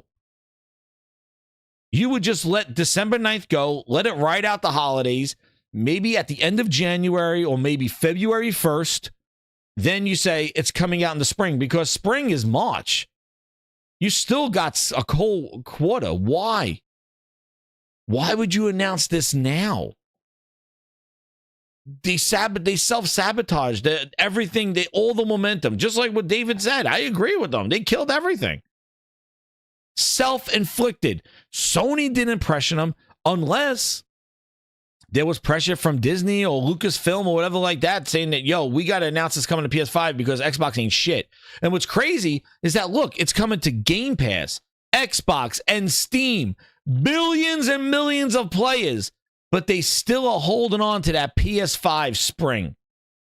Isn't that pretty crazy that they got that huge install base of Steam, that huge install base of not the huge install base, Xbox, 35 million subscribers in Game Pass, Xbox, bad sales, but you got these three things and you still need a PS5, and that's the thing that you're hyping up crazy. And the Pro, I know, Mike Johnson, the Pro. That's dude, that's the it is not the Achilles heel. That is like death blow. Yeah, they're going down with the ship right now, Theo. They're going down. Right now, I think it's submerged already. They're floating around with a life jacket on now. The ship is done. The ship has been sunk. They're just floating around now with a life jacket on, hoping that somebody saves them, because it's over. Microsoft has proven to you that they don't give a shit about you. And I said this before. They didn't care about us back in 2017. That's why I couldn't stand them. Because they didn't care about it. And if you don't care about it, then I don't care about it. And there you go.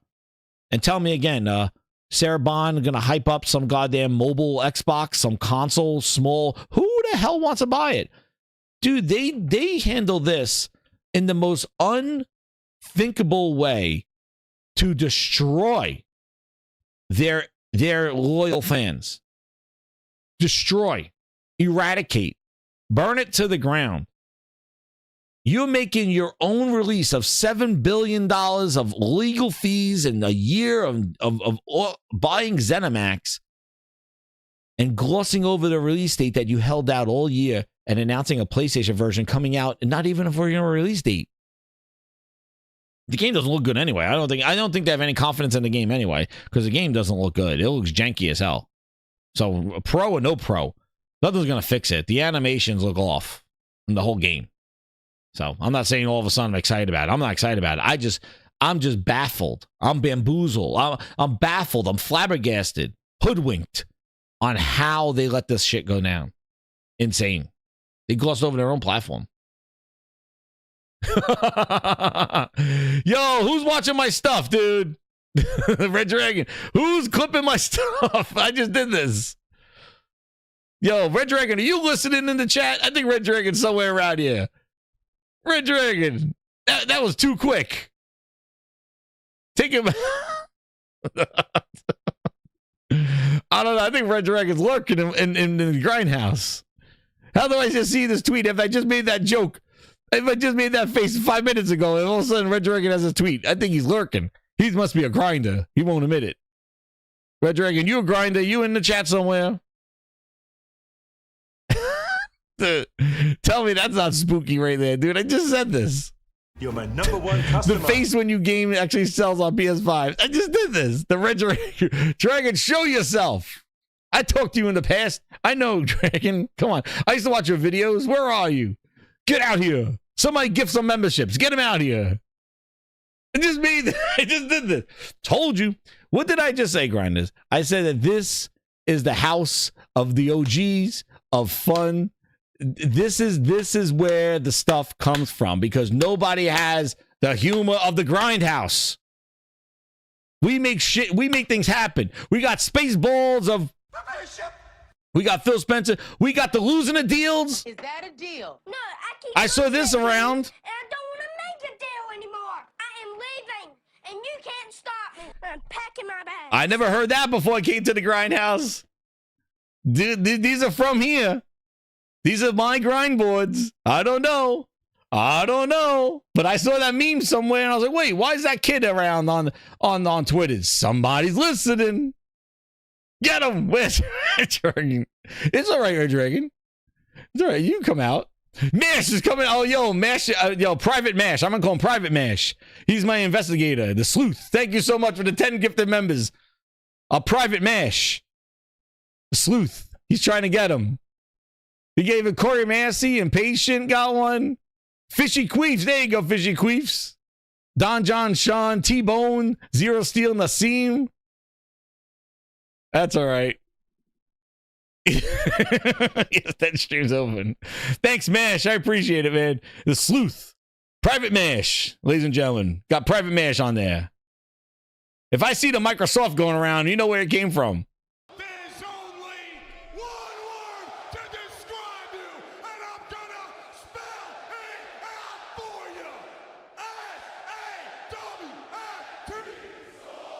you. Microsoft. They are soft, dude.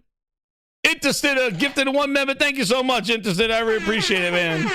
We're trying to get that new emoji. Everybody wants this as the emoji in the house. Everybody listening. Yo, we get it. Yo, Fishy Queen started the train. He got the 5 members. They're trying to find Red Dragon. Fishy Queen, they're trying to find Red Dragon with the memberships.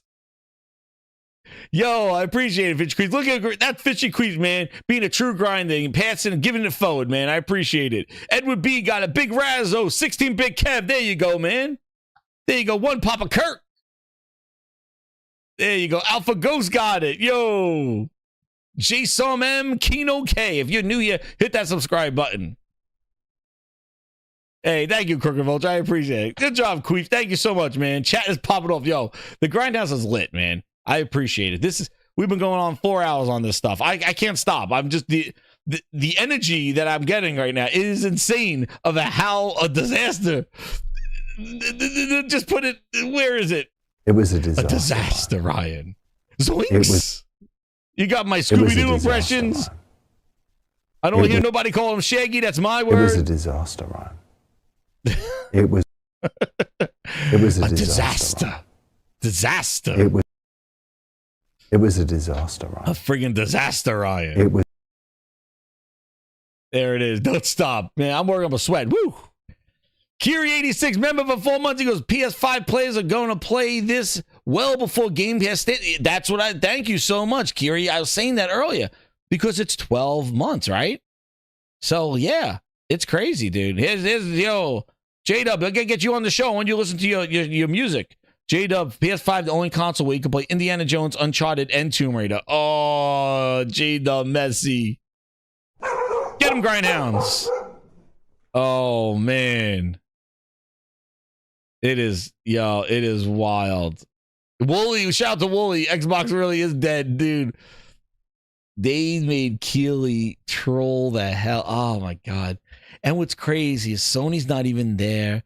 Microsoft now is going to have 3 days of Aaron Greenberg videos and hands-on bullshit and all this other stuff. Nobody at Gamescom is even playing Indiana Jones. It's a video presentation, dude. It's insane. Friggin' insane of how it's going.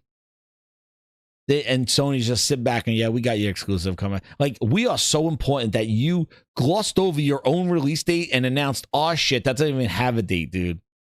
Insane. Wildness. Wild.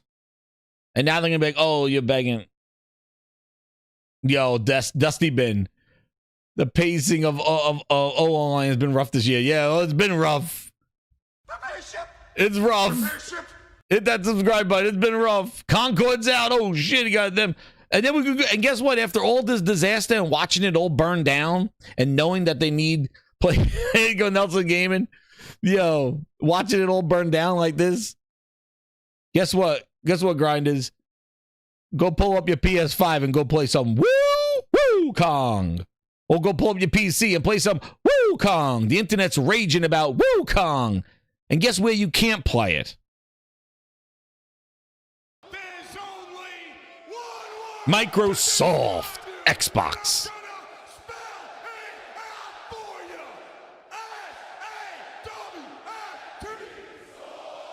Exactly.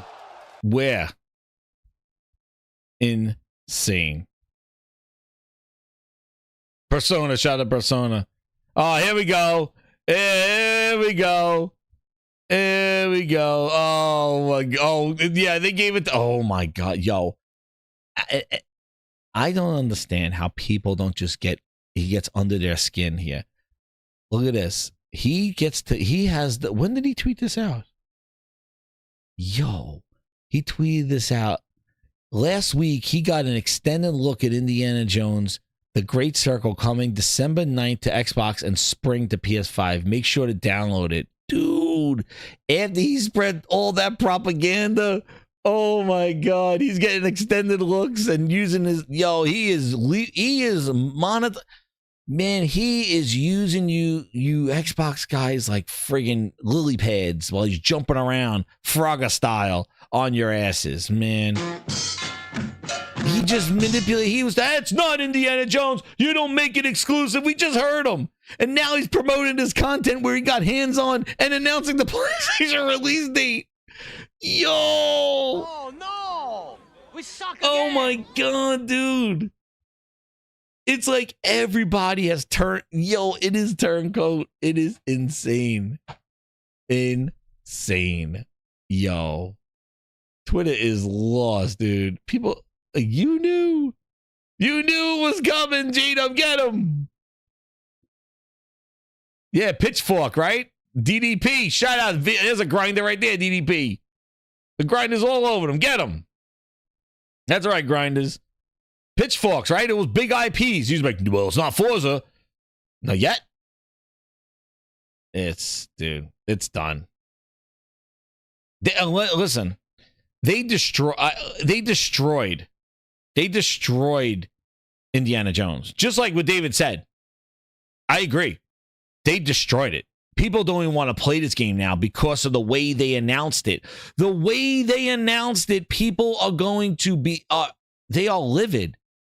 Because like I said before, it's not that the game looks that good, that it's the idea of it. The problem is that the way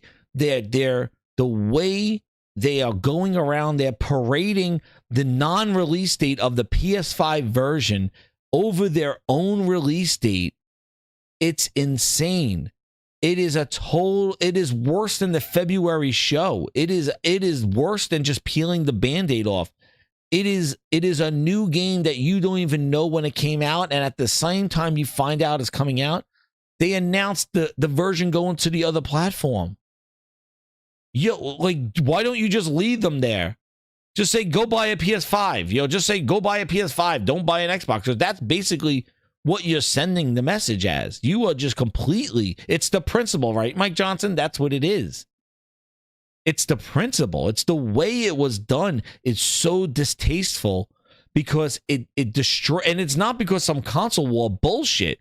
It's your own brand and marketing. What kind of brand and marketing for this game when you are announcing it going to another platform before it even comes out? Why don't you just wait until January or February and say, oh, PS5 version coming this spring?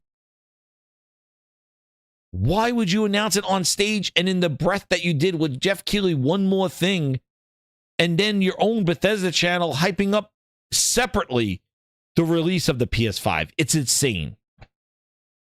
And then what? You're going to have Sony now tail in right now with a PS5 Pro and a launch lineup and the games are like, oh, here's Wolverine. We're working on it. Here's Naughty Dog's game. Here's Cory Balrog's game. Oh, by the way, play some Wukong today. Hope you enjoyed Helldivers 2. Crazy. You basically just, you have no pride. And these poor Xbox gamers that followed you and believed in you, and this dumbass fool right here, leading them to the promised land, getting tramp stamps, sign my ass Phil, all this shit. And he played you with his goddamn flute.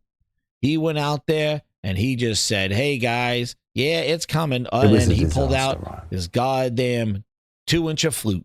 And there he is. There he is, Phil Spencer. There's this. This is what he did to all you. He went out there with the friggin' flute. Get him, Phil. He's like, oh, I had them on a roll. Get him, Phil. The friggin' flute! Give me those flutes, members! Where are they? There it is! Oh man, he played you like the flute.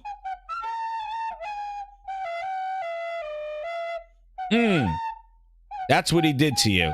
He said, watch, I'm gonna bring out the friggin' bassoon now. There's my biggest flute. You haven't seen the biggest flute. There it is. He's like, I got the flute for you. He played you like the flute. Get him, Phil. He went from the little flute when he was telling little lies to the big-ass bassoon. There you go, Phil. Good job, Phil. You played him. You played him like a fiddle. Can you smell what Phil's cooking? Insane. Absolutely insane. But grinders. My throat hurts. This has been a wild ride. But you know it's coming. You know that this week, you know that the Grindhouse is going to be rolling this week. So we're going to collect some more funny things and we're going to bring right back here to the Gaming Grindhouse. So with that, please hit that like button, subscribe if you're new because I have a lot of new people in here. Thank you so much for the members. And we are going to roll out here with Phil Spencer and his $80 billion spending where you just put stuff there. It is going to be a fantastic week. Keep it here to the Gaming Grinders. More music coming your way. And Phil Spencer, tell me what you do with $80 billion. Xbox, take your seat. We're always last in the race. Hit that like button, Grinders. Hit them all. Subscribe to the Gaming Grindhouse. We need $80 billion. Gotta make a splash to be relevant. Mash with another 10 gifted grinders. Led by Phyllis and Brody, we'll bring the games everywhere. No more sucking, it's time to show we care. Start by bringing pen and men. Sea of Thieves, Hi-Fi, rushing round at games. Over to PlayStation and Switch. And we will say that exclusives don't matter anymore. And then when we get Starfield ready for the pitch. Big booty Bobby and Baloo walked out with the bag. And now left with all these IPs. What the hell are we supposed to do? $80 billion, gotta make a splash. To be relevant, we'll go all out, no holding back. Led by Phyllis and Booty, we'll bring the games everywhere. No more sucking, it's time to show we care. Thank you again, Grinders. Hit that like button, share it out. Subscribe to the Gaming Grindhouse on the road to 3,000.